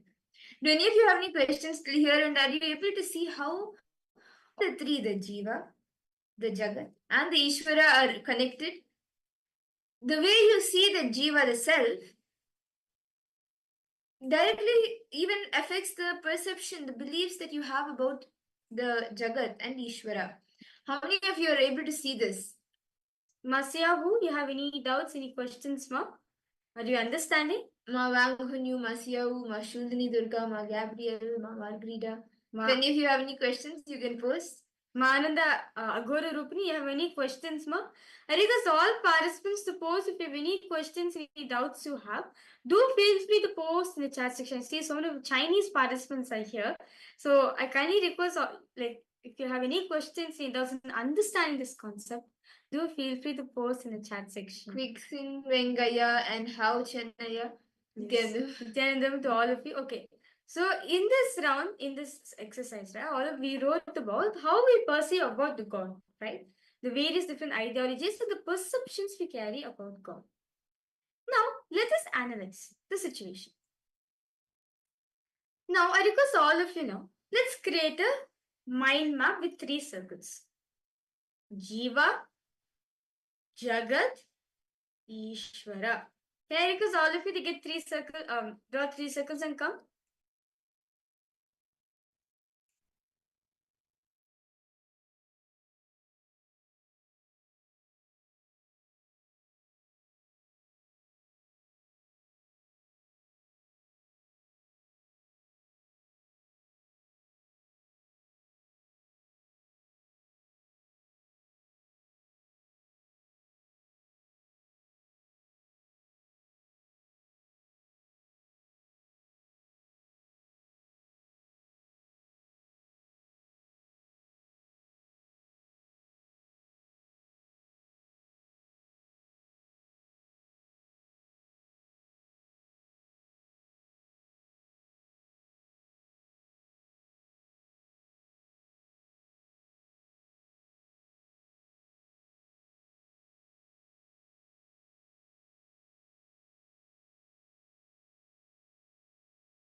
Yes, Nithyananda to all participants. Sorry for technical glitch. So, we are going to make each and every one of you understand this Jiva Jagat Ishvara. Can I request all of you to get the paper and come? Okay, so what we're going to be doing is, let's create 3 circles, okay? So we can create 3 circles. So you can see one circle over here. Jiva, Jagat,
okay. Nithyananda to all participants, sorry for a technical glitch. Okay.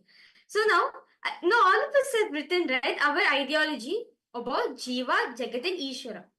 So can I request all of you to draw 3 circles, please? You can draw it as 3 circles. One is Jiva, second is Jagat and Ishvara. So you can see that all these 3, you can see it's like a triangle, right? See, all these 3 are connected each other. Swamiji says that Jiva, Jagat and Ishvara, all these 3 are connected to each other. That we need to understand fundamentally. Now, for example, let's say I write here I'm confused.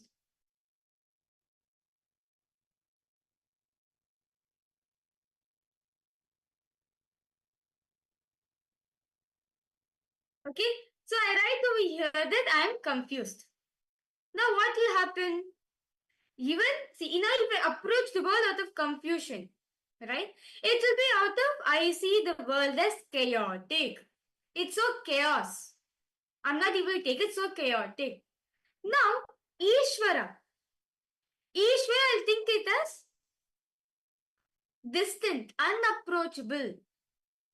So, only for, see, the space in which we see matters a lot. The clarity we carry about ourselves matters a lot, as that affects the Jagat, the world, and if it affects the Ishvara, the God you perceive.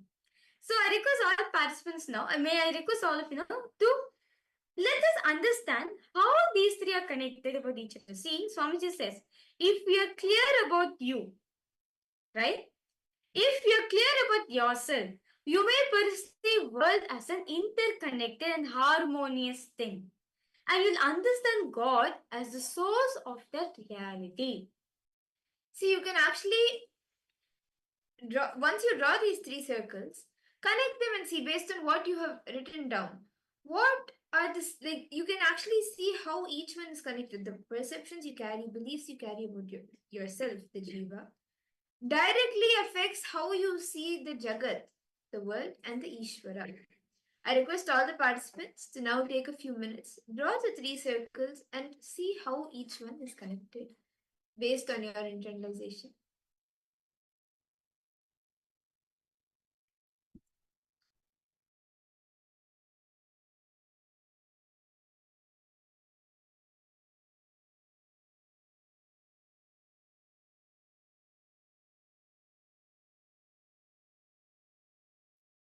Based on your internalization, the different connections that you see, how your perceptions affect the Jagat and the Ishvara, the way you see the Jagat, the world, and the Ishvara.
Nithyananda,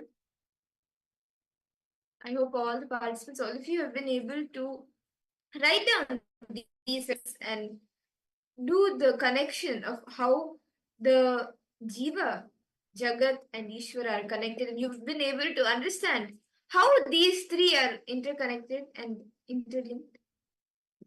Do any of you have any questions? Please feel free to post it in the chat. Ma Siawu, Ma Wang Hunyu. All of you can post if you have any questions. Ma Ananda Gorni, Ma Basti Malita Nithyanandam, Ma Gabriel. Okay. I request all participants any doubts you have, do feel free to post in the chat section, okay? So let us now move ahead to the next exercise which Swamiji has given. The next step Swamiji has given is, now, based on what your reflections, based on whatever you have come so far, right? Identify one clarity. How would you want to change the ideas about yourself? How do you want to change the ideas about yourself? So you start seeing the Jagat and the Ishvara differently. Can I request all the participants to now write down the ways you want to see yourself, the different ideas you want to hold about yourself. You can create a table of what you want to be, what you want, the ideas that you want to have. That's all take a few minutes, write this down.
Nithyananda. I hope all of you have been able to complete writing down the different ideas, the beliefs, how you would want to change, how you want to change yourself, the jiva. And with that internalization, see, actually, this is a very powerful internalization exercise because only what you perceive in the jiva, the self, you will be able to even like that is only being projected for the Jagat and the Ishvara. So when you hold, like when you believe within you something positive, powerful, then even the Jagat and Ishvara, you will cognize it in a completely different way. If you are clear about the self, then you will be clear about even the Jagat and about Ishvara. And with that clarity, knowing that, okay, from now on, let me use the right words or let me use the right beliefs in my jiva to manifest the Jagat and the Ishwar. With that space, let us all enter into the power manifestation. See, power manifestation today, throughout the day, we will be manifesting a very exciting power. Actually, not power, powers, because we will be doing the powers of length, breadth, and depth. See, today, as all of us will be blessed with Sadashiva Murti, form of Paramashiva, Sadashiva actually manifests the all forms of Paramashiva, including and even you, continuously do the Pancha Krityas, the 5 cosmic actions. And in each of these, there are there are actually 11 dimensions, but the 5 base dimensions, length, breadth, depth, time, and space, these are the 5 dimensions that we understand. And these are actually powers also by themselves. So we will be manifesting the power of length, which has everything in the logic, anything and everything that comes in the logic, under the level of logic, whether it is 2 plus 2, or whether it is like Ganga flowing from Gangotri, starting from Gangotri, all of that, anything in the logic dimension comes under length. So we'll be manifesting an exciting power where we will be giving all of you a question in the length dimension, which means logic. You can crack it by using your logic. So those questions we will be giving, and you will be seeing that through your third eye, scanning and seeing through your third eye what the answer to that question is. So in the first round, what we will be doing is we will be projecting an image of a place. It could be any place.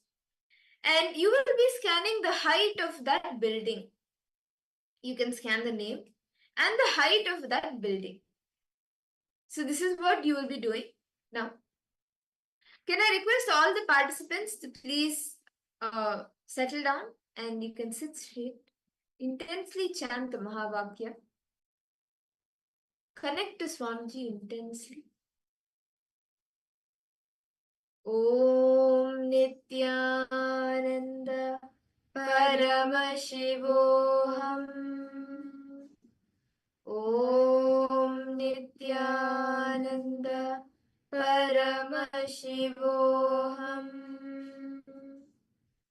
Om Nithyananda Paramashivoham.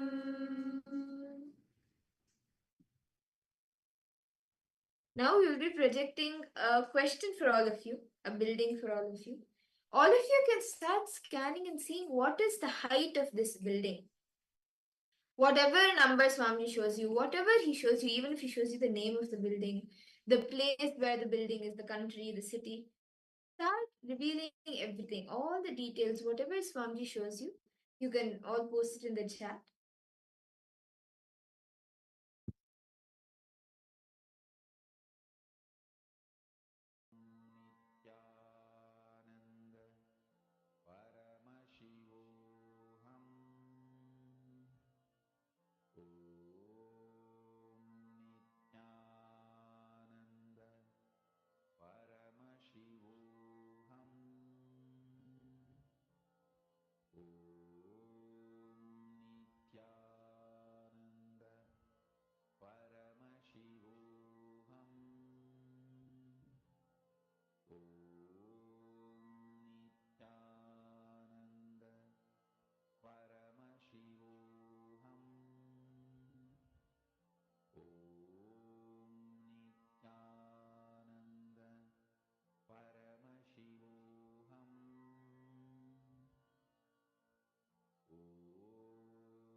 Now I request all the participants to post in the chat what were you able to see? What was the height of this building that we were projecting for all? You can even post it like the country, the height. What was the details that Swamiji revealed to you in the third eye? Can I request all the participants to post?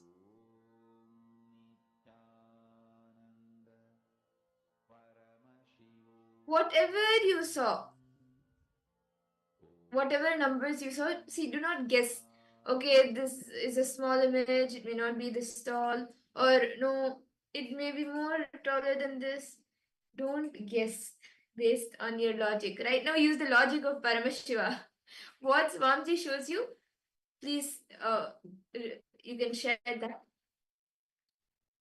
Come on, I request all participants to post what did Swamiji show for each and every one of you. Yeah, all of you can post in the chat section. Ma Isaac, Ma Lita, Ma Anandeshwari, Ma Xiaodan Lao, Kiksing Wingaya, Hao Chanaya, Chandrasekharaya, yes. Ma Ananda Gorini. All of you can post. Ma Wang, you can share. What was the height of this building? Okay, 6,405. Bangalore, Cambodia. Okay. Is this some feet, meters? Did Swami show you any unit, ma? 8, 9, 427, 174. Okay. How about for you, ma? 1 hanyu? What does Swami show for you, ma?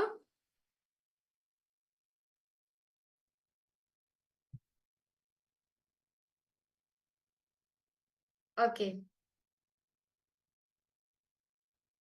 So let's now verify the answers for all participants. So this tower, this building, this power was this building. Yes. So can you request all the participants to please post the answer? Whatever you were able to see, this actually is a tower. It is a building in Chindia Tower. It's called Chindia Tower and it is in Romania. The height is 27 meters, which is 89 feet tall. Okay, let's see. I think someone posted over here. I think my Ishq, if I'm not wrong. Just felt the energy, no problem. Yes. My Ish, you got the first letter, 8. Wow, we got the first number. Yes, no. Yes. So, see, actually, as throughout the day we'll be manifesting this power, try going more deeper. When you see one number, ask Swamiji, Swamiji, is there anything more? Just continue to remain in that space of oneness and go more deeper into more details. See what is the next. And as you see, start revealing it, you will actually be able to see you start manifesting the power more. And with that, this actually is a very exciting and fun power to play with. Then, like if you go to school, you go to work, you go to anything, you'll be able to crack anything in the logic dimension. And now with that, we'll actually be entering into the next session of our day, where we will be listening to what are the 25 states of consciousness. Beautifully, Paramashiva reveals that all of us have 25 states of consciousness. So what are these 25 states of consciousness that all of us experience? Let us all now listen to these revelations from Swamiji directly.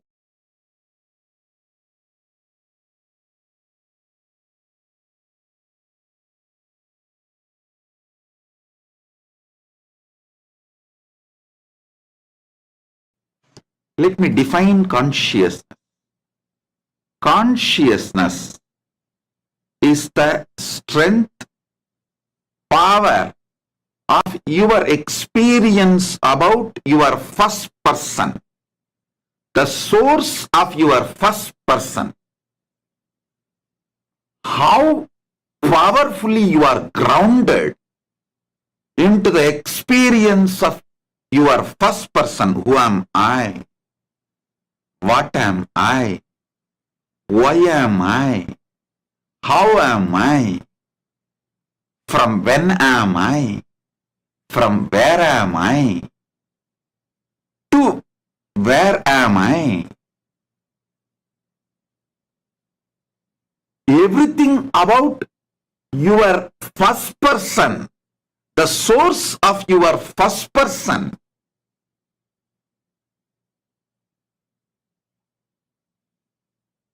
your experiential cognitions about the source of your first person is what I call consciousness. By focusing your energies, your colors, your manifestations. What are your manifestations?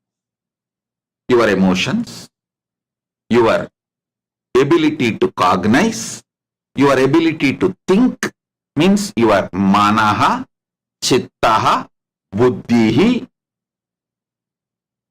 your intelligence, your manas, your chitta, your buddhi, your body. All these are different manifestations of you. Panchakoshas. Annamaya, Pranamaya, Manomaya, Vijnanamaya, Anandamaya. These are your manifestations. If you make all these five focus on the source of your consciousness and raise the frequency of your existence, that is only strength going to come with you, for you,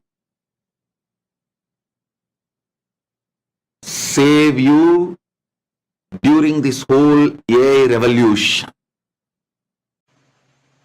I wanted to reveal some of the sacred secrets, nuances of this 25 states of consciousness, 5 aspects of Sadashiva, 11 dimensions of the universe. Please understand.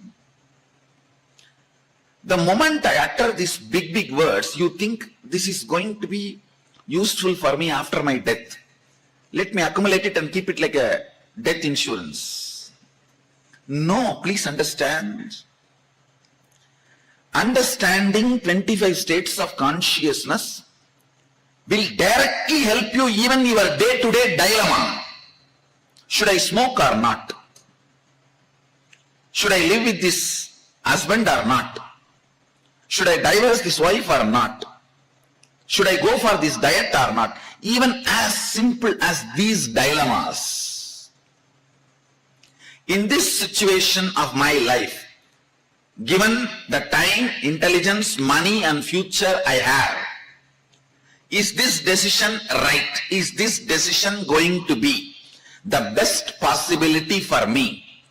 Even in your day-to-day business, career, life, relationships, everything. In every level, the 25 states of consciousness can give you an amazing breakthrough. Understand? All dilemmas and doubts are nothing but your dream state interfering with your waking state without you calling it or invoking it. Your waking state, Jagrat. Without you calling, dream state comes in attacking you, interfering with your waking state. Constantly keeping you in a very low frequency, overlapping or unnecessary interference. Actually, whenever you are in dilemma, confusion, very simple. Just sip 30-40 ml of neem juice. No, because of the taste of the neem juice, you may never fall into dilemma and confusion afterwards. That is secondary. Very simple. I'll give you, it's like an experiment, try. Because neem juice rudely brings you to the waking state.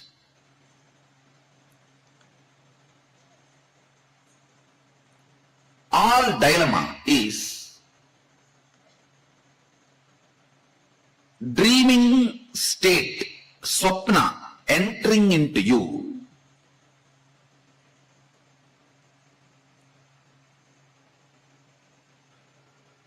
and convincing your waking state that dream state is part of your waking state.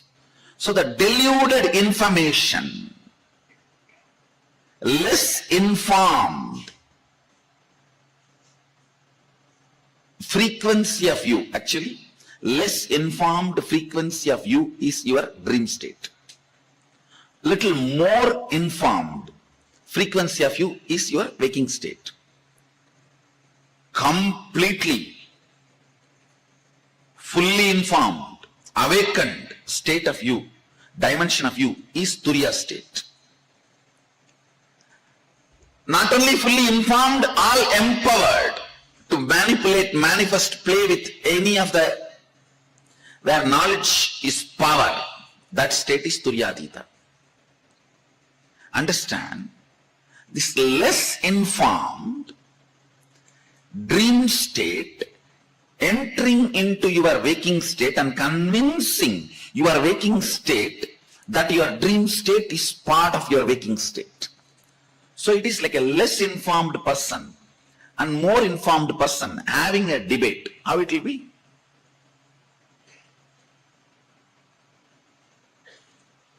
Even the logic or the frequency from which two ends of your dilemma operates will be different. Understand? For example, you are having a dilemma whether to start this business or not. When you are arguing for starting the business, feel how you feel your inner image. When you are arguing for not going for that business, how you feel your inner image. Or you have a dilemma whether to become a sannyasi or not. See, please understand, when you have this kind of debates, dilemmas, whether to go for divorce, whether to go for having a baby, whether to go for sannyas, whether to go for starting a business, or whether to go for having an affair, whether to go for building a new home, whenever you have this, just observe one debate, one side of the debate will always be from more alert, higher inner image of you. The other side of the debate will always be from lower inner image of you. The moment you know this, just blindly vote to the fellow who is from the higher inner image. The debates and arguments which are coming from higher inner image, because he is Jakrat, the other fellow is Swapna, dream. Understand? For you to sit and have this understanding, you need little neem juice on the tongue, or a bay leaf on the tongue. Even the bay leaf, if you soak it in honey and chew, it will bring you to Jakrat state.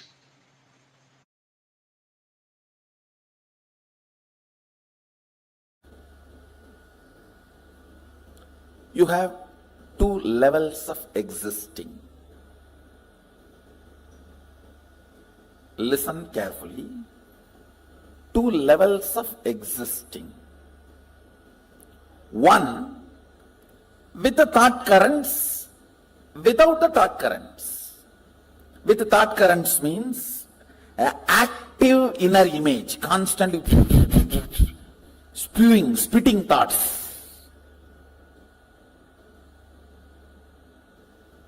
Without thoughts, in deep sleep, where I think some of you are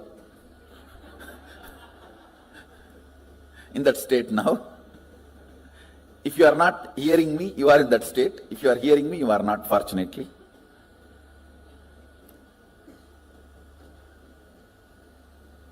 I'll repeat, listen. With thoughts, without thoughts. With thoughts, all of you know, constantly picking fight with everyone, everything. Actually, with thoughts is nothing but constantly picking fight with everything. When you stop picking fight with everything, there will be no thought. Thought is Tan in your existence. When there is uneasiness and you decide to pick fight with some part of you or the other, then comes thought.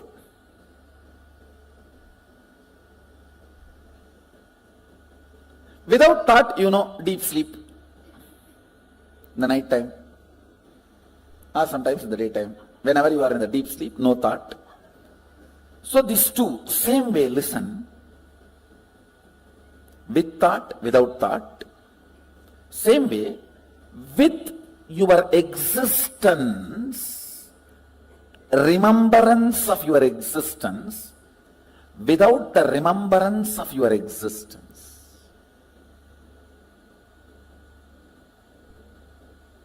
Listen. Listen.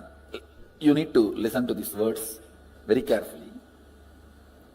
With the idea, I exist, I consciousness. Without the idea, I exist. How many of you are able to understand? See, now, all of you have the idea, I exist. Am I right? The deep sleep, do you have that? That is why it is sleep.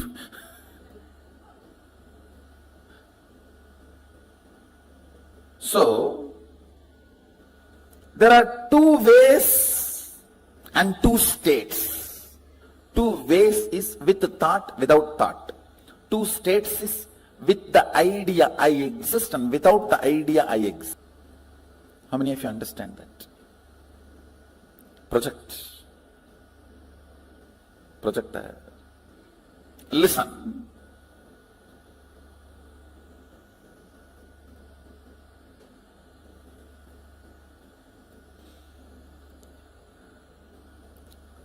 With the idea,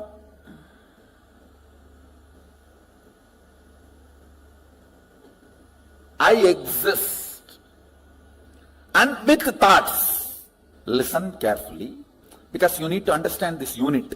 This is the fundamental unit. How the states of consciousness is formed in you. Why you go through what you go through in your life.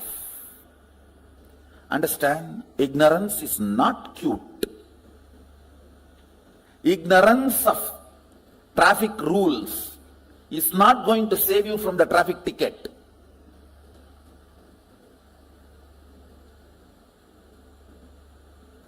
Ignorance of traffic rules is not going to save you from ticket. Ignorance cannot be a reason for not following. Same way in the cosmos, ignorance is not cute. Yes, you can be victim, singing song, oh, I am ignorant, innocent devotee. Who is going to care? No. A devotee cannot be ignorant. Jnana varishta bhakti, devotion established on knowledge and understanding, with thoughts, with the idea I exist, I consciousness. That state is called thinking, Jagrat. All of you are able to understand the word wakeful state, Jagrat? If you understand the word Jagrat, wakeful state, raise your hand. Great. I am using the Sanskrit word so that I will not forget and all of you also will not forget. So let me go to the next word. I am introducing these 4 words. With thoughts, without the idea that I exist. That's called swapna. You may say, no. In dream also I remember I exist. No, listen carefully. In the dream, you will be writing your college examination with sitting with your son. How can that be? College exam you wrote much before the marriage. How many of you had this kind of a completely overlapping dream? You need to know the identity I you feel in the dream does not have independent understanding. It is just overlapping, crisscrossing of few thought currents. See, like laser beam, if 4 or 5 beams cross, that point looks like a independently shining, which is not. Same way, in the dream, few thought currents crossing, you feel as if your identity exists, but it is not. It does not have consistency. In one dream itself, that will change 20 times. How many of you have observed? In the waking state itself, it changes. Why do dream state? How many of you say that? But in the waking state, at least little decent. In the waking state, it's more like an unstable spouse. Every half an hour divorce. And every 1 hour patch up. But in the dream state, it doesn't even behave like an unstable spouse. It behaves like a 10 minutes son, 10 minutes boss, 5 minutes brother, 5 minutes enemy. You just don't know how it behaves. Listen carefully. The number of thoughts gives idea that you exist for a spark. That's what happens in the dream state. How many of you are able to understand what I am saying? That is why the idea of I in the dream state is so illusory. Many times you don't even remember you when you come back from dream. What was your idea about you? Seen but does not exist. That's a direct translation of the word swapna. Seen but does not exist. Where the idea of I does not exist but the thoughts exist, means the frequency of the thoughts is much higher. The idea of I, it has no existence. That frequency is almost like a zero. Then third word I am introducing, listen, where neither the idea I exists nor the idea thoughts exist. That is what is called deep sleep. Sushupti. These three all of us experience in our day-to-day life. The fourth word I am going to introduce, it has no word. That is why it is called Turiya. Turiya means fourth in Sanskrit. In Sanskrit, the word Turiya means fourth. That's all. Because there is no word for it. Where the idea that I exist is there. I am there, but there is no thoughts. That is called the fourth state, Turiya. With the idea I exist, but without thoughts, is Turiya. With I plus with thoughts is waking state. Without I but thoughts is dream state. Neither I nor thoughts is deep sleep state. Only I, no thoughts, is Turiya.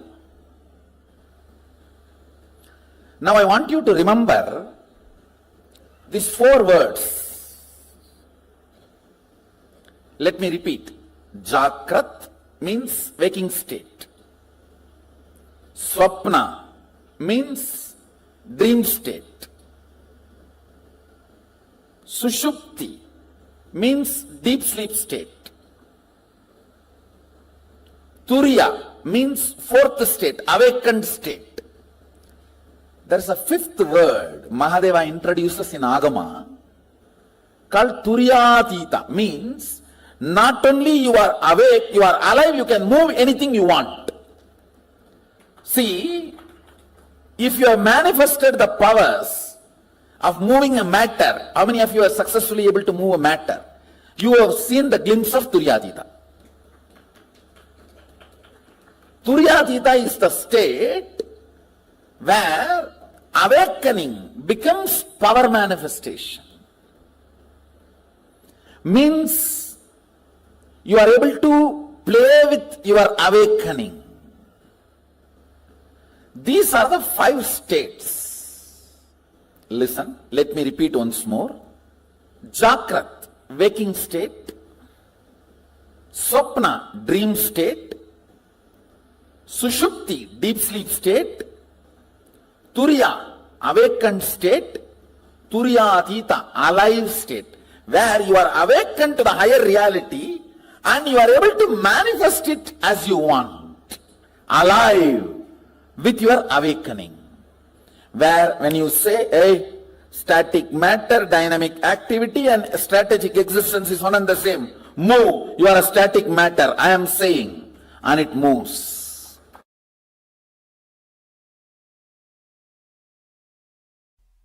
Listen, all these 5 states, deep sleep, dream, waking, awakened, alive, all these 5 states in Sanskrit, Sushupti, Swapna, Jagrat, Turiya, Turyatita. All these 5 states cross each other. You may ask, how? Because you are no more a single integrated being. All the time, one part of you is planning, strategizing about your future and possibilities. The other part of you is just interested in denying you, which is strategizing. The part which goes on strategizing about you and your future is called mind, head, intellect, logic. The part which goes on denying you does not want the direction. Not because it is right or wrong, just it does not want. It's like a tantrum throwing child, what you call as heart emotion. Please understand, you have been given a very wrong idea. Your heart and emotion is always right. No. Both are corrupt. Understand? Both are corrupt. Both carry deep incompletions. Heart wants something just because it does not want that. Heart denies something just because head wants it. It's not that always heart is right. No. If you feel heart is right, no. You are wrong. Head is wrong. That does not mean heart is right. Head is wrong does not mean heart is right.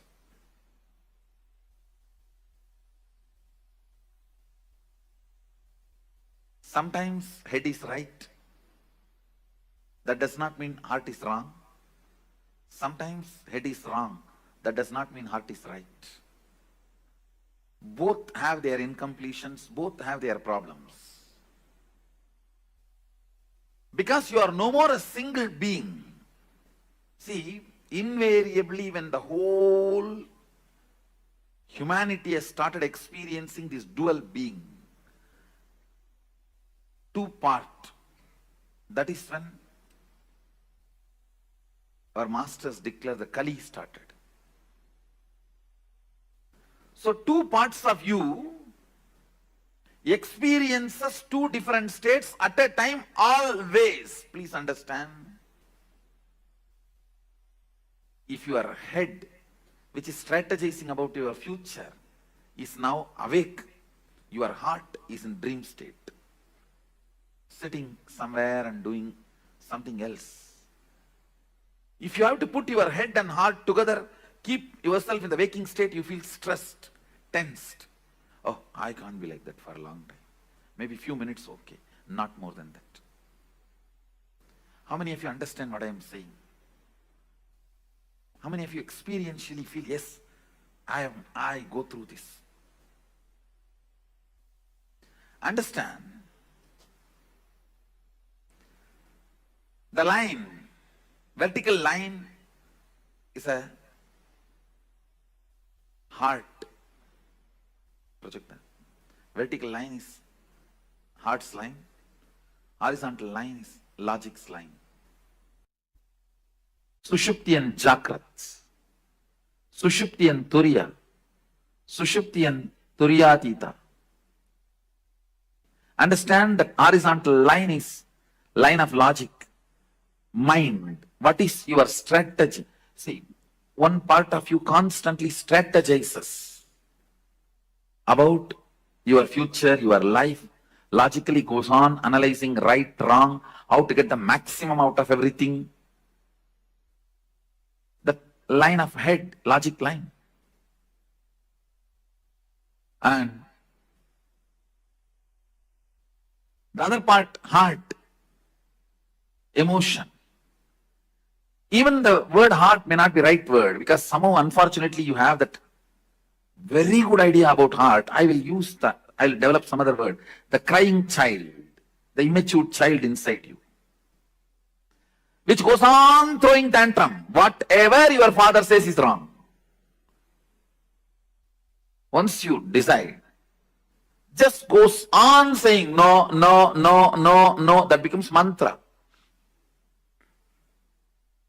The no becomes mantra for one part of you.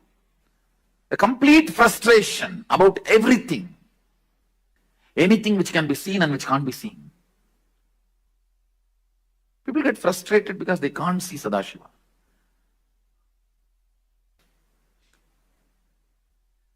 It is good. Sometimes you are not able to see.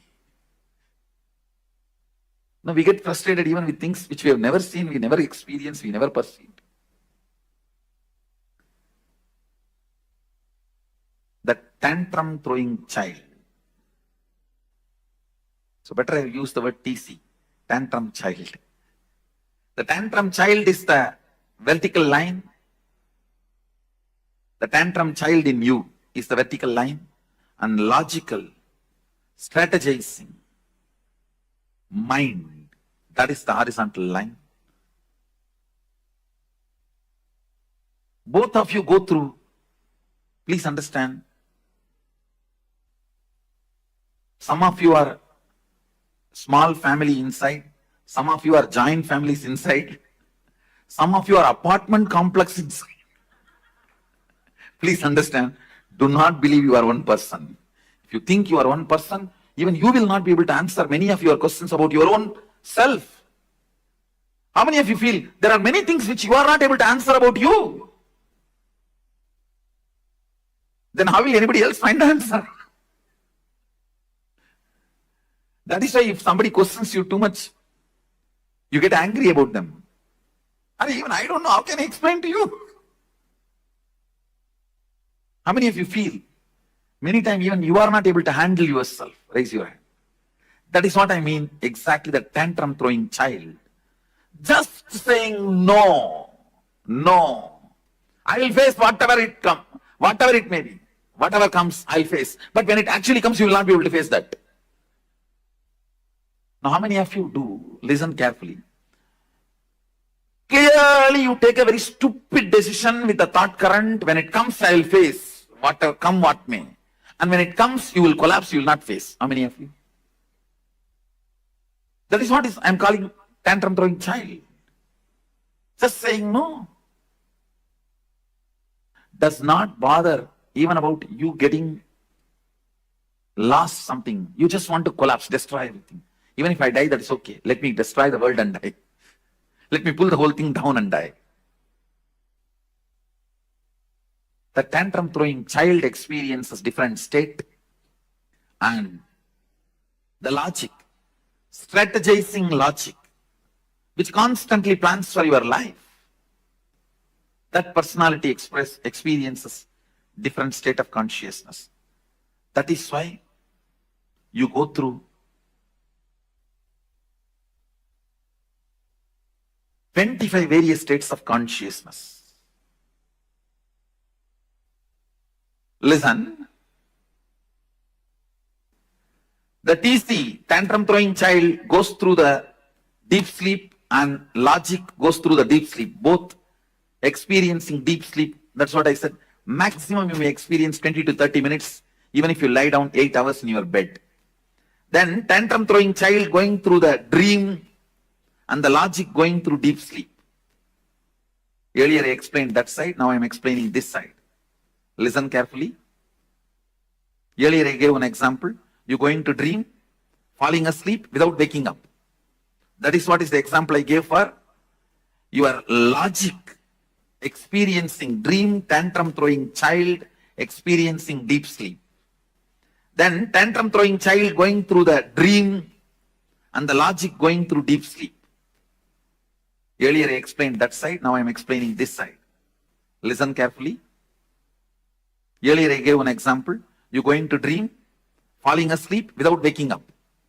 That is what is the example I gave for your logic experiencing dream, tantrum throwing child experiencing deep sleep. Now I am showing you this side. The tantrum throwing child experiencing dream, but the logic experiencing deep sleep. Listen carefully. That is what I call, if I have to find an English equivalent word, frustration. In Sanskrit we call it virakti. Vrakta means the tantrum throwing part of you is active, but the logic is completely absent. Listen carefully. In Sanskrit it's called vrakti. In English I am trying to translate with the word frustration. I'll give you the context where the tantrum throwing you is so alive, wildly active and dreaming. But the logic with which you need to control you, that reins are not in your hand. It's like you are sitting on a wild horse and the horse is running on a hill. It may even jump into cliff now. I'm talking about this part. Where, see, this is TC. Means TC, tantrum throwing child, this whole line. This whole line is logic. Your mind.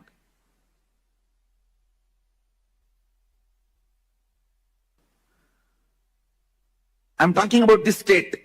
The tantrum throwing child experiencing swapna, dream, wild, going literally wild. And your logic, which is supposed to control, put a rein, is sleeping. It's like you are sitting on a wild horse and you are not able to control the wild horse. It is running. It may jump anytime off the cliff.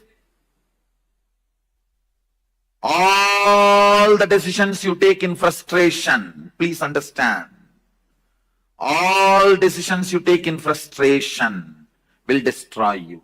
Even if you think it is good decision, I tell you, do not do permanent damage to you because of your temporary sadness. Just don't take decisions when you know you are frustrated. Whenever you know your tantrum throwing child is wildly active and your logic with which you need to control your perception is absent, don't decide. You will be overloaded with frustration. Don't decide. How many of you understand you went through this in your life? In waking state, but your logic is in deep sleep. It means you are not frustrated, you are very destructive. Understand? Very consciously,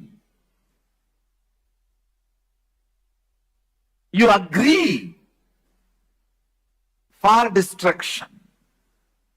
You agree for the kind of a tantrum throwing lifestyle. You agree to be in denial. What can I do? That's all. Very consciously you wind up, you withdraw. I may use the word self-denial for this state. The state now I am circling. The state now I have circled, I'll call that as self-denial, where the tantrum throwing child is awake. I should use the word wake up. It's an waking state. But your logic, the strategizing mind, the strategizing component of you is completely asleep. The next, the tantrum throwing child entering into Turiya,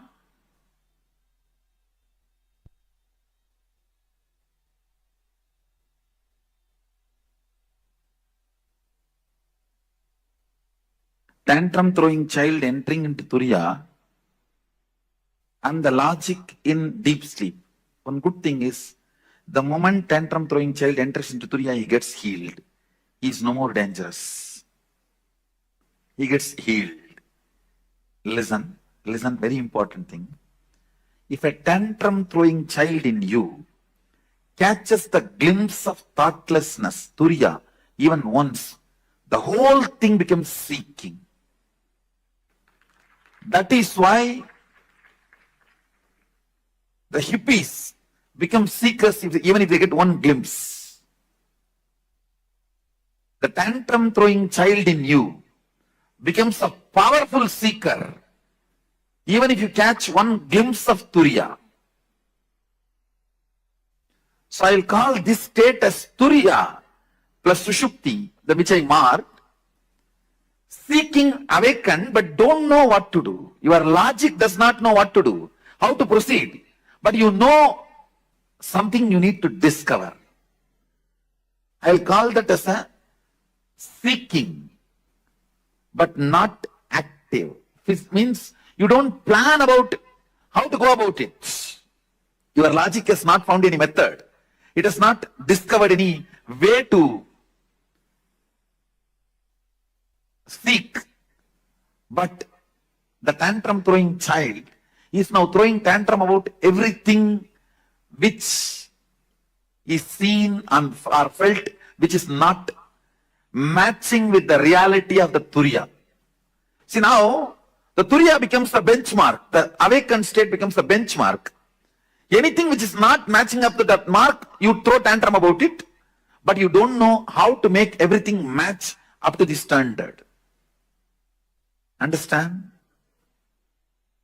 At this state, you will say big capital letter no to everything external, but you don't know to whom you should say yes.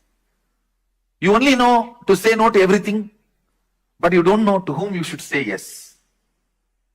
How many of you think you got this? Your tantrum throwing child experiencing deep sleep and your logic experiencing dream state.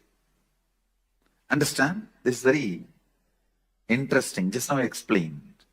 Where you dream, but go back to the deep sleep, again dream, and go back to deep sleep. You need to know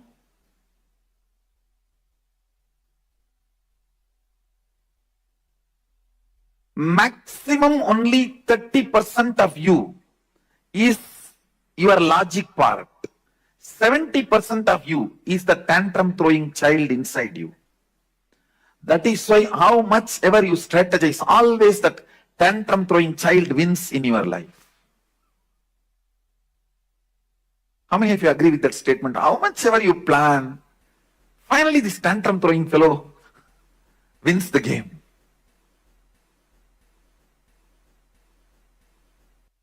Even if your logic, for example, tomorrow you have to give a presentation. Your logic is planning for your presentation even in your dream. But the tantrum throwing child pulls you back from the dream to deep sleep state. That is what I will call this Sushupti Swapna, what I marked.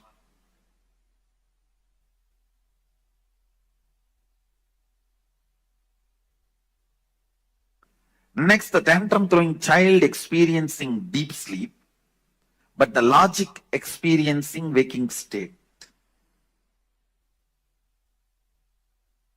I'll say in this state, your logic thoroughly plans for your future. You will sit and think, nicely plan. But within next 24 hours, you will forget the whole thing and you will start thinking again the same thing and do the same plan. As if the whole thing got control deleted. How many of you experienced this? Your logic's plan, but your tantrum throwing child is not even interested in looking at it.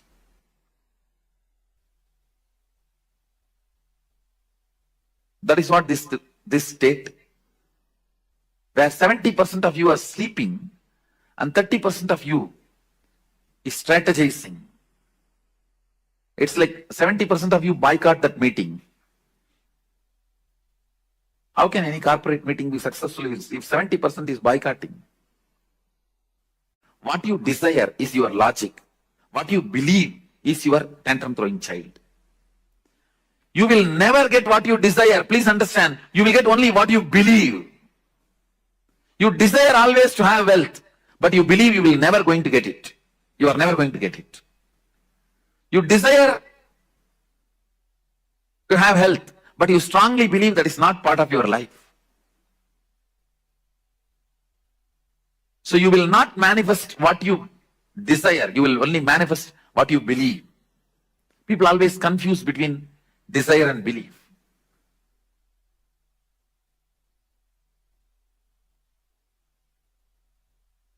Your desire is your logic, your strategy, your future plan. Your tantrum throwing child is what you believe as you. I think now it's too clear. How many of you are catching what I am saying, this statement? Understand?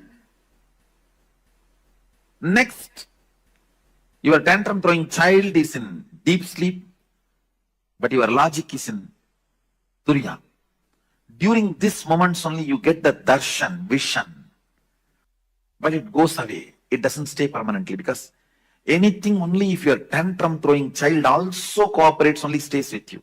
For example, if your tantrum throwing child means the TC, if he enters into Turiya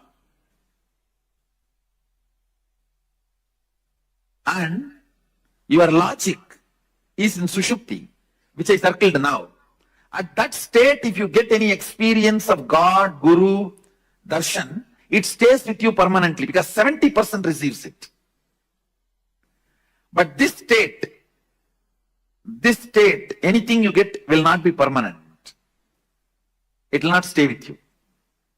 It doesn't stay with you. In both states you get, but this, only if your tantrum throwing child enters into Turiya and you experience something, it becomes permanent. Means your belief enters into that state, not your desire. When your desire enters, your belief will pull you back. Ramakrishna gives a very beautiful example. All his examples are completely from Bengali villages, because he lived his whole life in Dakshineswar, which was a village in those days, and he was born in Kamarpukur, which is a remote village. He gives a very beautiful example. These boys will catch the mongoose. Am I right? The pronunciation? Mongoose or mongoose? How you pronounce? Whatever. The boys, when they play in the paddy fields, they catch the mongoose. If they catch more than 5, 6, they can't keep them under control. So they will tie a rope in their tail and put a brick in the other end and leave them to go for further hunting. These fellows, they will enter into their home, which is like a dug below the ground. Even if they enter and hide in their nets, in their holes, the boys will come and just pick up the brick and pull the rope. They will come out, they will carry them. Just like the mongoose, whose tail the rope is tied with a brick. can never hide, can never rest in his hole if your belief is holding you back. Just your desire cannot take you anywhere, because the belief is a rope and brick. It will just pull you out. Listen, here your belief is in deep sleep, only your desire experiences higher awareness. Then it doesn't stay permanently. If your desire, even if your desire is in deep sleep, if your belief enters into the higher consciousness, you don't lose it. The tantrum throwing child in Sushupti, and you enter into Turiya. The logic enters into Turiya. Again, this state also will not be permanent. It will not be permanent because the tantrum throwing child is 70% of you. That's more powerful. It will pull you out. But very good introduction, because with your logic, deep seeking, sometimes you catch the glimpse of unclutching. You caught the glimpse of unclutching, but you lost it. How many of you have that experience? This is the state you experienced. The state I have circled now, that's the state you experienced. If you got, unclutching comes by your desire, not by belief. Bhava Samadhi comes by your belief, not by desire. Understand? Unclutching comes by your desire, logical seeking. Bhava Samadhi comes by your belief, a deep feeling connection. The tantrum throwing child, when he feels connected, you experience Bhava Samadhi. Belief is in deep sleep and desire is in Turiyatita. That's the state I have circled. You do catch Satori, but which does not stay back. It doesn't stay back. It goes away. But if your belief catches Turiyatita, desire is not cooperating. That is, I can say, this state. Your belief means tantrum throwing child is catching Turiyatita, but your desire, logic, is in deep sleep, Sushupti. It's not cooperating. This will become permanent, but this will not be permanent. If you achieve this, you will always lose. Achieving this is very easy, but you will lose it. Achieving this needs little practice, but you will not lose it.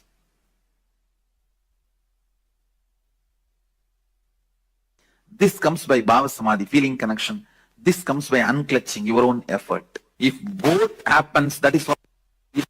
If both happens, that is what is called Turiyatita, which becomes permanent. Few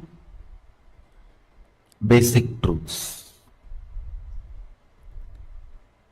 25 states of consciousness is multi-dimensions of you.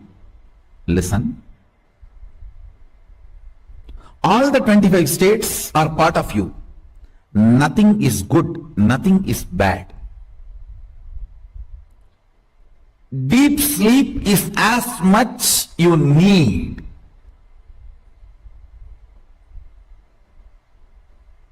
Please listen.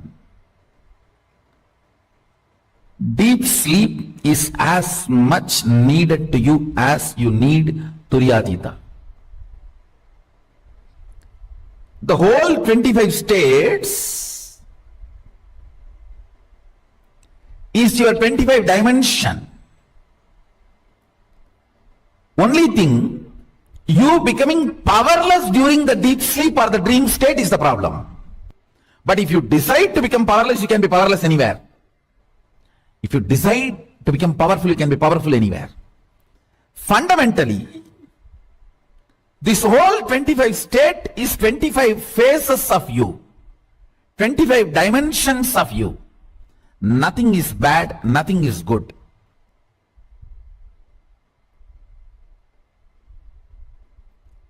Because many times you become powerless in dream state, it looks like a bad.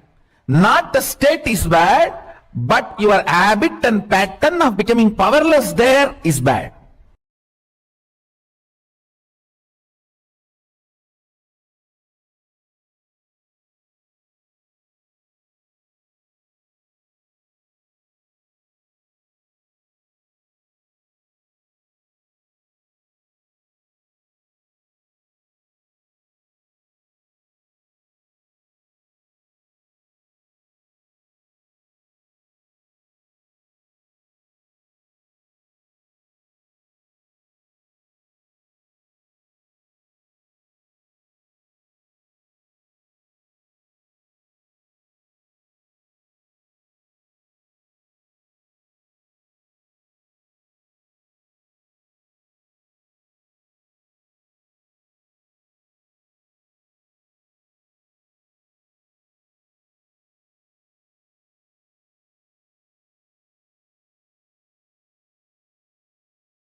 Nithyananda.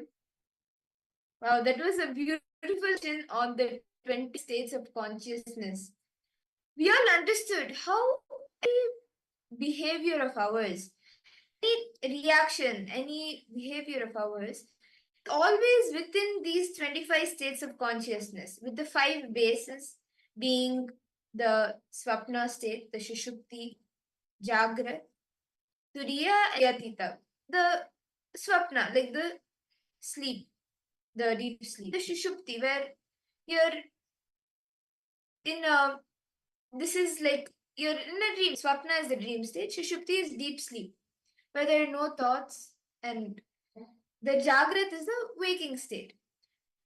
All of the, and the turiya is the awake, and the turiyatita is the alive, the completely alive state.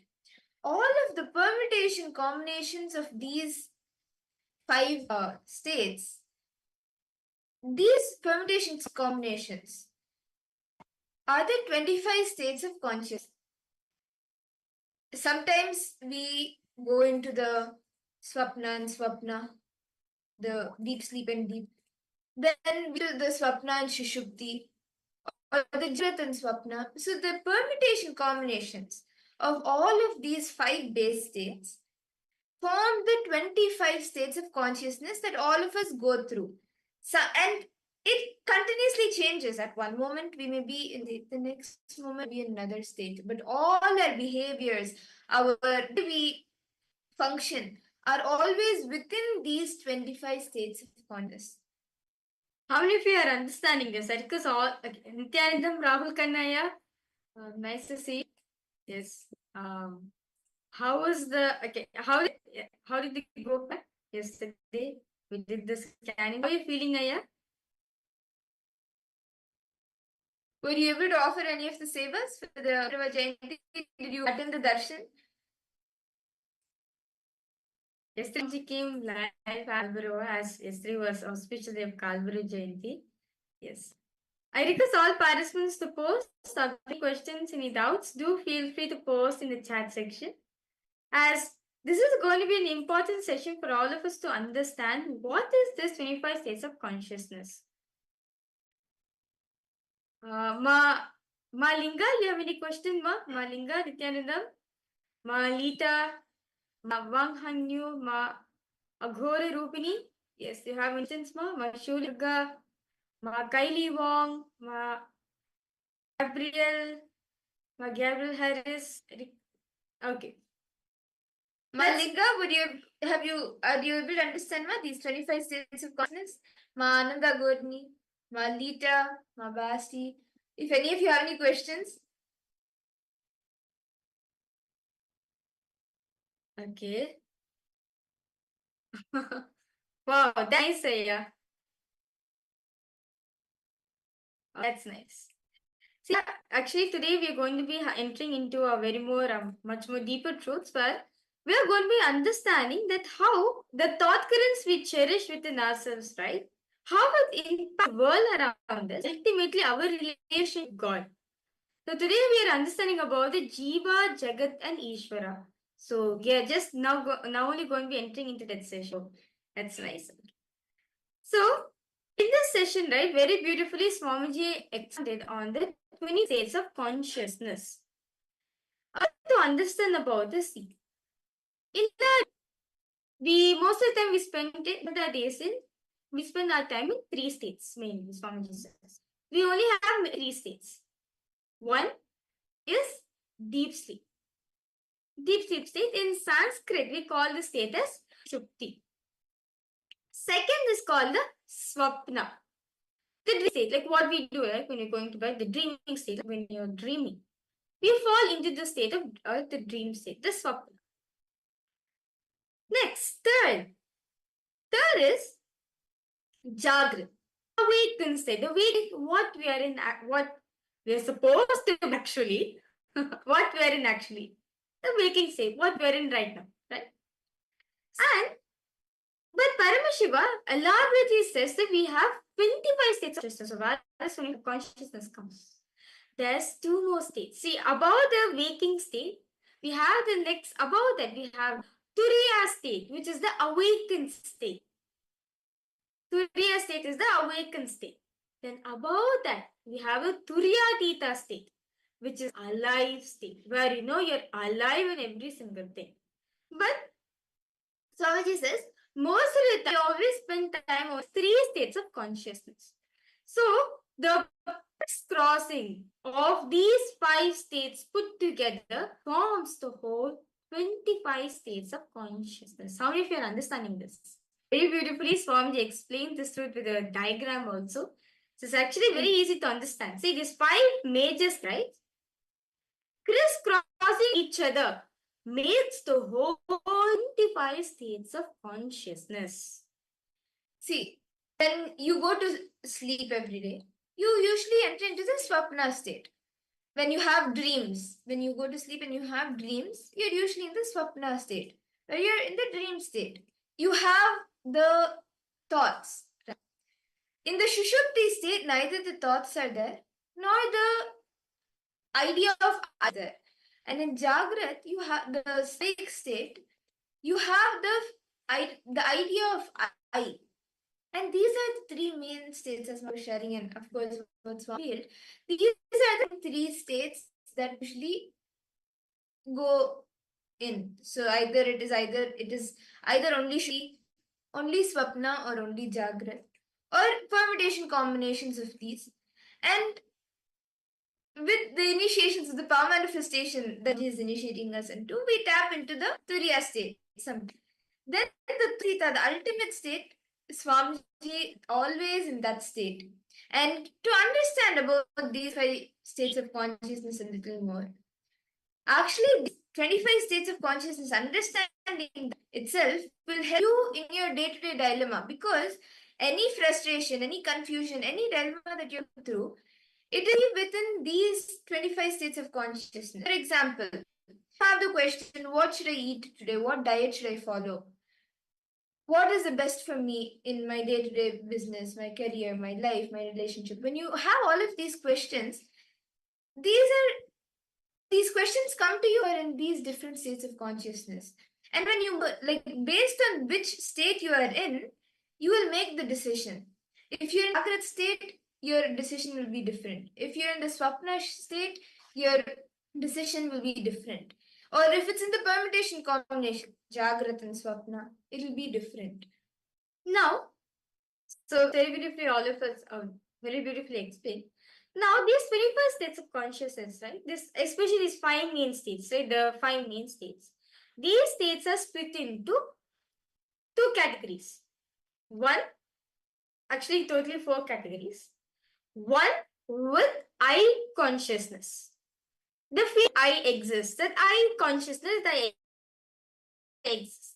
Thoughts, with thought, without thoughts, with I consciousness and without consciousness. Okay, so far is all participants understanding? Is everyone with me so far? If you have any questions, any doubts, feel free to post in the chat section. So this whole 25, this 5 states of consciousness is been split into 4 parts. I consciousness, without I consciousness, with thoughts and without thoughts. Now, what are these? Now, the state where thoughts exist and that I consciousness exists is the thinking Jagrat. What we are in right now, for a fact, the I consciousness, you can, okay, I'm there, I'm aware of it, you're aware of the I consciousness, and the thinking is happening, the thoughts are happening. This is thoughts plus conscious. Now, what about minus I consciousness? Swapna. In Swapna, if you are aware, the dreams which we are getting to bed, it's nothing but thoughts. So your mind is awake at the time, but the I consciousness, the body is fast asleep. The moment the I consciousness happens, right? So the state where the I consciousness is not there, but thoughts are there, is Swapna. And where neither of these, the I conscious nor the idea of thoughts exists, this state, neither the I nor the thoughts exist. This state is the sushupti, deep sleep state.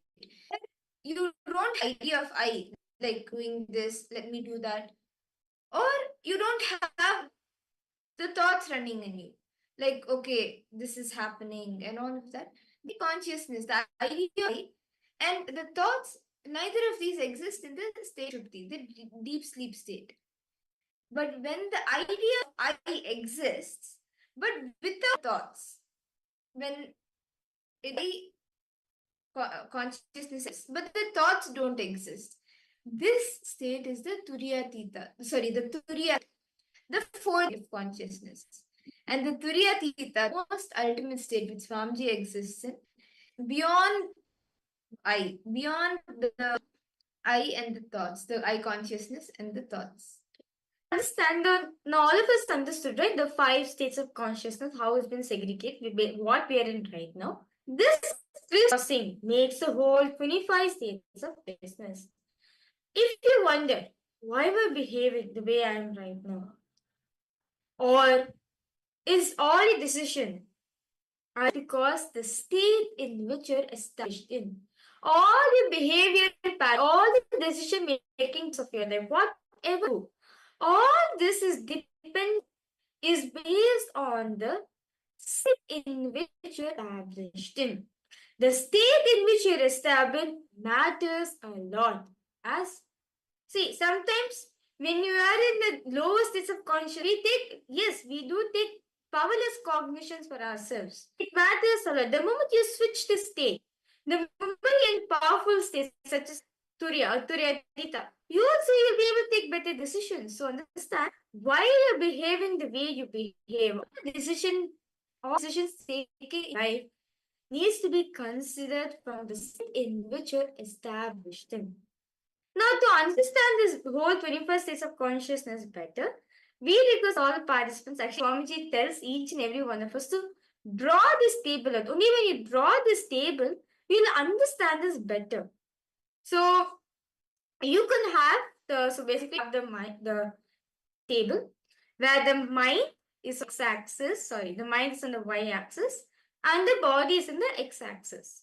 And you can make the 21st states of consciousness. So, you can see now, a beautiful diagram is being given for all the participants. We request you to draw this table. We request all of you to draw this 21st states of consciousness table. It is only for your understanding. It is only for your preference. So that, like, even though after the program is over, like, even though when you're outside the program, right, you can see, hey, I'm in this state right now. Let's change my state right now. So we request all participants take and please start doing this.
Nithyananda. I hope all the participants, all of you have been able to complete writing down the 25 states of consciousness, this mind map, where all the permutation combinations of the 5 base states along with each of the permutation combinations are shown. Yes, so Rahul Kanaya, Ma Ananda Agorini, Ma Wang Hunyu, Ma Lita. I hope all of you have been able to complete writing this down. Ma Ish. Okay. Ma Ishq, I would like to say something, Ma. Just connect to Swamiji. Wherever you go, Ma, Swamiji will bless you. Okay. Swamiji will always be there. Okay. So all the participants, all of you are done writing. Okay, Ma Wang Hanyu, are you done writing it, Ma? Ma Linga, Ma Shulini Durga, Ma Ghora Rupini. Okay, that's nice. Everyone's done writing. Now, let's do a small test. Whether we actually understand it or not. So the first question for all the participants. Okay, actually you can have the table in front of you and you can do this, okay? So the first question is, if you are tired, if you're experiencing tiredness, which state of consciousness are you in? Can you just all the participants suppose? If you are experiencing tiredness, which state of consciousness are you in? Come on, let's see. Swamiji actually told this answer in this session.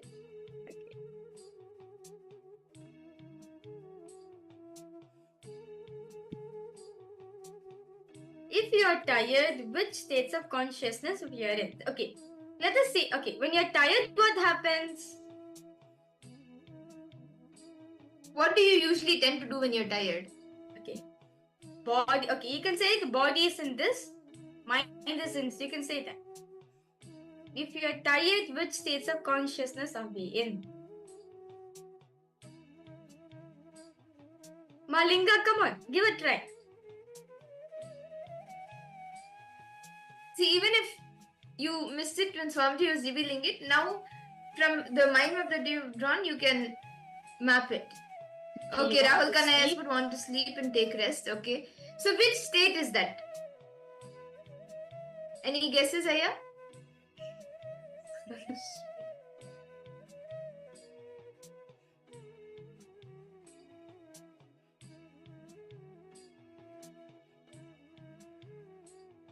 Swapna Jagrat. Swapna Jagrat. Okay. Okay. So let's now reveal. Okay. Anyone else would like to guess? If you're tired, which states of consciousness are we in? Malinga, Ma Ananda Gorini. Okay, Jagrat Swapna. Okay, Jagrat. Body is in Jagrat, mind is in Swapna. Okay. Okay, that's nice. Okay, let's now verify the answer. So, when you are tired, Swamiji says, right, when you are tired, when experiencing tiredness, your mind is in waking state. Your mind is in waking state, but your body is in the sleep state. In the deep sleep state. So, for example, if you logically see, if you're tired, right? When you're tired, it's only your body which is exhausted. Your body wants to sleep, but your mind is very much active. That is why you are in the Jagrat state in the mind, and you are in the sleeping state, in the deep sleep state, in the body, in the Shushupti state. Okay, so that's nice. All of you gave a nice try. Yes. Yes, I think actually Rahul Kanaya and Malinga, both of you have shared this. Both of you manifested. Both of you got it next. Okay, the next question is, if you are bored, okay, if you are bored, which states of consciousness are we in? What is the mind in? What is the body in? See, if you can just visualize that action, right? And if you just see yourself doing that action, when what is the body going through, what is the mind going through, then it'll be easy for you to catch the state in which you are in. So, if you are in boredom, right? If you're experiencing boredom, which states of consciousness are you in? Okay, let's see who will answer the right answer now. When you are bored, how do you react usually? Just look into that space and see what your mind experiences, what your body experiences.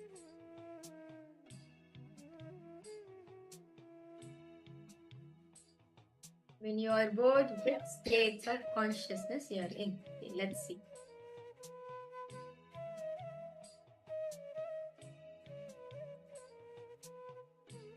Okay, mind is asleep, body is active. Okay. Rahul Kanaya has posted. Then, Ma Linga, Ananda Agurini, all of you can post as well. Ma Luhya Mona, Ma Margarita. When you are bored, what state are you in?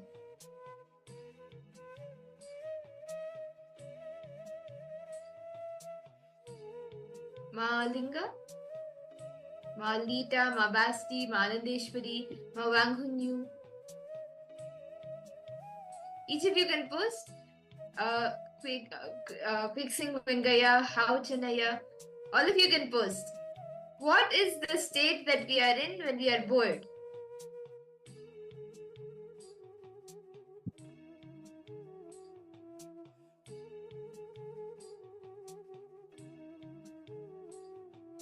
Okay. So, okay.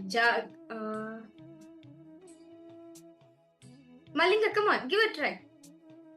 What do you, okay, if you're sleeping, okay, if you're tired, which phase of the body is in which state?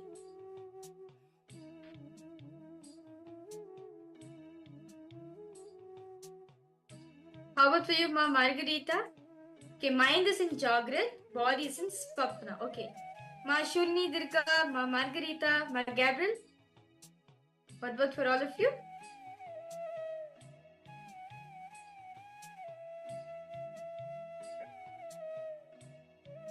Okay. That's nice. Let's reveal the answer. Okay. So, once again, Rahul Kannaya and Malinga, both of you have gotten it right.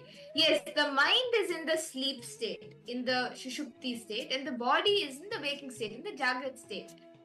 So, this is the Shushupti Jagrat state. Okay. So, now comes a little tougher question. Okay. So, which state in which makes you experience frustration? Okay, this is a really tough question. I request all participants to post. Which state makes you experience frustration? Which state is this?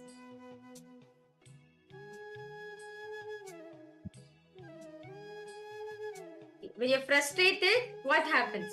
Observe yourself. Okay, just imagine you're frustrated. Imagine, okay, what is body is going through and what is mind going through.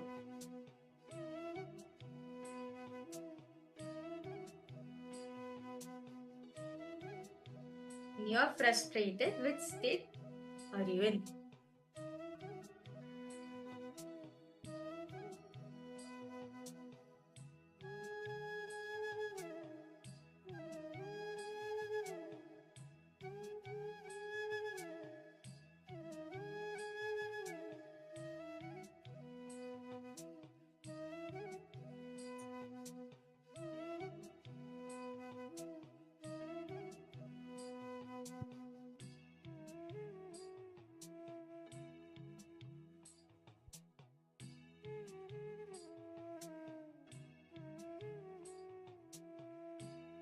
Malinga, Rahul Kanaya, Ma Basti, Ma Lita, Ma Maluhya Mona, Ma Margarita.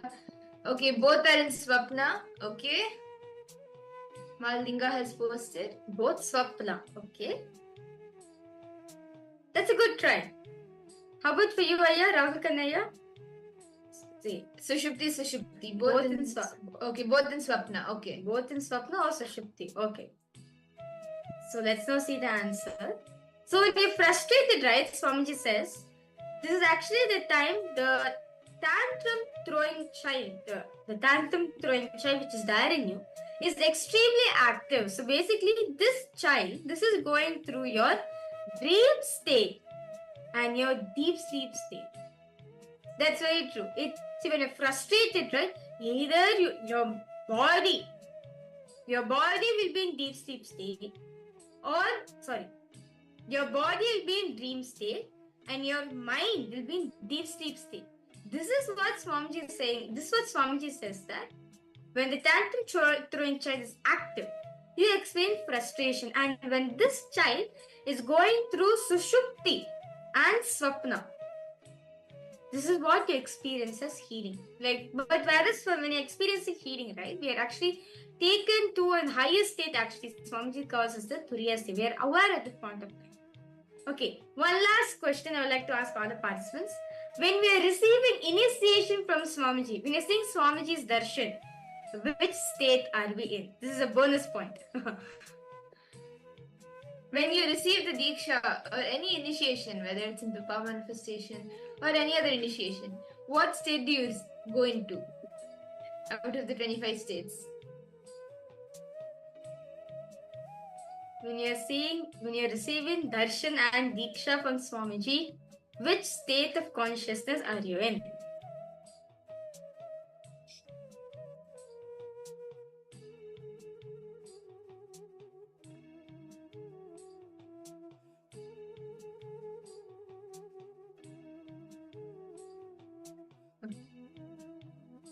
Okay, Jagrat, the body's in Jagrat, and Turiya, the mind. Okay, Malinga.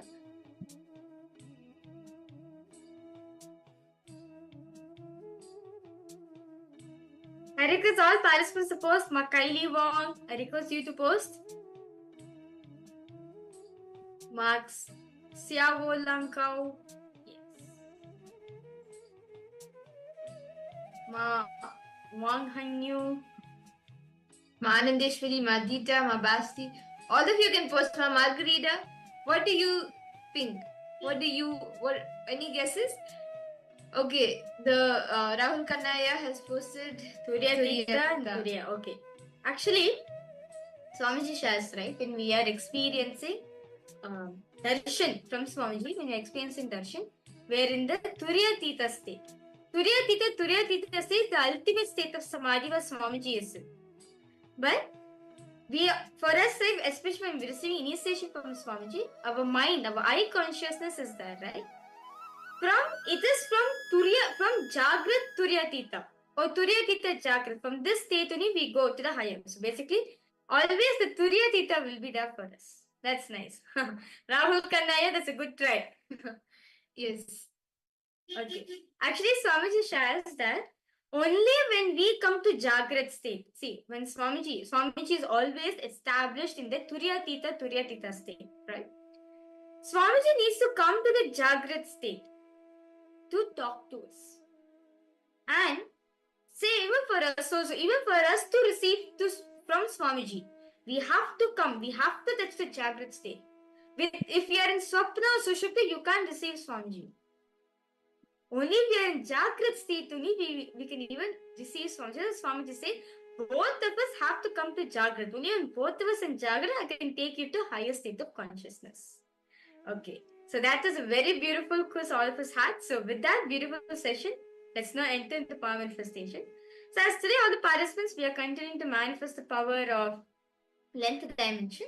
So all of you are going to be scanning a height of a particular building. So basically, we are going to be showing a particular building of many buildings. It will be a random building. And what you will be doing is you will be scanning the height of the building.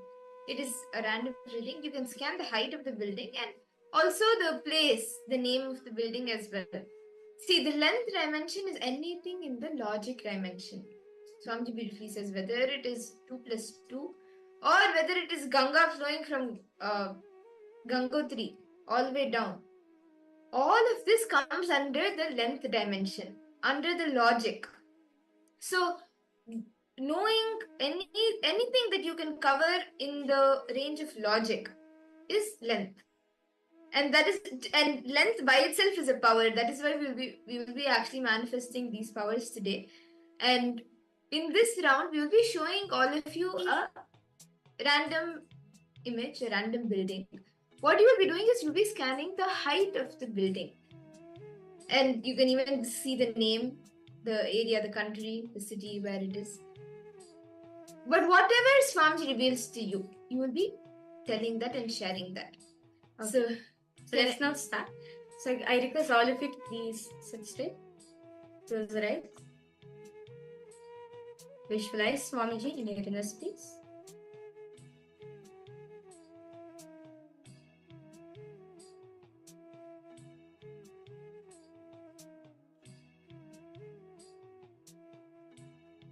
Now, tensely start chanting the Mahavakya. Om Nithyananda Paramashivoham. Om Nithyananda Paramashivoham. Om Nithyananda Paramashivoham. Yes. So now we will be projecting an image for all of you, a building for all of you. You can start scanning and see what is the height of this building. And you can post, as you see, as Swamiji shows you, you can post it in the chat, whatever Swamiji reveals to you. Ask Swamiji to reveal the height of this building is being projected.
Spiritual lullaby for samadhi and suprabhatam, wake up call, wake up song for Paramashiva.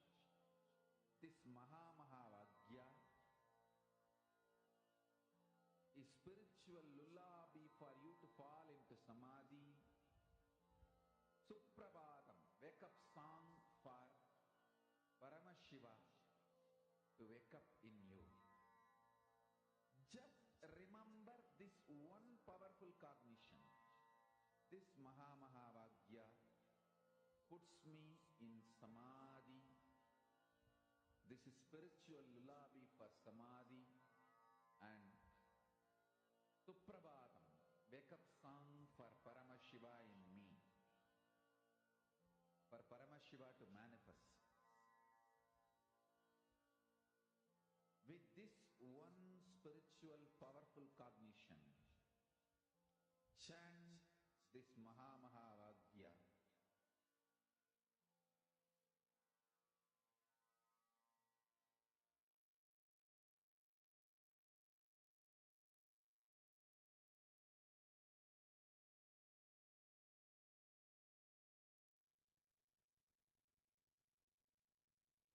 Nithyananda. I now request all the participants to please relax. And you can post in the chat whatever Swamiji revealed to you, however Swamiji manifested and showed you the answer.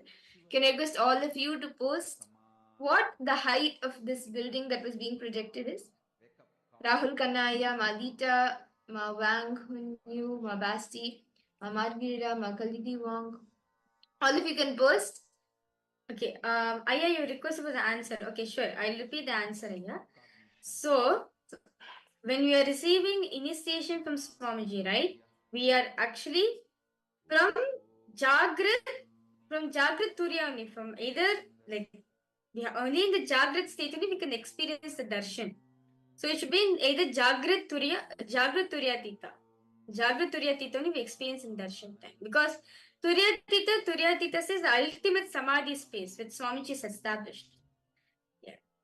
So for us to experience darshan, we have to come to Jagrat state. Only if we are in Jagrat state only we can experience it. Okay. Yes. So Aya, what were you able to see as the height of the building?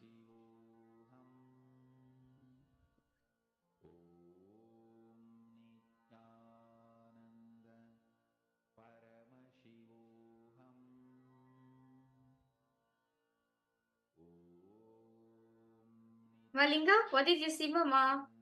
Wang Hanyu. Yes, I request you to post. What is it that Swamiji show all of us?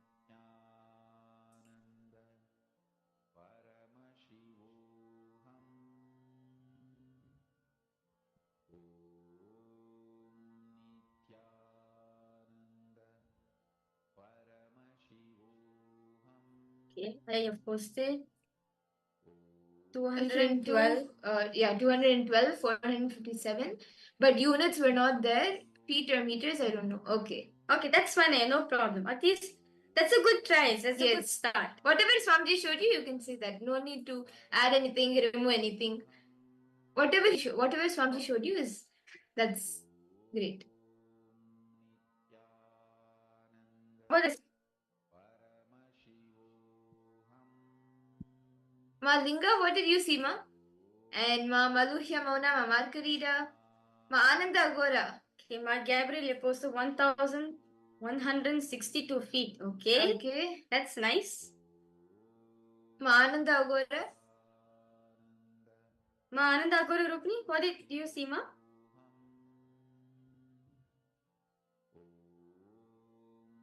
Okay. That's nice to see. Let's verify the answers for all the participants. So this building, right? This building is actually located in Seoul, South Korea, and the height of this building is 1,819 feet. Sorry for the 1,819 feet. Yes, Ma Gabriel, you were close, Ma. Yes. And Rahul Kanaya, you also got something in the hundreds. Yes, I think 400. Okay. I think maybe if you can check in the meters, then it might be. Yeah. You may get the closest. Yes, Aya. And see, just scan more deeper. Just ask Swamiji, okay, what next? What next? What is the next, the like which city? Then you will see that the other things, other details also start revealing to you. Okay, so shall we all do another round? Can I request all the participants to please sit straight? And now we will be connecting to Swamiji again, and we'll be projecting a building for all of you. You can start seeing what is the height of this building, and you can even see which place it is in, what is the country it's in, and even the name of the building. So let's all start now. I request all of you to intensely chant the Mahavakya and connect in the space of deep oneness with Swamiji.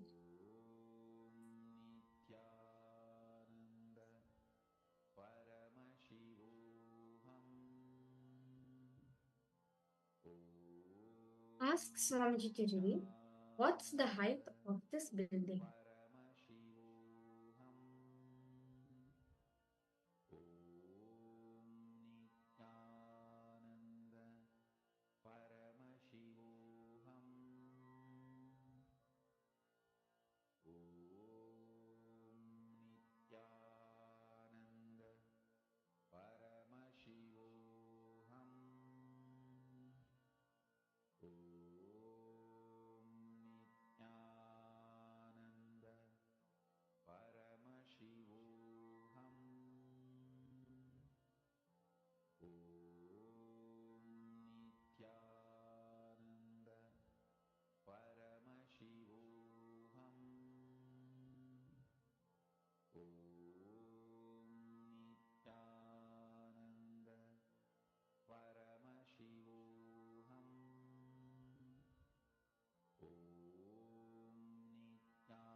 Yes.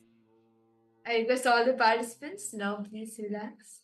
And you can post in the chat whatever Swamiji revealed to you. See, don't filter out anything, don't change anything, add, remove, guessing that okay, maybe it looks small, it may not be this, or maybe it's too tall. Don't guess all of that. Whatever Swamiji revealed to you, without changing that, just post as it is. Okay, Rahul Kanaya has put 457 meters is okay, this is for the previous Okay. round. 1500 feet approx. Okay.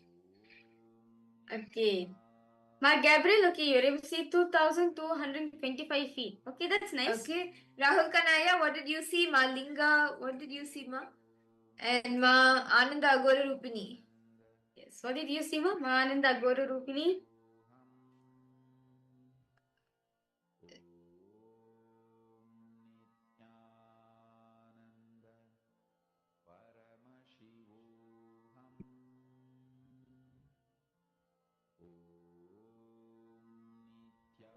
Nithyananda, Ma Shobana Saxena. Okay, yes. I just saw your message, Ma. Okay. Just give me a... may I know, Ma, where are you from? Where are you joining us from, Ma? Ma Shobana Saxena?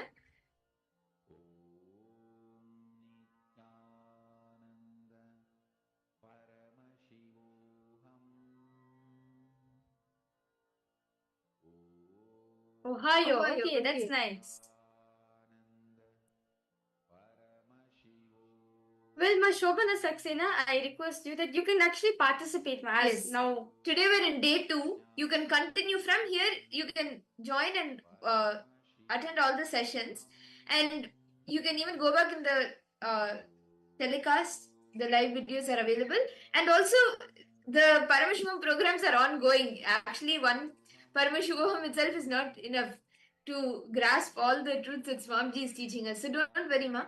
From now, you can sit and continue to attend, and any questions you have, we'll help and we'll answer those questions for you and help you to the best we can.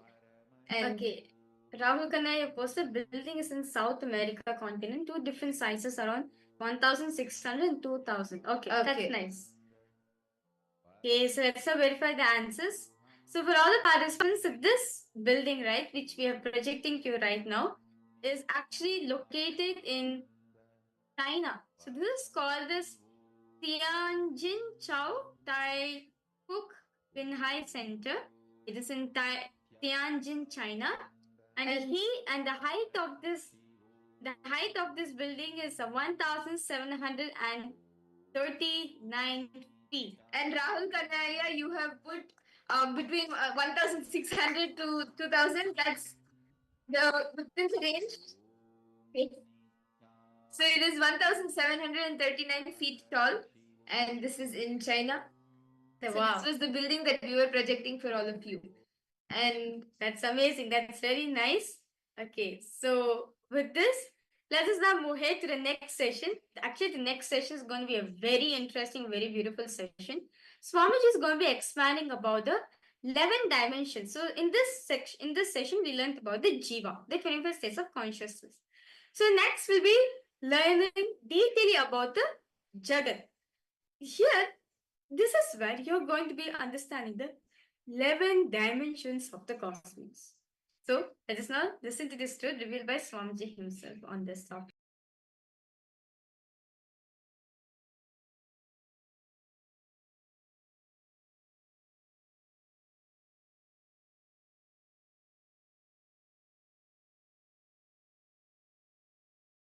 Hindu tradition is a powerful knowledge source. Understand?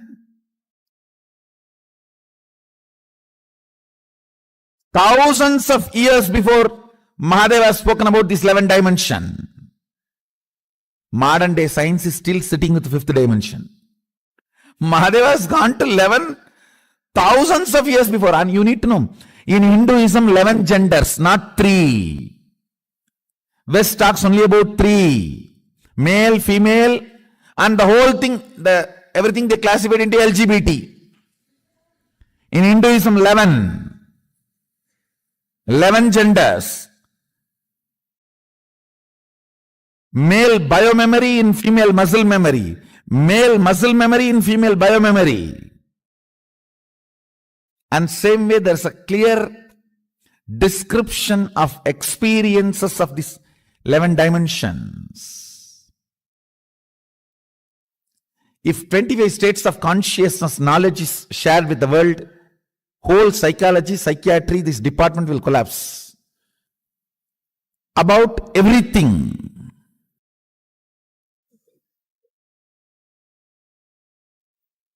Life, desire, good, bad, purpose of life, right, wrong, about everything. Having powerful cognition, getting matured, having powerful cognitions, getting matured. Because of that powerful cognitions, manifesting powers.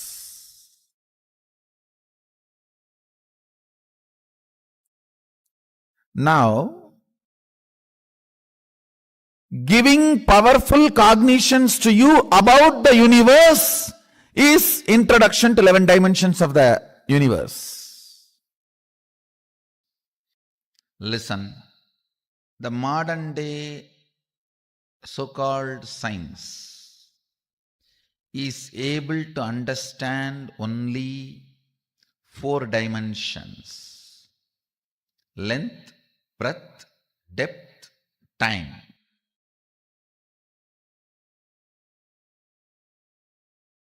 But the ancient science, the Sanatana Hindu Dharma, elaborately describes the 11 dimensions and the beings exist in the 11 dimensions: length, breadth, depth, time, and space.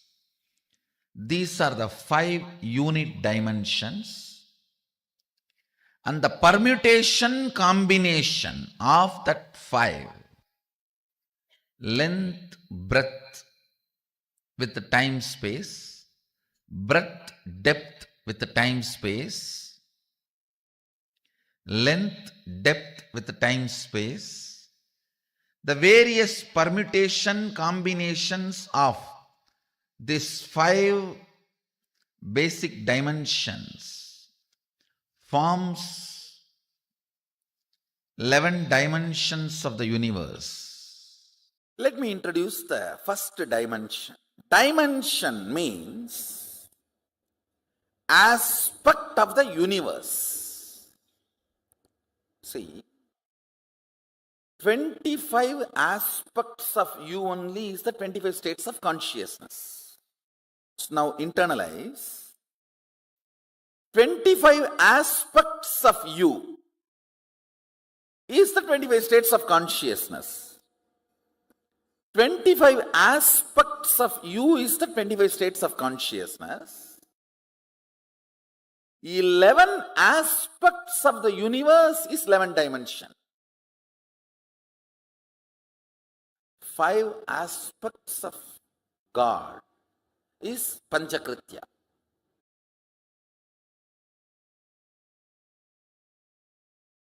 First dimension, it's called length.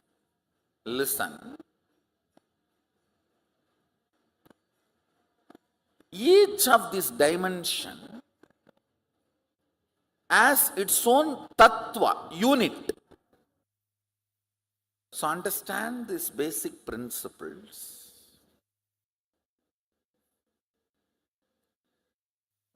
Length. Length means anything which flows with a systematic certain logic. Whether 2 plus 2 is 4, Or if you add this acid and this acid, this is the product, comes out. This chemical and this chemical, this is the chemical, comes out. Anything repeatedly flows in the same logic is length dimension. Whether 2 plus 2 is 4 or the Ganga moving from Gangotri to Ganga Sagar. It's all logic. Listen carefully.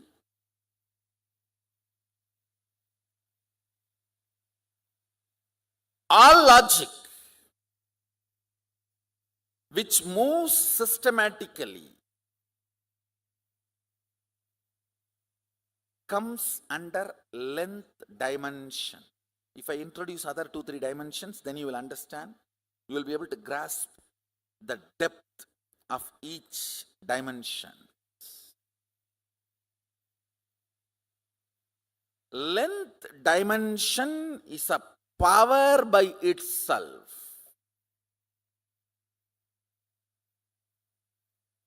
If you master the length dimension, anything which works as per the logic will be under your control. You are master of it.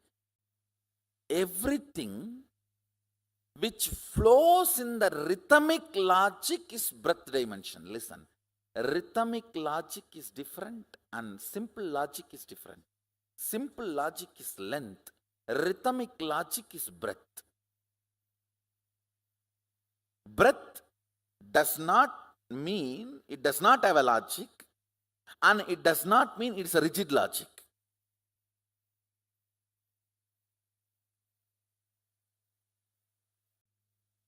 All language, all mathematics, all data analysis, all the statistics, all this comes under length dimension. Rhythmic flow of logic is breath. Means it's not that length is not there, but it is not rigid length. It's not rigid logic. Like dance, music, poetry. Poetry is the breath dimension of language. Silence is the depth dimension of language. Speaking is the length dimension of language.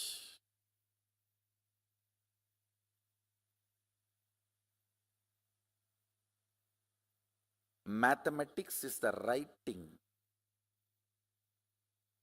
dimension of length.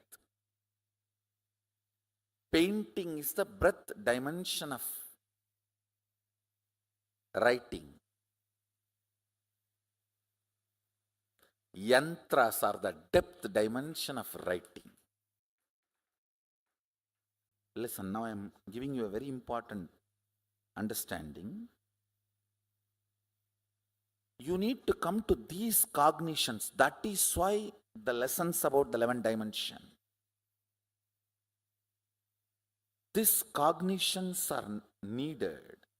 Actually, I am teaching you how to come to powerful cognitions with this 11th dimension. With this 11th dimension, the two important results you need to achieve. Mahadeva says the first result is manifesting powerful cognitions, then manifesting powers. Listen, there is a big difference between these two. Listen carefully. If you read through third eye, it is manifesting powers. If you realize if my third eye is available for me, it is available for me because my third eye is connected to Swamiji's third eye. It means I can connect with his third eye. If I can connect with his third eye, I can connect with anyone's third eye. and using anyone's third eye and starting reading is manifesting powerful cognition. The rhythmic flow of logic length is breath. All the actions and activities of heart and art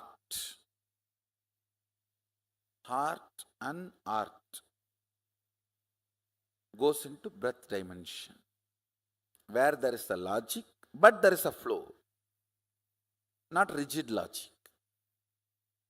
Listen. All your patterns function from breath dimension, not from length dimension. Like if I sit in cold, tomorrow I'll get fever. Because my father had diabetes, I will also have diabetes. This kind of stupid cognitions. Rhythmic flow of the body language is dance. Rhythmic flow of the verbal language is poetry. Rhythmic flow of the sound is music.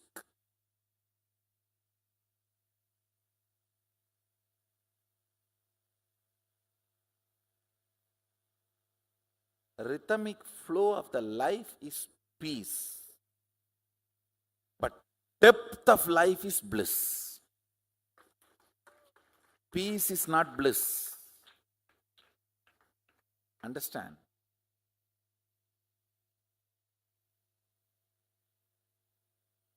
Powerfulness of the length is relaxation. Powerfulness of the breath is peace. Powerfulness of the depth is bliss.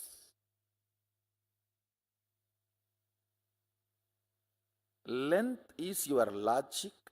Breath is your emotions. What is emotion? A logic out of which you functioned many times, now you automatically function based on that logic is emotion. Packed logic is emotion. How many of you are understanding what I'm saying? You know, in this situation, this is the way you have to behave. Because many times this is the way you have done. This way your father has done, your grandfather has done, your grandmother has done.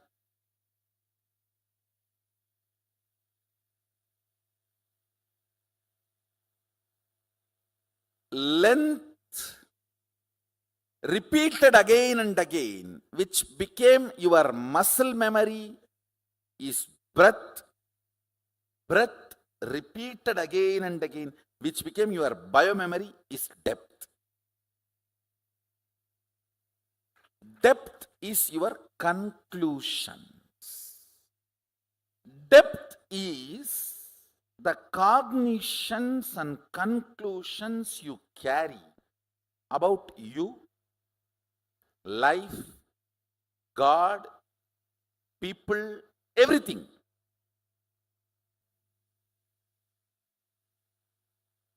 I'll repeat. Logic of you and the universe is length dimension. Rhythmic logic of you and the universe is breath dimension.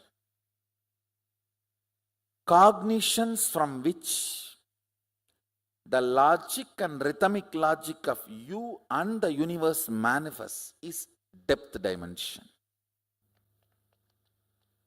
Listen. Listen to the fourth statement. Time, kala. Time is a rough word, English word. Let me use the word kala directly. Kala, that's the fourth dimension. No difference between your kala and kala of the universe. Listen carefully. Anything which makes you feel universe's time is different and your time is different is not you.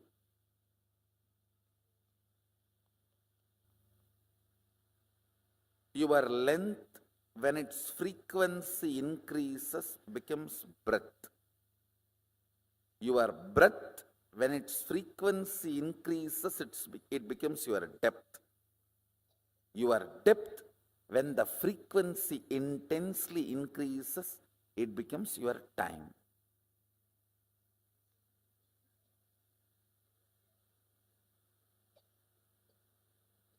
In breadth, length is included. In depth, length and breadth is included. In time, length, breadth, depth is included. This fourth dimension is the space where your so-called normal human life faces a breakthrough. Time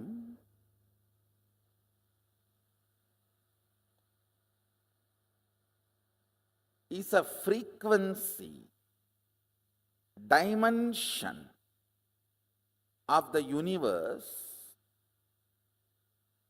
aspect of the universe, where you and universe are reverberating in the same frequency.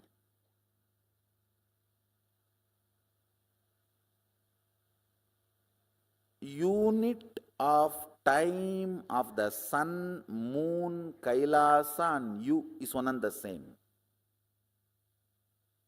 Listen, yesterday I said, our 1 year is 1 day for them, but unit is same.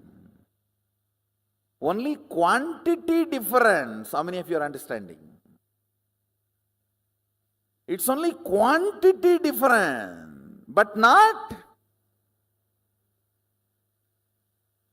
So in Tattva, principal unit, listen carefully, your logic and logic of the Devatas are different. They are not same. Your breath and Devata's breath, not that far away, little closer. Your depth and Devata's depth, little more closer. But in time, your unit of time and their unit of time is one and the same. There is only quantity difference.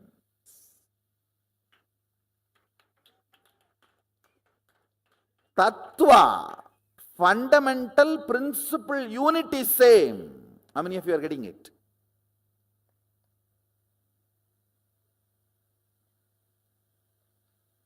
Yes. For us 1 year is their 1 day, but our 1 year is 1 day for them. It means what? Unit is same. Your remembrance of you powerfully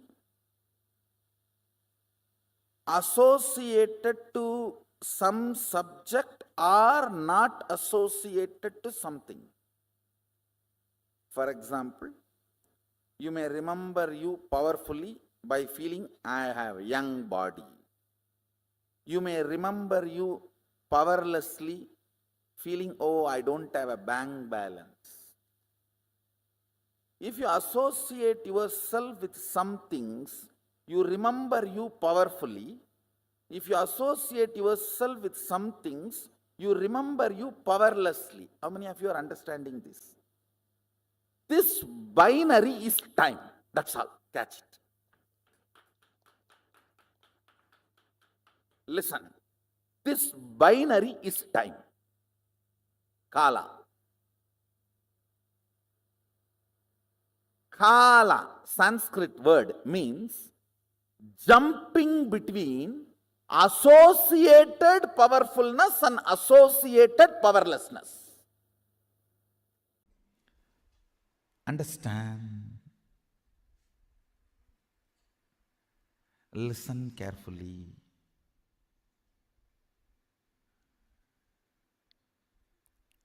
Length, breadth, depth of a person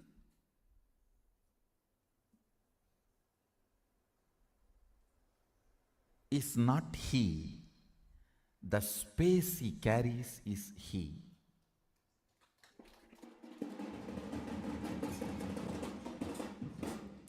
When I say length, breadth, depth of a person, I speak in both the meanings. One, logic, heart, and cognition. Length, logic, breadth, heart, depth, cognition. This three does not really constitute a person. And length, breadth, depth of the size, shape.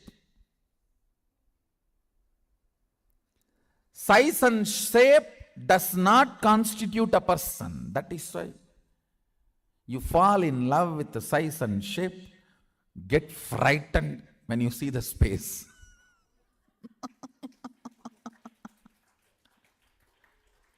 Get thoroughly terrorized.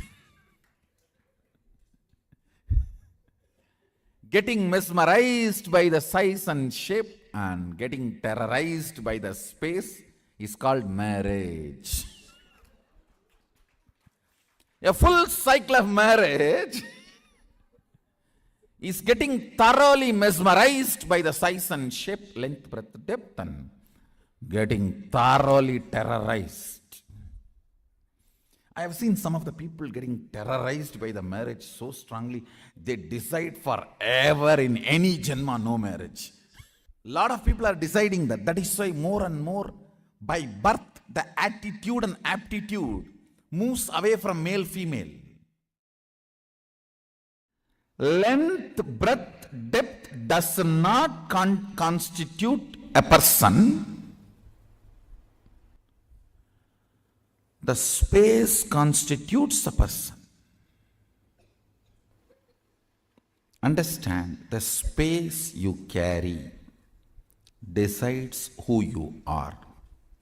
Your polished vocabulary, your sophisticated poetic body language, your cute romantic behavior, you will not be able to keep all this consistently even if you are an amazing actor. No. No. Be very clear.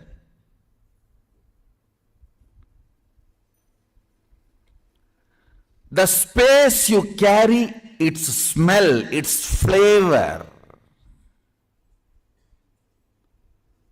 comes out of you like energy.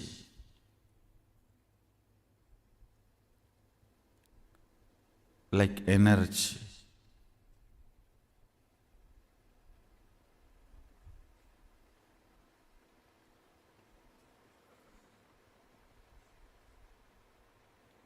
Many of the Indian restaurants use this as a tactic.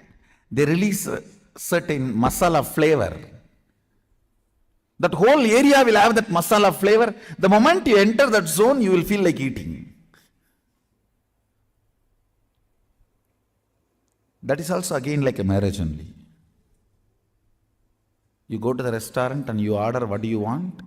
Then when you see what the other person has, you always wish you had ordered for that. And the other person is feeling the same.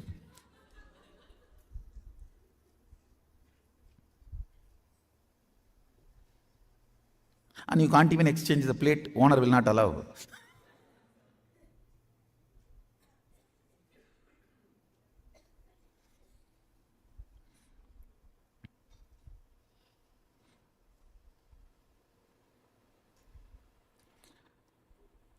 The smell, the flavor of your space, the flavor of your space is what I call Shakti. Understand? The explosion happening in your inner space is Shakti. Please listen. This is the good news for you.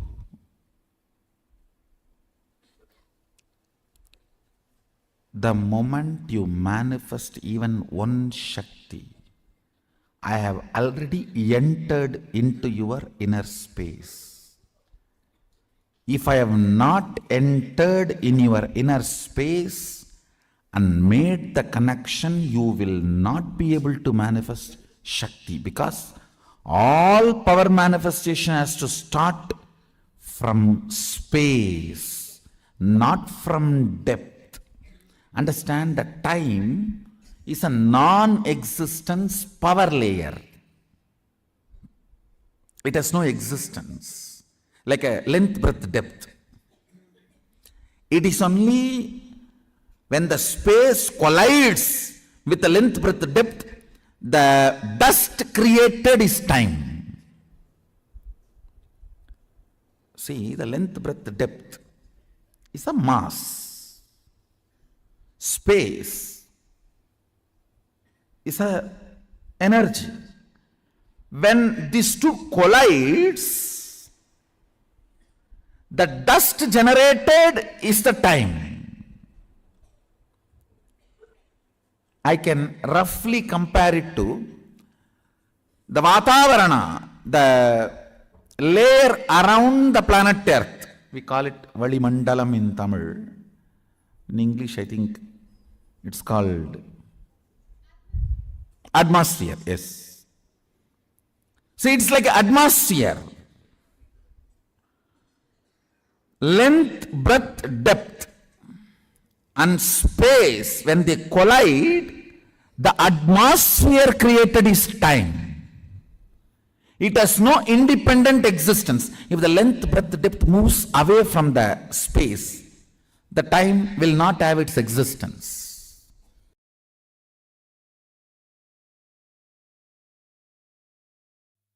Listen. If something is a straight logic,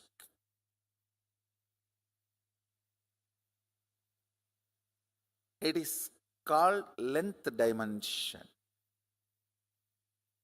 Almost there is no blind spot. Same way, there is no depth. Listen carefully. Playing your whole life in length dimension is like a ship in the port, shipyard. Safe, but ship is not built for it. Ship is safe in shipyard, in port, but ship is not built for that. You are always safe if your life is based on logic, but you are not built for that.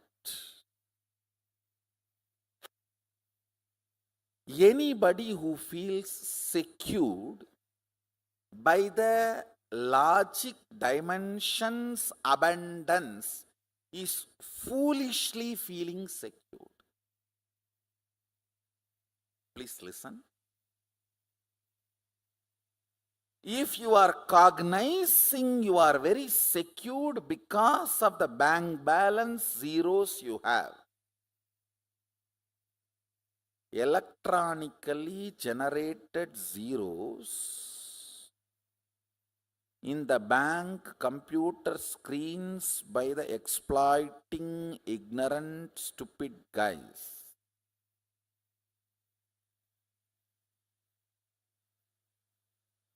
if that is giving you the concept of security, you are stupidly secured. I am not saying that money cannot give you comfort. Yes, it can give you many things which you cannot buy without it, no doubt. But if you cognize that is going to give you a complete security in life, you are fool. It can give you painkiller, it cannot remove pain. Bed is not equivalent to sleep.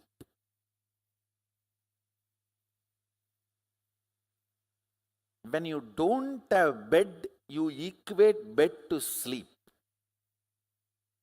Only if you have multi-bedroom house, you will understand bed is not equivalent to sleep.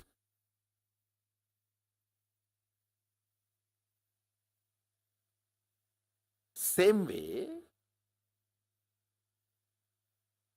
security you feel based on length dimension is the security ship feels in the port.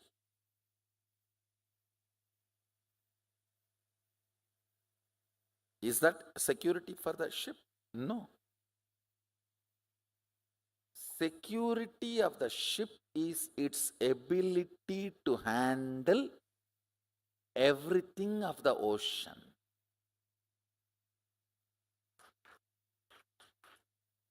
Security for you is your ability to handle all the 11 dimensions.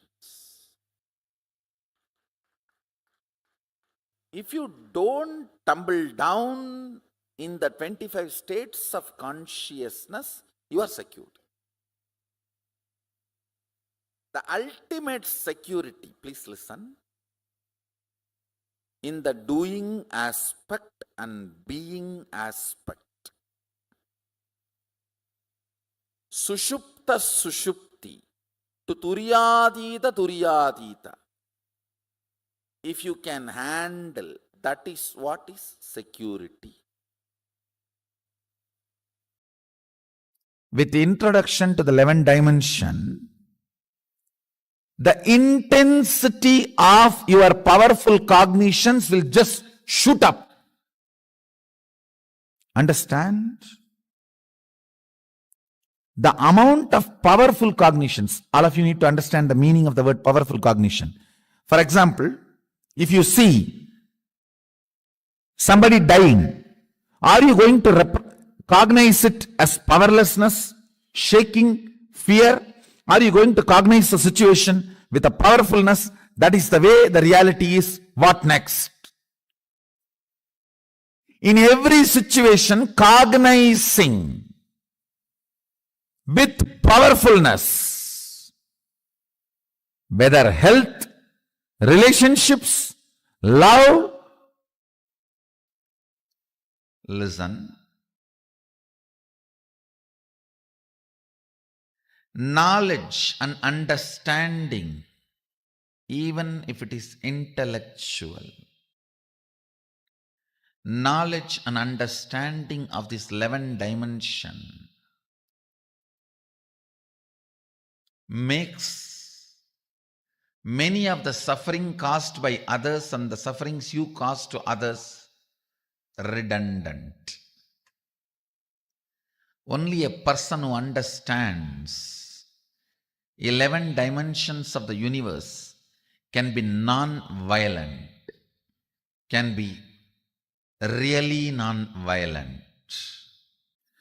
Understanding about this 11 dimension will make your existence frequency intense. Understand, life should be like everything around you should be just vibrating with you. The moment thought comes, an idea comes, a cognition comes, the whole nature should cooperate and make it happen. Introduction to 11 dimension itself is to show you your multiple possibilities.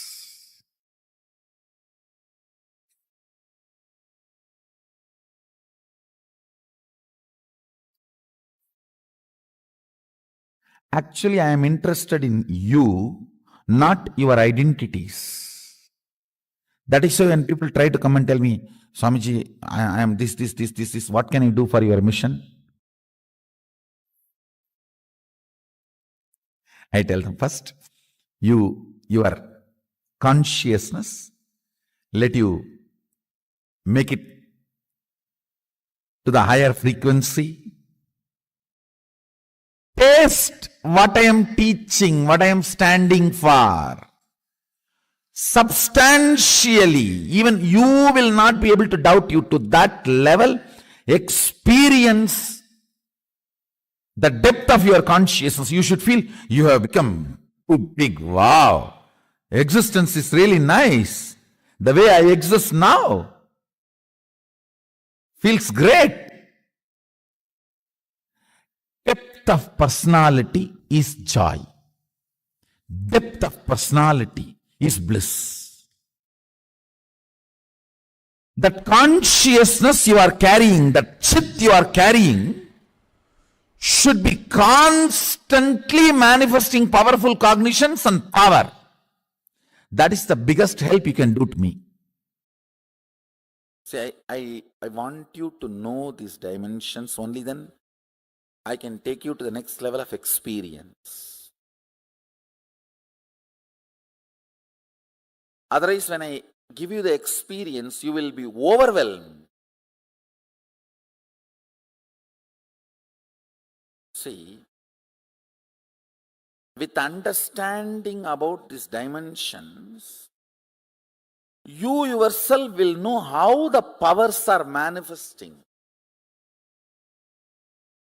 And you will start playing with them. You getting comfortable with your consciousness and manifesting powers will start happening once you understand these 11 dimensions. Now, see, I have a responsibility. I have to give you this knowledge without giving you suffering. Mahadeva puts that word. There's a clear command. Knowledge has to be given without suffering.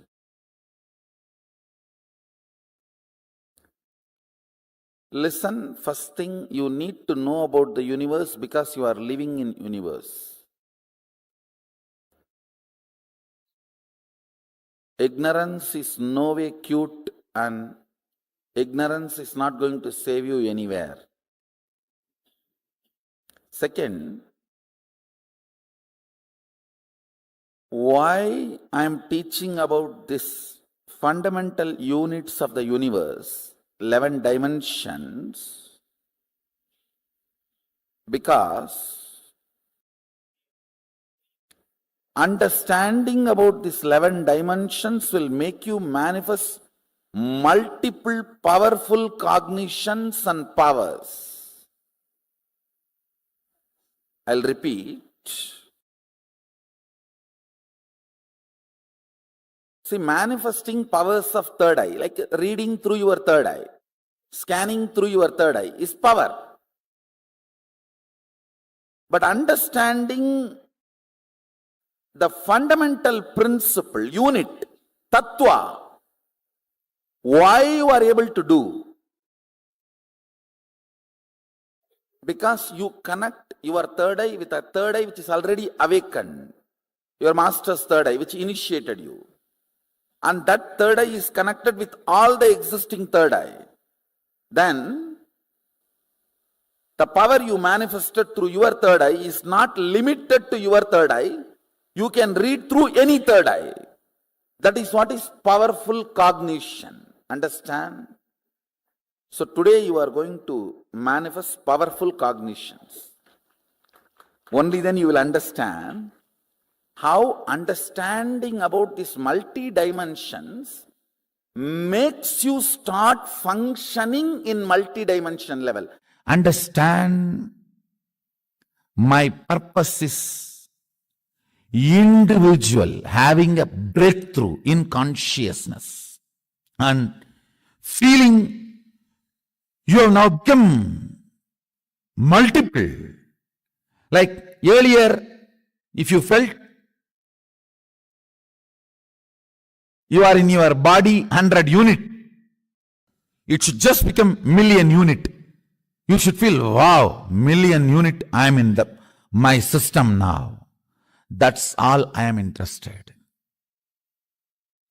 If you have become million from 100, then You will know the whole dimensions of the universe, possibilities of life, powers of the consciousness.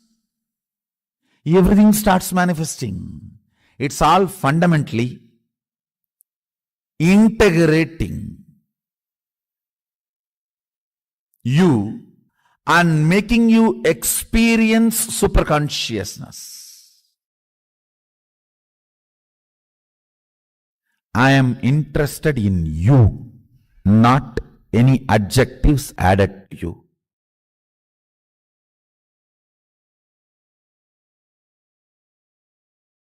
I am interested in you manifesting, you radiating. My project plan is only one.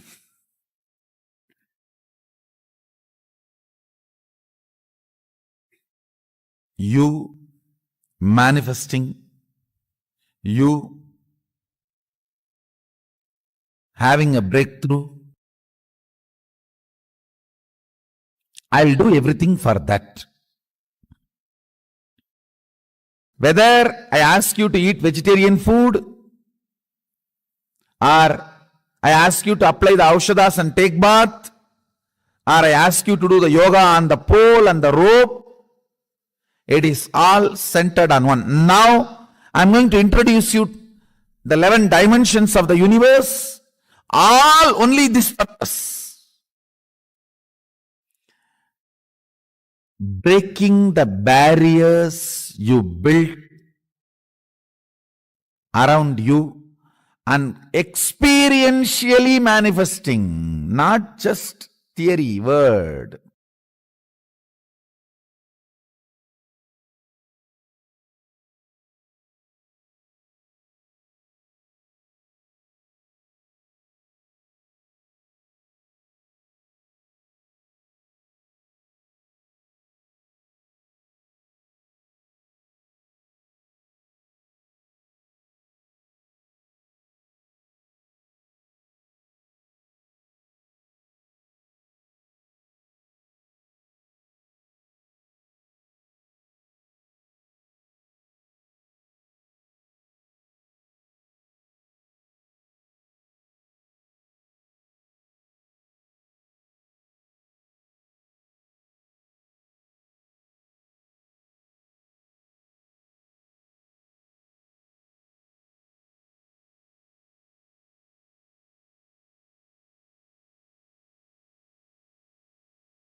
Nithyanandam, Nithyanandam, to all the participants. That was a very beautiful session, Swamiji.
It's Nithyananda for all the participants.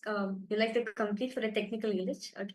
Very beautifully, this Swamiji spoke on the 11 dimensions, right?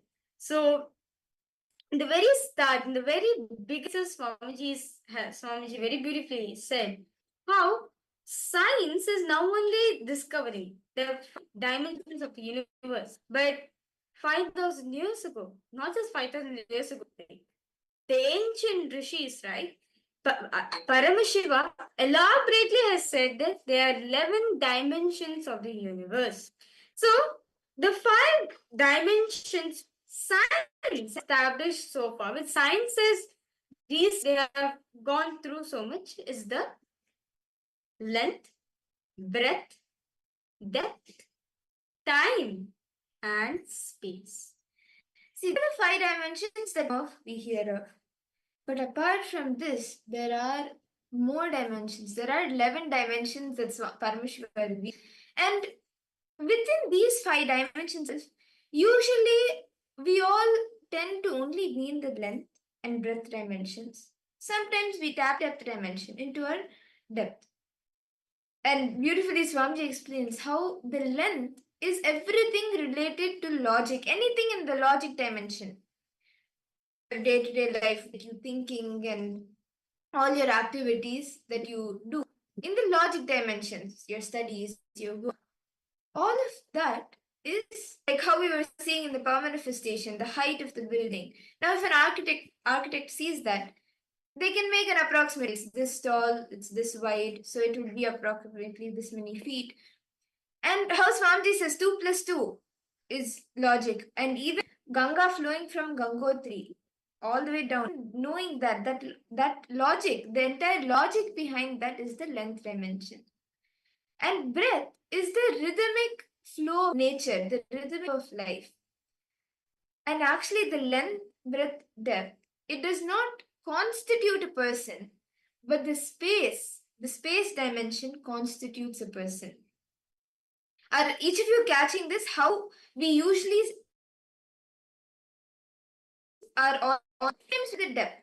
Depth is like understanding, internalizing the source of our person, internalizing the truths that Swamiji is revealing, the powerful cognitions, like consciously snacking on them, how much they become a part of our life. That is the depth in us. Nithyananda, Ma Shobhana Saksena, nice to see you for the program. I would like to know, is there a reality which you want to manifest? Ma Shobhana Saksena. Is there any one reality which you want to manifest, Ma? You can post in the chat section. So, all the participants, so all of us understood, right? The length, depth, time, space, okay? So these 5 dimensions put together, actually there's much more than this, okay? He said there's 11 dimensions. Now to understand, the length, breadth, depth does not constitute a person. It is only space which constitutes the person. What does Swamiji mean by this exactly? See, take an example of a thread. Okay, you have a thread. One thread, right? In one thread, we have 2 ends. If in the same thread, one end of the thread is the logic, is your logic, all the logic you have gotten acquired so far. The end of the thread, it will be the logic of the cosmos, the length dimension. Same way, breath. All the emotions, all the creativity you go through in your life. The other side of the thread, it is the breadth dimension of the cosmos. Now, the depth dimension, all the cognitions which you cherish so far, all the identity, cognitions. The other side of the thread, it is the depth dimension. Swamiji says, all these 3 does not constitute the person, does not identify a person is, yes, okay, we may think logically, there only will length, breadth, depth, if you can constitute a person, but no. It is only the space dimension. It is only the space dimension constitute a person. So I request all participants now, let us all discover a new dimension. See, actually, we have 11 dimensions, but most of the time, we only limit ourselves only through this 3 dimensions, maximum 4 till time, but not more than that. we can enter into this space dimension. Sometimes we tap into the depth time dimension. See, but it is very important to understand these 11 dimensions because at different points in our lives, like whether it's the 25 states of consciousness or these 11 dimensions, we are living in these dimensions. And that is why it's very important for us to understand and know where exactly we are in when we are in the length, how much of our day is we are in the length dimension, how much of our day we are expressing the breadth dimension. So can I request all the participants to take in your paper and list 25 activities that you do in a day. It can be any 25 activities, but 25 activities in a day. It could be like getting up and your morning routine or going to work, and maybe for example, if you're a teacher, you may be teaching kids, or if you're architect, you may be building, may be making the plans, or if you're a software engineer, you may be working on different softwares. Whatever it is, 25 different activities that you do throughout. Can I request all the participants to please take a few minutes and write this down?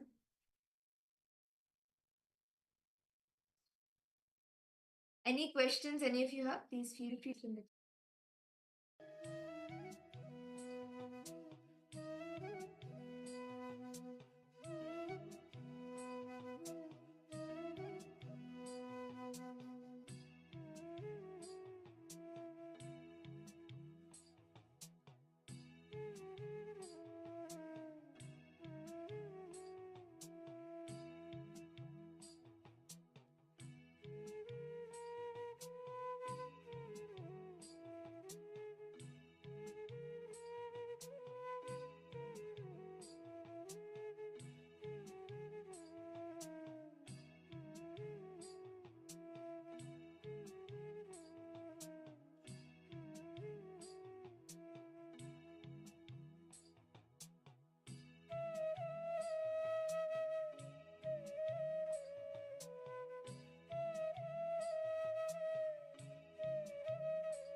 Nithyananda.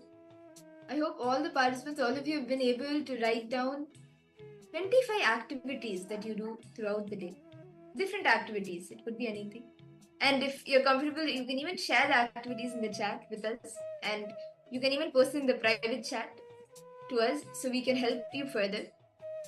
See, now what you will be doing is all the 25 activities that you have written, let us take a few minutes to analyze and classify which of these activities are in the length dimension and which are in the breadth dimension and which is in the depth dimension. How much of these activities go towards length? How many of these are we manifesting the breadth in us? And how many of these are we manifesting the depth in us?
Nithyananda.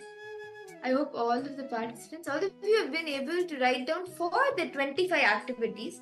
You have been able to classify which are the length, which are the depth, and which are the breadth, and which are the depth dimensions manifesting. Do any of you have any questions still here? And do you want to share any of the activities so you're able to understand more whether it is in the length, breadth, or depth? You're not sure and you want a little bit clarity on it? Yes. Ma Shobana Saxena, Nithyanandamma. Yes. Ma Kylie Wong. Ma Ananda Ghore Rupini. Ma Wang Hanyo. Okay. Rahulaya, any questions you have here?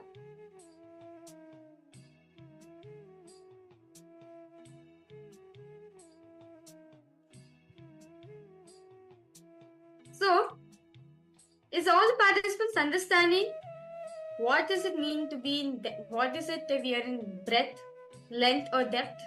Any questions, any doubts, all of you having? Do feel free to post in chat section. That's no problem. Okay, you found no breadth dimension. Okay, could you post few of the activities that you do, Aya? So you can even post in private chat. We'll not read it out.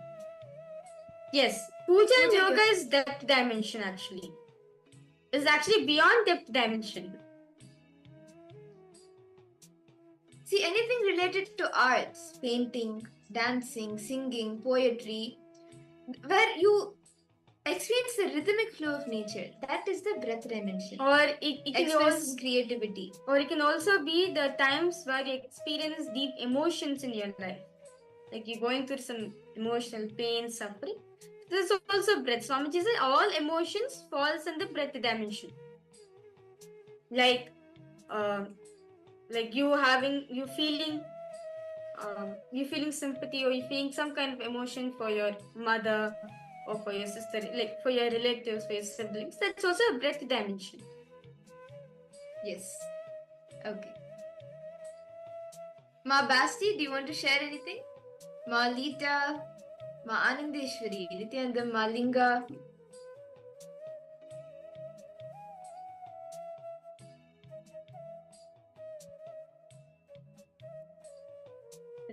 So now all of us, Malinga, yes, any questions you have, Ma? Malita, yes, Nithyanandam. Okay. So now very beautifully all of us identify, right? So all the activities we are doing, whether it's length oriented, breadth oriented, or depth oriented. Now I request all participants now. Now based on this, see, this is only to make each and every one of us aware that which dimensions are we spending more. See, if you're going to spend yourself more time in length dimension, you're going to become a logical person. If you're going to spend more time in your breadth dimension, you're going to be an emotional person. So you don't understanding. If you're going to spend more time in the depth dimension, then you're going to be a friend. You're going to be a companion for the other person.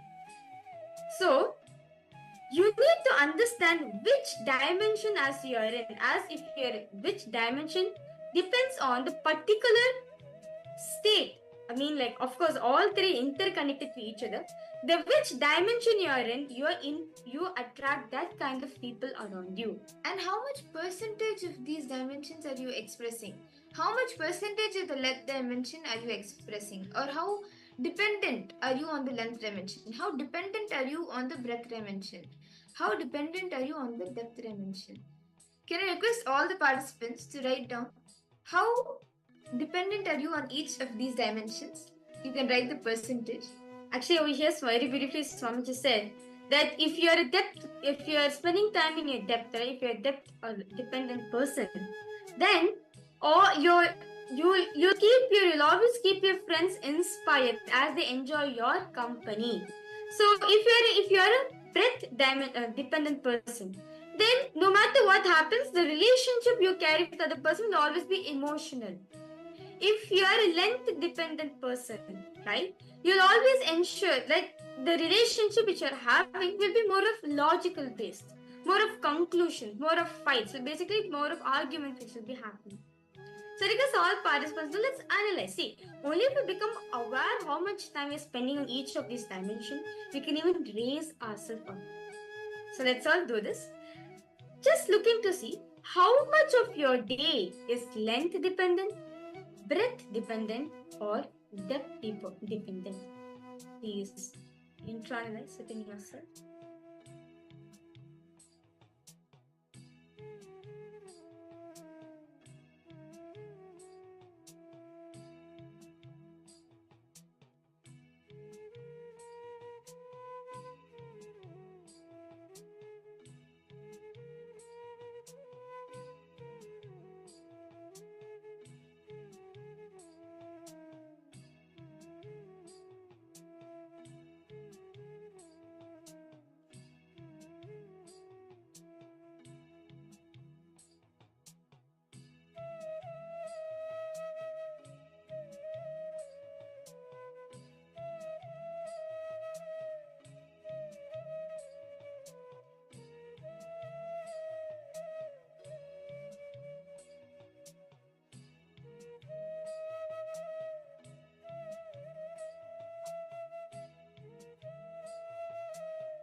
Nithyananda.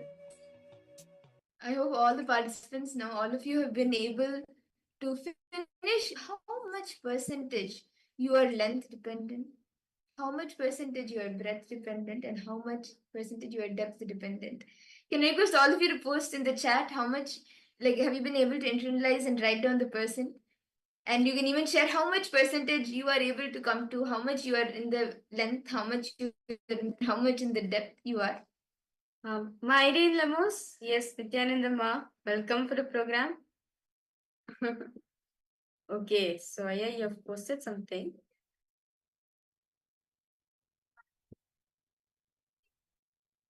Okay, Rahul Kanaya, you have posted 40% breadth after knowing emotions are breadth, 30% depth, 30% length. But during Paramashivoham days, depth is max, I think 60. Yes. Okay. That's good, Aya. You've been able to analyze how much percentage you are living in these dimensions. Yes. Actually, that's nice. That's good. That's really nice. See, so one thing Swamiji says, right? Most of the time, as human beings, we spend most of the time in either length, most of the time in length, 50% of the time we spent in breadth. That's all, not more than that. Maybe depth will be like 10%, maximum will be 20%. But now we are in the Paramashivoham, right? This is an ecosystem. This is literally Swamiji's own inner space. You actually spend more time in depth dimension because you forget. Because in Paramashivoham, it is not about your length. Here it's not about length nor your breadth. It is about your depth. The cognitions you're carrying matters a lot, as the cognition only matters. The cognition, it is in the cognition only you manifest things outside. Okay. So how about the rest of the participants? Ma Shobhana Saxena, how about for you, Ma? Ma Margarita, how about for you? Ma Wang Hang Yu, yes. Okay. Ma Shulini Durga. Okay. Kiksing Mangaya, Nithyanandam, welcome to the program. Nice to see you for joining. Roman Rishi Jugarnath. Nithyanandam to you. Welcome. Okay. So with that beautiful session all of us had. So now all of us see. In the previous session, all of us understood state of consciousness we are in determines the decision we are making and how our behavior is. Now, by knowing the dimension, which dimension you are at, you actually attract that kind of people around you. You project that inner space also. Understand Swamiji says, Jiva, Jagat, Ishvara, all three are connected to each other. If Jiva, if your inner space is confused, then the world around you, you'll feel the world is there to exploit you. But an Ishvara, God, you will not be able to relate with him. You'll feel distance from him. So the cognitions you're carrying matters a lot. The cognition defines you, which state you are in. So with that beautiful realization, right, with the beautiful session all of us had, let's now enter another round of the power manifestation. This round, we are going to be having a little different. So we are going to be manifesting the power of breadth dimension. Till now, since morning, we have been manifesting the power of length, the logic dimension. Now we'll be manifesting the power of breath, which is the rhythmic flow of nature, like anything in the arts dimension, in the creativity dimension. So what we will be doing is we will be showing all of you the name of a painting, a specific painting. So we will actually be doing the power of GPS. Okay. So this is going to be the power of GPS. Okay. So basically all of us know, right? If we thought we want to, let's say if you're lost somewhere, what do? You go open to Google Maps and and you want it from this place or the place, the Google Maps will help you. You put the place from where you want to leave to the place you arrive, and the entire map gives you the directions, go right, left, and for these many kilometers.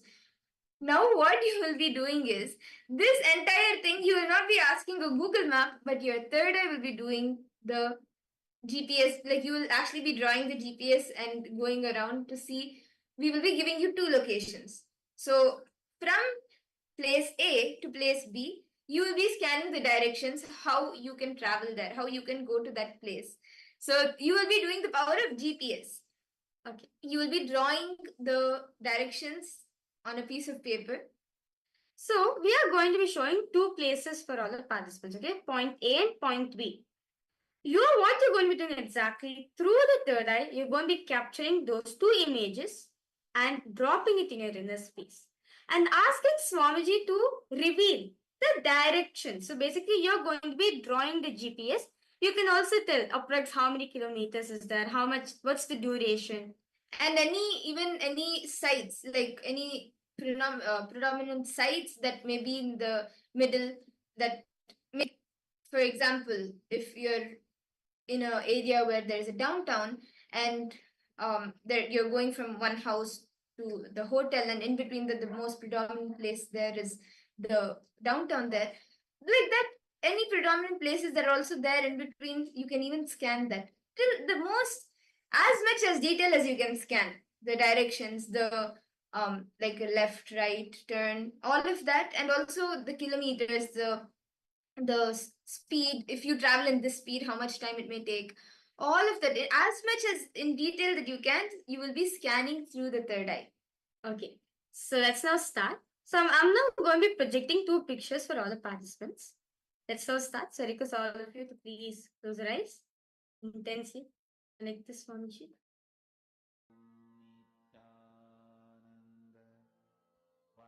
Now, start chanting Mahabhakya. Om Nithyananda Paramashivoham. Om Nithyananda Paramashivoham. Om Nithyananda Paramashivoham. Intensely start seeing the direction from place A to place B.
Yes.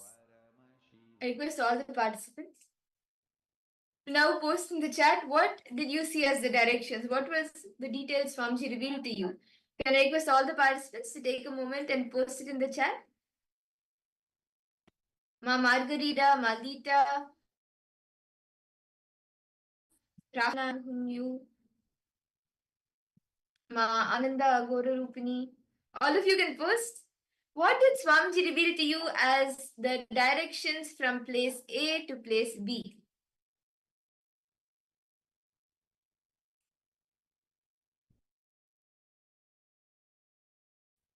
Can I request all the participants to please post?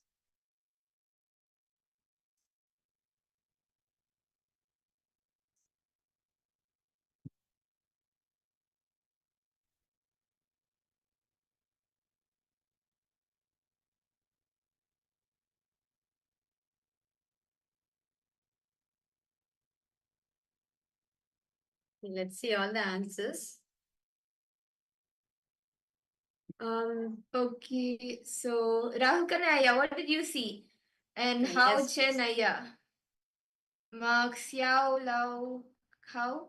Ma Aidin Lemos, Ma Anandeshwari, Ma Jnana Pradayani, all of you can post. Ma Lita, Ma Linga. What did each of you see? Okay, Rahul Kanaya has posted, Ma, I saw one tourist attraction with fountain and many people, and then left, right, and some not busy line came. Okay. How about the rest of the participants? Manandeshwari, come on, Ma. I request you to post. What did Swamiji show you? Something Swamiji has shown each and every one of us. Request all participants to please. Ma Shobana Saxena, Ma Shulini Durga, Ma Kalili Wong, Ma Mahulia, Ma Margarita. Request all the participants. Ma Ghora Rupini. Yes, I request you two to post, Ma. What did Swamiji show for each and every one of you?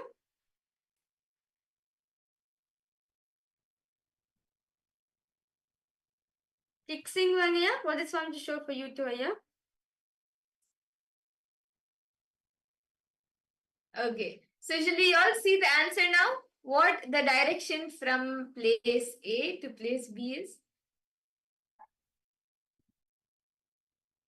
Ma Irene Lemos, do you want to share more before we go enter into the answer?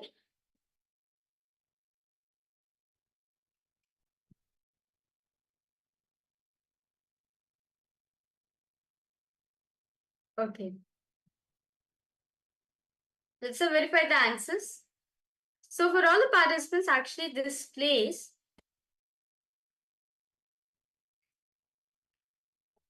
this is actually a very famous place, and this is actually the place A is a place in Japan. It's a tourist area in Japan, and it goes to Riga, which is in Latvia. Yes. So this is in Tokyo, Japan, and it goes to Riga, Latvia. And it is what we have given is actually the flight, the directions for a flight, because these are two completely different countries altogether. And Rahul Kanaya, what you saw, I think, was a little interesting because in a flight, it's not quite really busy. It's just whoever has booked only those people board the flight. It's not like any heavy traffic zones. So maybe you were able to see less traffic because it's only one lane going in that direction. It's not like heavy traffic like on the roads. So maybe that's why you saw. And both of these places are tourist places. That's a very nice thing to see. Okay. So with this, as we are continuing to manifest the power of breath dimension, do not worry for all the participants. So we are now going to be entering into very participants to take note of this session because Swamiji is going to be giving this as an initiation for each and every one of us. In this session, we are going to be learning about the Panchakrityas of Bhagavan Sadashiva.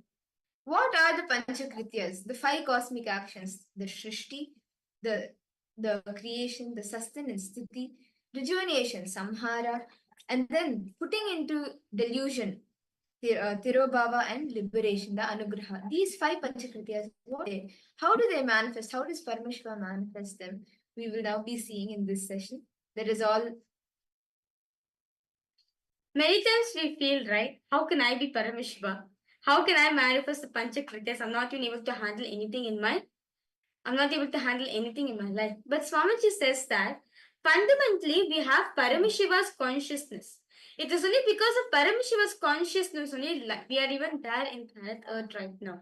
So we have to understand how the Panchakrityas are happening in our life by understanding how Paramashiva does the Panchakrityas. So this is going to be an introductory session where Swamiji is going to be explaining detailing about the Panchakrityas of Bhagavan Paramashiva. How does Paramashiva does the Panchakrityas simultaneously, spontaneously, and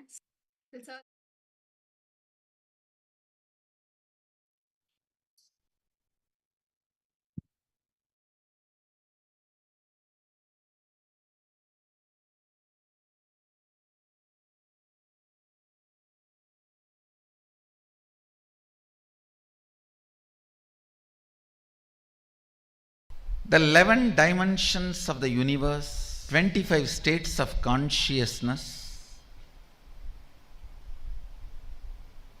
and then 5 aspects of Sadashiva, supreme reality, Ishvara, creation, operation, rejuvenation, delusion, liberation.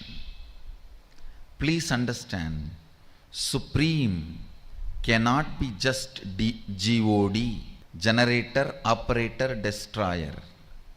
Please understand, the supreme as per Sanatana Hindu Dharma, Bhagavan, Brahman, Sadashiva cannot be translated by the word God.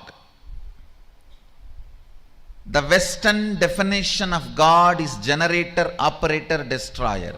Only 3 aspects. The Hindu understanding of supreme reality is generator, operator, destroyer, deluder, and liberator. The major 2 aspects of life unfortunately was never grasped anywhere else other than this Saraswati Ganges civilization. Only the Saraswati Ganges civilization understood the world beyond seen. If you don't understand delusion, you can't understand beyond the 4 dimensions. You can't understand reality in its completion. God is not Sadashiva. Maybe I can contribute a new word, Godel. G-O-D-D-E-L. G-O-D-D-E-L. Godel. Listen. Whenever science or technology grows, the scientists and people who are expert in that field need to contribute right word.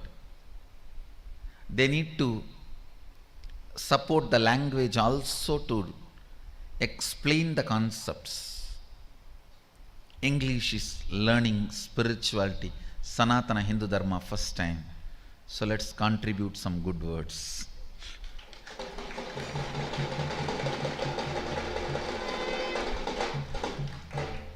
English is learning Sanatana Hindu Dharma from the source, I think first time. So Godel should be the word, not God. God is not Sadashiva. Sadashiva, Brahman, Bhagavan, all these words used in the Brahman used in Upanishad, Bhagavan used in Puranas, Sadashiva used in Agamas cannot be translated as God, God, used in Western theologies. Understand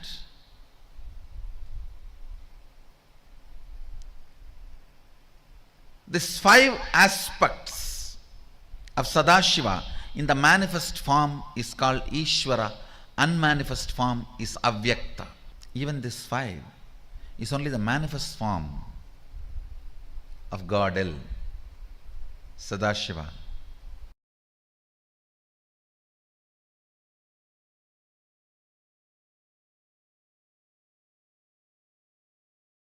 Paramashiva introduces himself how he is manifesting to teach Agama as Sadashiva.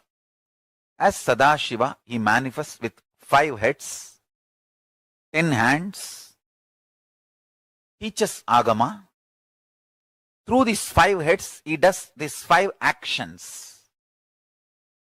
Manifestation, it's called Srishti, manifestation. Then Sthiti, sustenance. Then Samhara, rejuvenation. Then Prabhava, pulling out of delusion. Then Anugraha, liberation. Listen. Listen carefully. Sthiti. Sthiti means maintenance. The first action is Srishti. Second is Sthiti. Third, Sthiti means maintenance. First, Srishti, manifestation. Sthiti, maintenance or sustenance. Samhara, rejuvenation or dissolving or destruction, whatever word you want to use. Samhara, literally the word Samhara means transformation, rejuvenation. One becoming another. So listen carefully. Srishti, manifestation. Sthiti, maintenance. Samhara,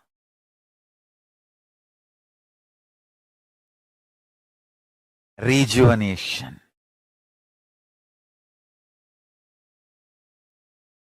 Prabhava, pulling out of delusion. Anugraha, liberation. Paramashiva does manifestation, maintenance, rejuvenation, pulling out of delusion and liberation. Satyojata, Tatpurusha, Vamadeva, Ahora, Ishana. These are the 5 phases.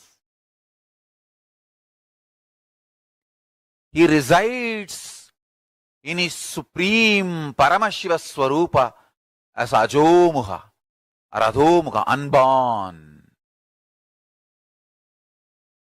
beyond form, formlessness.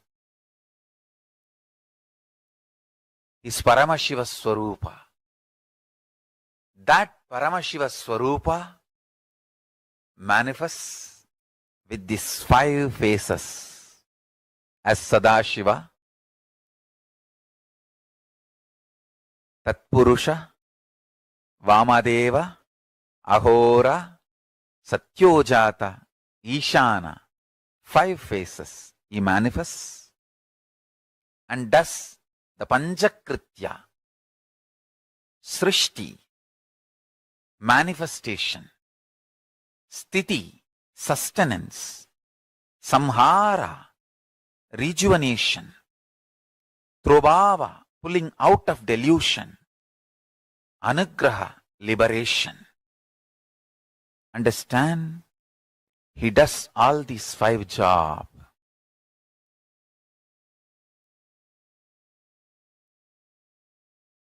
Through these 5 phases.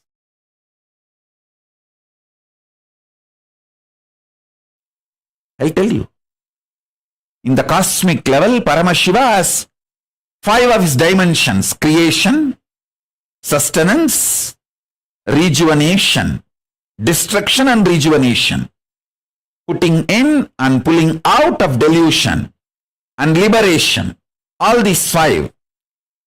In your microcosmic life, in your Pindanda microcosmic level, you play the same game. Every day, the new cells getting created, new organs getting manifested in your body is your creation. All of you need to know. Including your brain, everything gets newly created. New cells are created every minute, every second. This is your creation. In microcosmic level, in macrocosmic level, the planets which manifest planets are getting created. In microcosmic level, the cells are created.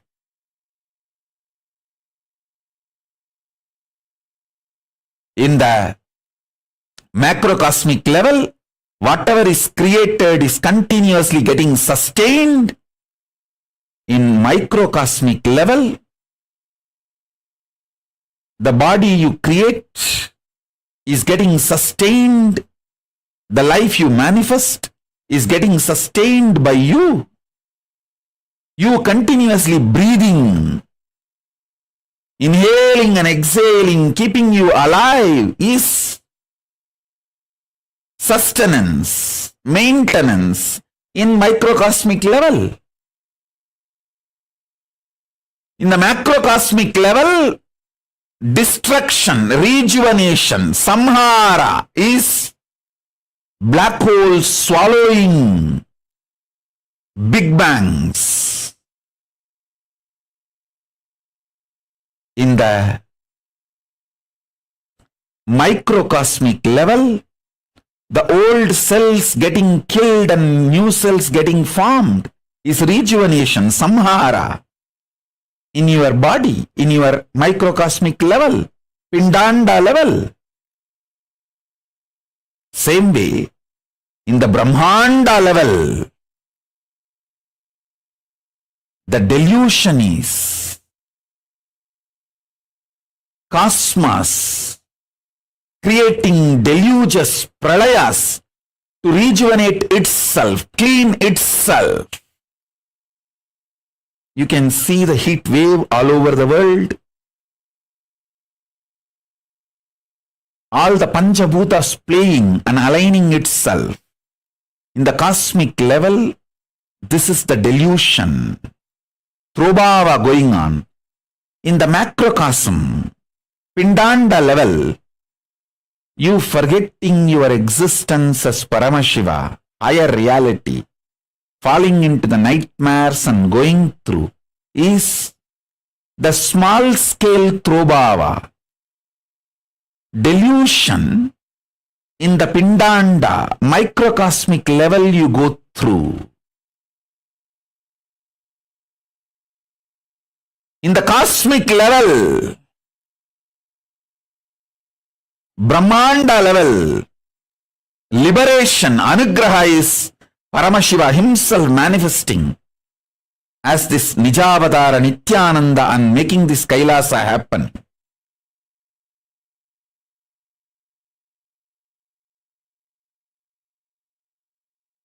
And guiding all the beings in microcosmic level, Pindanda level, you receiving these powerful cognitions and liberating yourself from all these deluge by holding on to the Guru's feet.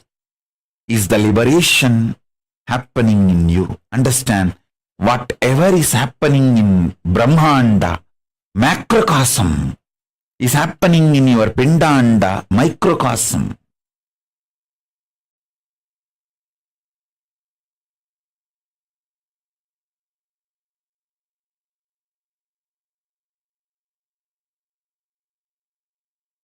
So don't worry about your delusions. Don't be powerless about it. Don't try to work with the facts and figures externally. Don't try to work with the seen. Work on the seer. Paramashiva does 5 actions: creation, sustenance, rejuvenation, putting in delusion, and liberation. First 4, creation, he does by sitting in Brahmaloka. As a Brahma, he manifests and creates. Maintenance, he does by lying down in Paramapada as Parandama. Rejuvenation he does as Maharudra in KAILASA, from KAILASA itself. Putting in delusion he does through many of his forms like Bhikshadana. All those forms he took just to put people in delusion. Liberation. For liberation, he always comes down to planet Earth. He has to assume human form. The form he assumes for liberation is Guru. Keeping liberation as a predominant activity, the form he assumes is Guru. Listen. Creation, sustenance, rejuvenation, pulling out of delusion. When you understand the creation, sustenance, rejuvenation does not happen as you understand. Many things what you call as creation actually is rejuvenation. Many things you call as sustenance is actually rejuvenation. Many things you call as rejuvenation is actually manifestation, srishti of many things. In all these 3, creation, maintenance, and rejuvenation, in all these 3, various other dimensions are also there. Realizing that is getting out of delusion. That manifests as liberation. Focus on your first person. You will see how the creation as a multiple components, sustenance as multiple components, rejuvenation as multiple components, you will realize how you come out of delusion just by understanding it, and you will experience liberation. I am repeating. Focusing on the source of your first person, you will realize the way you generate. For generating, how you rejuvenate, how you sustain. How you sustain for sustaining. How you create and how you rejuvenate. How you rejuvenate and for rejuvenation. How you create and how you sustain. When you understand this deeper nuances, you are liberated from all these three. You are pulled out of this delusion. You will realize this creation, sustenance, rejuvenation, this three itself is a delusion. That is what is pulling yourself out of delusion. Then you will experience liberation.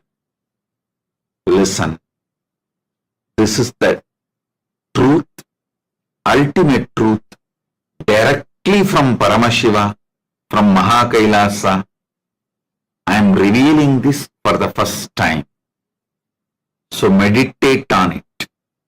Internalize this. This is Nirvana Diksha.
Nithyanandam, to all participants.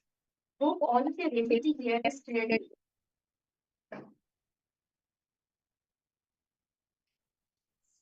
Now, in the space of Paramadvaita, we all listen to the story of how Nandana experienced the space of Paramadvaita with Parmeshwara. We also listen to how Swamiji experienced the pure space of Paramadvaita with Arunavishwara. And let us all now serve ourselves in that space of Paramadvaita, Parameshwara Bhakti, Parameshwara Jnana, and Parameshwara Vijnana by immersing ourselves in the Nitya in the Sankirtana, immersing ourselves in the devotion, the Bhakti. And now, for the participants, all of us are going to invoke the presence of Swamiji in our beings by doing Sankirtana. I welcome and I request each and every one of you to come along as we invoke Swamiji in our being. Joining with me, I have Marika Arthapuri and Swami, who will be guiding us in this beautiful Sankirtana. So let us all start with the Satguru Vandana.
Nithyananda, all participants would like to welcome you for a technical usage. Now, let us now enter the beautiful segment by singing the global power response. Nithyananda, so please sit straight with folded hands. Let us start with the Sadguru Vandana, invoking Swamiji and deeply connecting to Swamiji. Nithyanandam Paramasukadam Kevalam Jnanamurtim Dvandvatitam Gaganashadrisham Tattvamasyaadilakshyam Ekam Nityam Vimalamachalam Sarvadi Sakshibhutam Bhavatitam Trigunarahitam Sadgurum Tam Namami.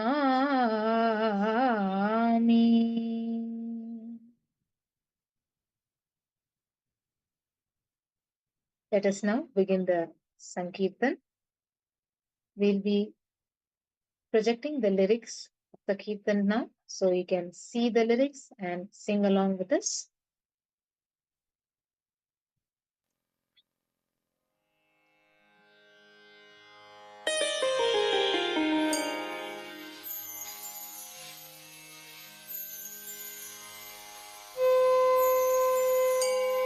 We request each one of you to participate intensely and get involved in the Kirtans.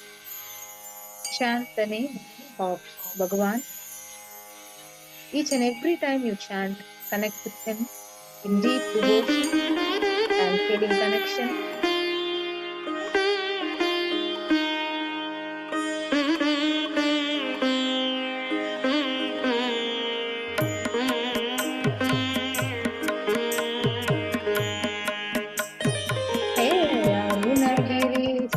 Rupa Paramahamsa Nithyananda Hey Arunagirishwara Rupa Paramahamsa Nithyananda Hey Kalabhairava Rupa Karnavatara Nithyananda Hey Kalabhairava Rupa Karnavatara Nithyananda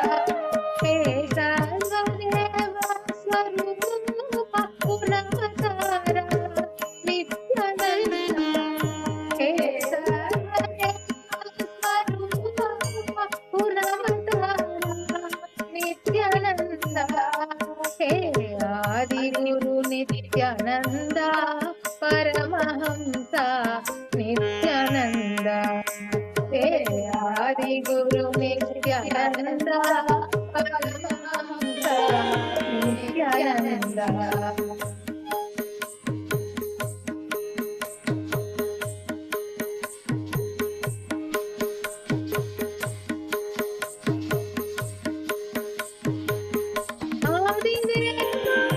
Nithyananda Mahadeva Nithyananda Adideva Nithyananda Mahadeva Nithyananda Gurudeva Nithyananda Devadideva Nithyananda Paramahamsa Nithyananda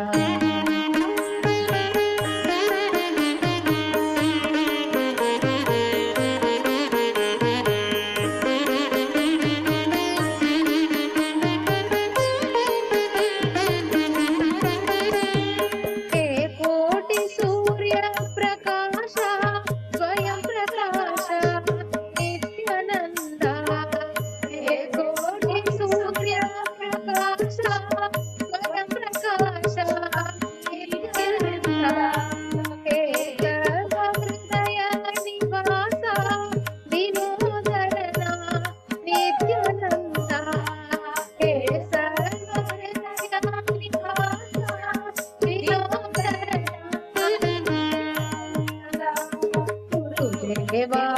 Nithyananda Paramahamsa Nithyananda Gurudeva Nithyananda Paramahamsa Nithyananda Mahadeva Nithyananda Mahadeva Nithyananda Mahadeva Mahadeva Nithyananda Gurudeva Nithyananda Devavi Deva Nithyananda Paramahamsa Nithyananda.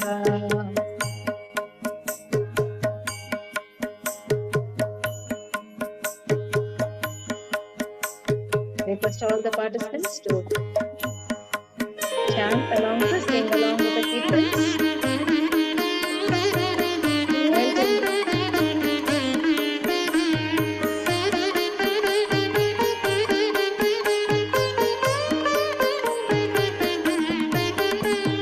Manamohaka jata swarupa Virabhadresha Nithyananda Manamohaka jata swarupa Virabhadresha Nithyananda Arudra Tandava Pratapa He Nataraja Nithyananda Arudra Tandava Pratapa He Nataraja Nithyananda Ati Sundara Divya Swarupa Paramahamsa Nithyananda Ati Sundara Divya Swarupa Paramahamsa Nithyananda He Asnagiri Swarupa Paramahamsa Nithyananda He Asnagiri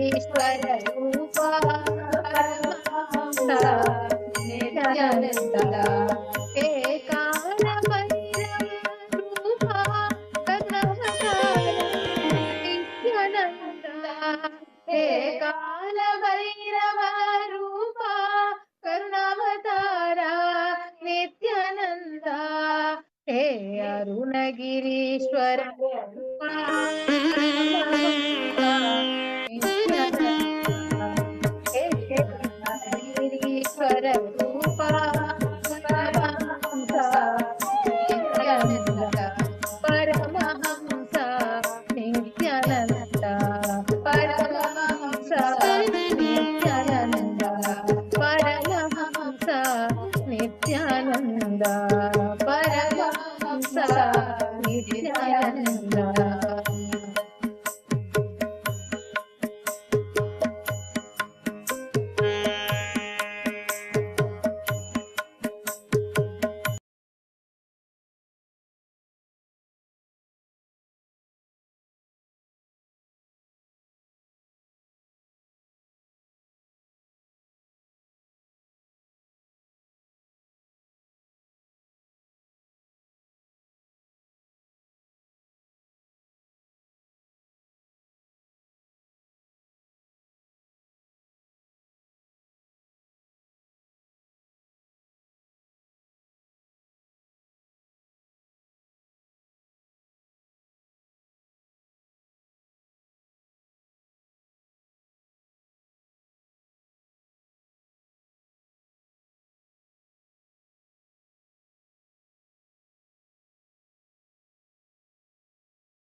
Wow, that was a beautiful Sankirtana that all of us just had.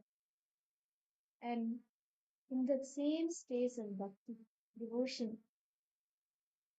each and every one of you have a chance to make that Paramashiva Bhakti into Paramashiva Jnana and even make it into Paramashiva Vijnana. And that opportunity that each and every one of you have is the Paramashiva Sena program. By attending the Paramashiva Sena program, you can make your Paramashiva Bhakti into Paramashiva Jnana and finally, ultimately, into Paramashiva Vijnana. As Swamiji said, Paramashiva Vijnana is Paramashiva, Swamiji, knowing you. He himself, Swamiji himself will know you. And the Paramashiva Sena program, the becoming a Rajya Sabha member of KAILASA is an opportunity that you should not miss for any reason.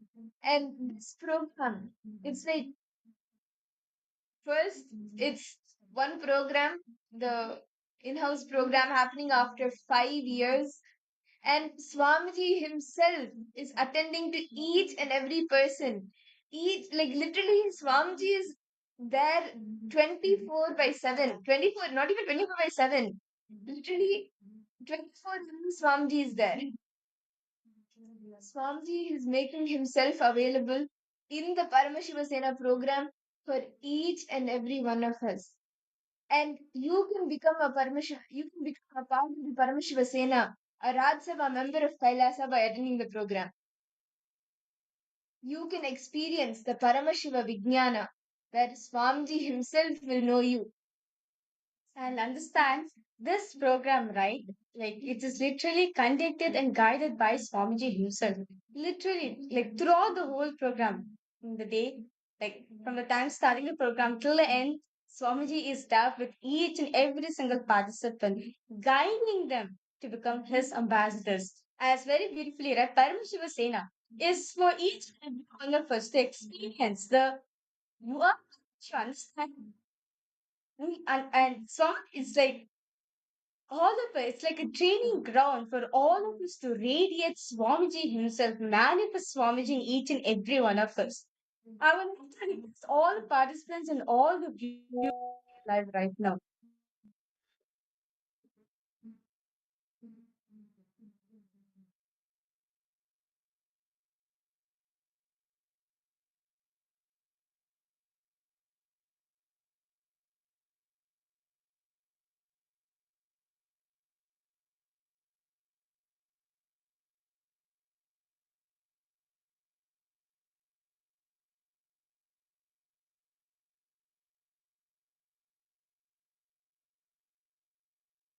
See, understand by becoming a part of the Paramashiva Sena, becoming Paramashiva's ambassador, you get to experience the Paramashiva Vijnana, the space of Paramashiva Vijnana, Swami himself knowing you.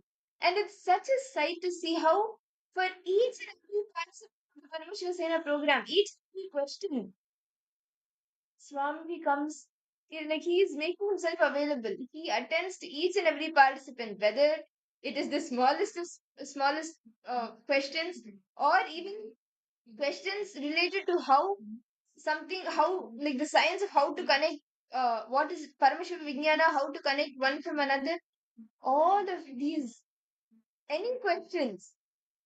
It, as Mavrija was sharing, this is the training ground for you to become an ambassador, Kailasa, an ambassador of Paramashiva himself. And if you have not signed up for the Paramashiva Sena yet, you should, because this is an opportunity that you should not miss for whatever reason. And Swamiji, out of his utmost compassion, has opened like it's over. It's over. The next 2 seasons. The next season started on January 13th to February 14th, and then immediately on to March 15th. It's like back to back. And Swamiji is attending to each and every one of us. Ma Virupaksha, a person participant would like to know when the sessions on the chakras will take place. Okay. Actually, ma detail about this chakras will be happening in the Paramashivoham Level 1 program actually. Detailing it will be happening in the Paramashivoham Level 1 as Swamiji revealed this whole science of the chakra thing. Um, this is the first thing Swamiji revealed, right? So detailing the participant will be learning the Paramashivoham Level 1 program. Yes. All the advanced sciences only will be learning in the Paramashivoham Level 3. Yes. Okay. Thank you so much. Ma Virupaksha, are you joining the Paramashiva program? Yes. Okay. Ma Swamiji wants the next 2 seasons for you. Take steps. All the obstacles are there. Just step. Jump. How about for you, Ma Gracina? Ma Stephanie, Ma Leah Corey, Nithyanandam. Why? Ma Gracina, why? What do you think it's not possible? What's the obstacle you're facing? Yes, on January 13th. Yes. Ma Gracina, you're going to be Swamiji's ambassador. Come on, Ma. What's the most blessing you can get? There cannot be a bigger blessing than being Swamiji's very own ambassador, manifesting Swamiji through you, literally being an extension of him, going and enriching people, sharing Swamiji's, like literally embodying Swamiji for the people, enriching them, helping people in every place where they are stuck. And Paramashiva Sena program is on ground training to be Paramashiva's ambassador. As very beautifully Swamiji said, right, in Paramashiva Sena program, literally Swamiji will be knowing all the understand, all the manifest and the unmanifest part of you. Literally Swamiji will know your whole.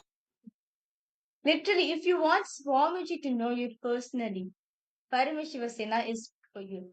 As literally like today is like this the 11th day, like the 12th day of or the 12th day of the Paramashiva Sena program. And literally like all the participants are getting trained on ground to represent Swamiji wherever they go. And end of the day, they are going to be they are going to be part of they are going to be part of the Raj Sabha of Kailasa. And this is a big opportunity Swamiji is giving up for each and every one of us. Become a Raj Sabha member of Kailasa. Please head to ecitizen.info/PSS and please and understand like it's just too amazing. Literally Swamiji himself will be training each and every one of us from the minor detail to how to present yourself, how to talk. As all something the AI, you will be trained in like from basic body language, speaking skills, leadership skills, AI skills, everything. On ground training to be Swamiji's ambassador. And the best part is Swamiji is making himself available. Swamiji is there for you. He will get to know you. He will know you end to end, internally, externally, everything. And any question that you have, anything that you are facing, Swamiji himself attends to each and every participant of the Paramashiva Sena. So if you just want to experience Swamiji, like that dimension of Swamiji, you have the opportunity now by signing up for the Paramashiva Sena, becoming a Rajya Sabha member of Kailasa, and just go on enriching both yourself and others as an ambassador of Swamiji, as an ambassador of Paramashiva. I see so many participants logged in. Ma Komati Kalej Chelvan, Nithyananda ma, welcome. Ma Vani Goyal, Nithyanandam. Ma Vani Goyal, yes, Nithyanandam, welcome. Ma Yubon, Nithyanandam ma Deborah, Nithyanandam, ma Mahasadashiv Priya, ma Arindeshri, ma Ulrich, Nithyanandam to each and every single participants. And those of you, if you really want to have the personal connection with Swamiji, right? If you want to have the personal, like the intimate, one-on-one connection with Swamiji, then Paramashiva Sena is for you. You want to experience Paramadvaita. This is the place for you. You want to experience what Swamiji experienced with Arunagiri Yogeshwara. This is the place for you. You want to experience how it is to be Swamiji's very own extension, Swamiji's very own ambassador. This is the place for you. Ma Stephanie, Ma Irene, come on, why don't all of you take the step now? You can put your intention today, understand? When you take the first step, Swamiji will manifest the rest for you. You may be having multiple obstacles, whether it's your passport, visa, money, whatever it could be. If you put your intention today, you take the first step, Swamiji will take care of the rest. Actually, many sort of Paramashivasena participants, how they have come is just a miracle. Saying, like Swamiji said, okay, Paramashivasena is happening, come join for the Paramashivasena. They put their intention, miracles happen. Swamiji moved everything, all the obstacles for them, and they made it. For some people from different countries, whether it's from Malaysia, Singapore, Australia, Europe, it's not so easy visa. And they got a visa, they made it to the program. So don't cherish the obstacles, but just say, yes, I want to become Paramashiva's ambassador. I want to become a Rajya Sabha member of KAILASA, experience the Paramadvaita, Paramashiva Vijnana dimension and that space with Swamiji. Just put your intention to it. The rest Swamiji will manifest. Ma Virupaksha, Ma Irene, Ma Grazina, Ma Stephanie, Ma Teresa, Fixin Vengaya, each of you can put your intention, sign up today. Swamiji will manifest the rest. Come on, Ma Grazina, you put an intention, Ma. See, whatever the resistance you're having, right, Ma Grazina? You can see a smile, you must see that resistance which you're carrying, right? Like, you want to have that intense love with Swamiji, right? You want to have the personal connection with Swamiji. It drops. Yes, Swamiji is the one who's going to manifest your reality. You may think, okay, how is it possible for me? I need to travel, I need to arrange the funds, and yeah, whatnot, right? You have to do everything. But understand, he is moving things from continent to continent. Won't he make you also experience? Won't he also take you along with him on this? He will, Ma Grasina. Why intention? You'll see, Ma Grasina. It's all about the intention. If you have the intention, surely Swamiji will manifest for you. It is just the risks you need to drop now. Like, do you feel scared? Do you feel like I'm not able to make it? Do you feel like it's impossible for me? What feeling aggressive? I request you, drop at Swamiji's feet. What makes you to say that? Paramashivasena's for everyone. But do you want to radiate Swamiji? Do you want to imbibe Swamiji? Yes?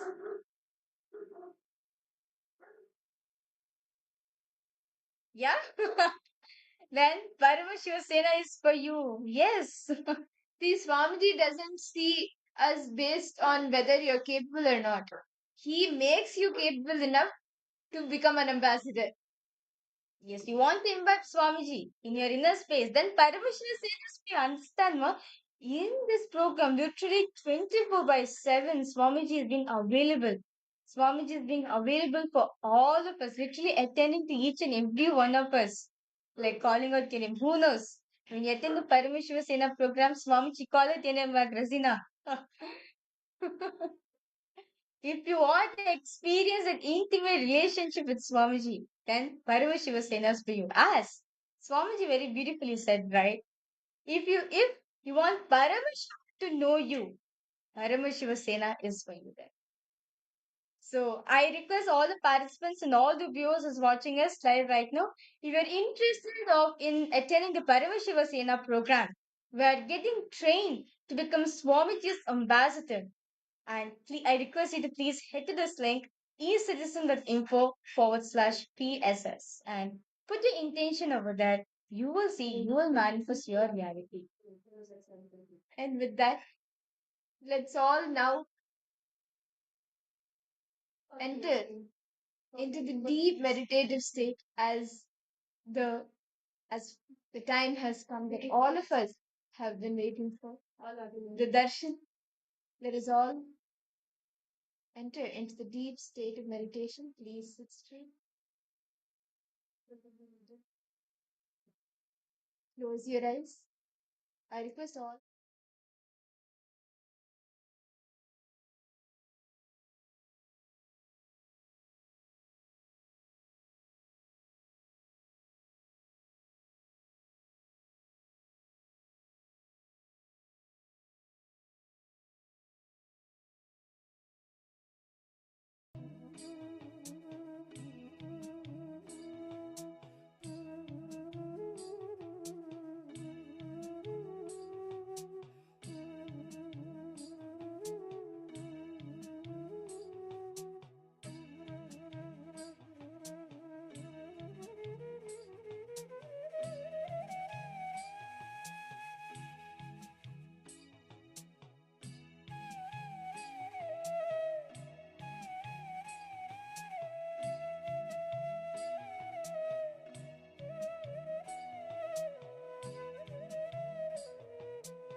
Close your eyes.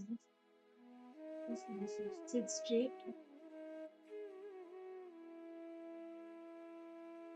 Intensely remember all that you have been showered.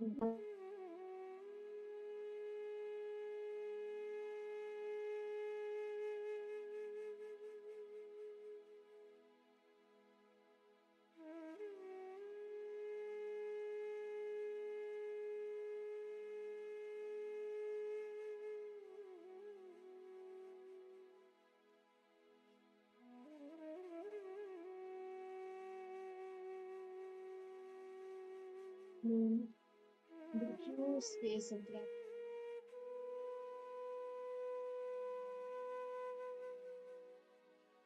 For everything that Swamiji has showered you with.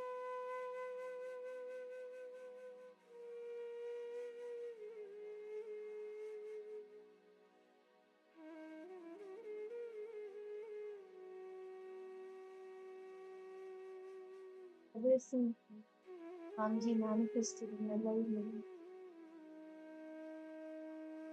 How did he come into your life? Transform your life.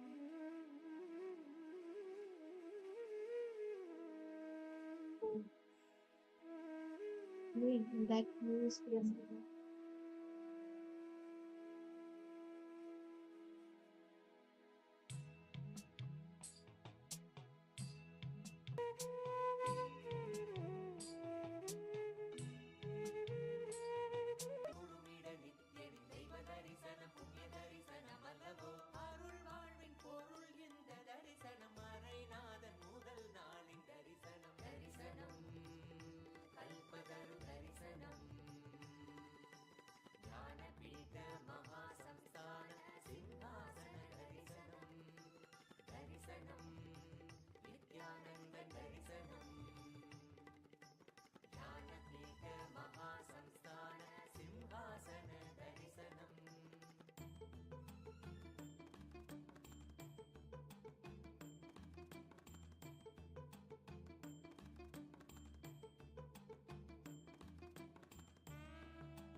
नित्यानन्दं परमसुखदं केवलं ज्ञानमूर्तिं द्वन्द्वातीतं गगनसदृशं तत्त्वमस्यादिलक्ष्यम् एकं नित्यं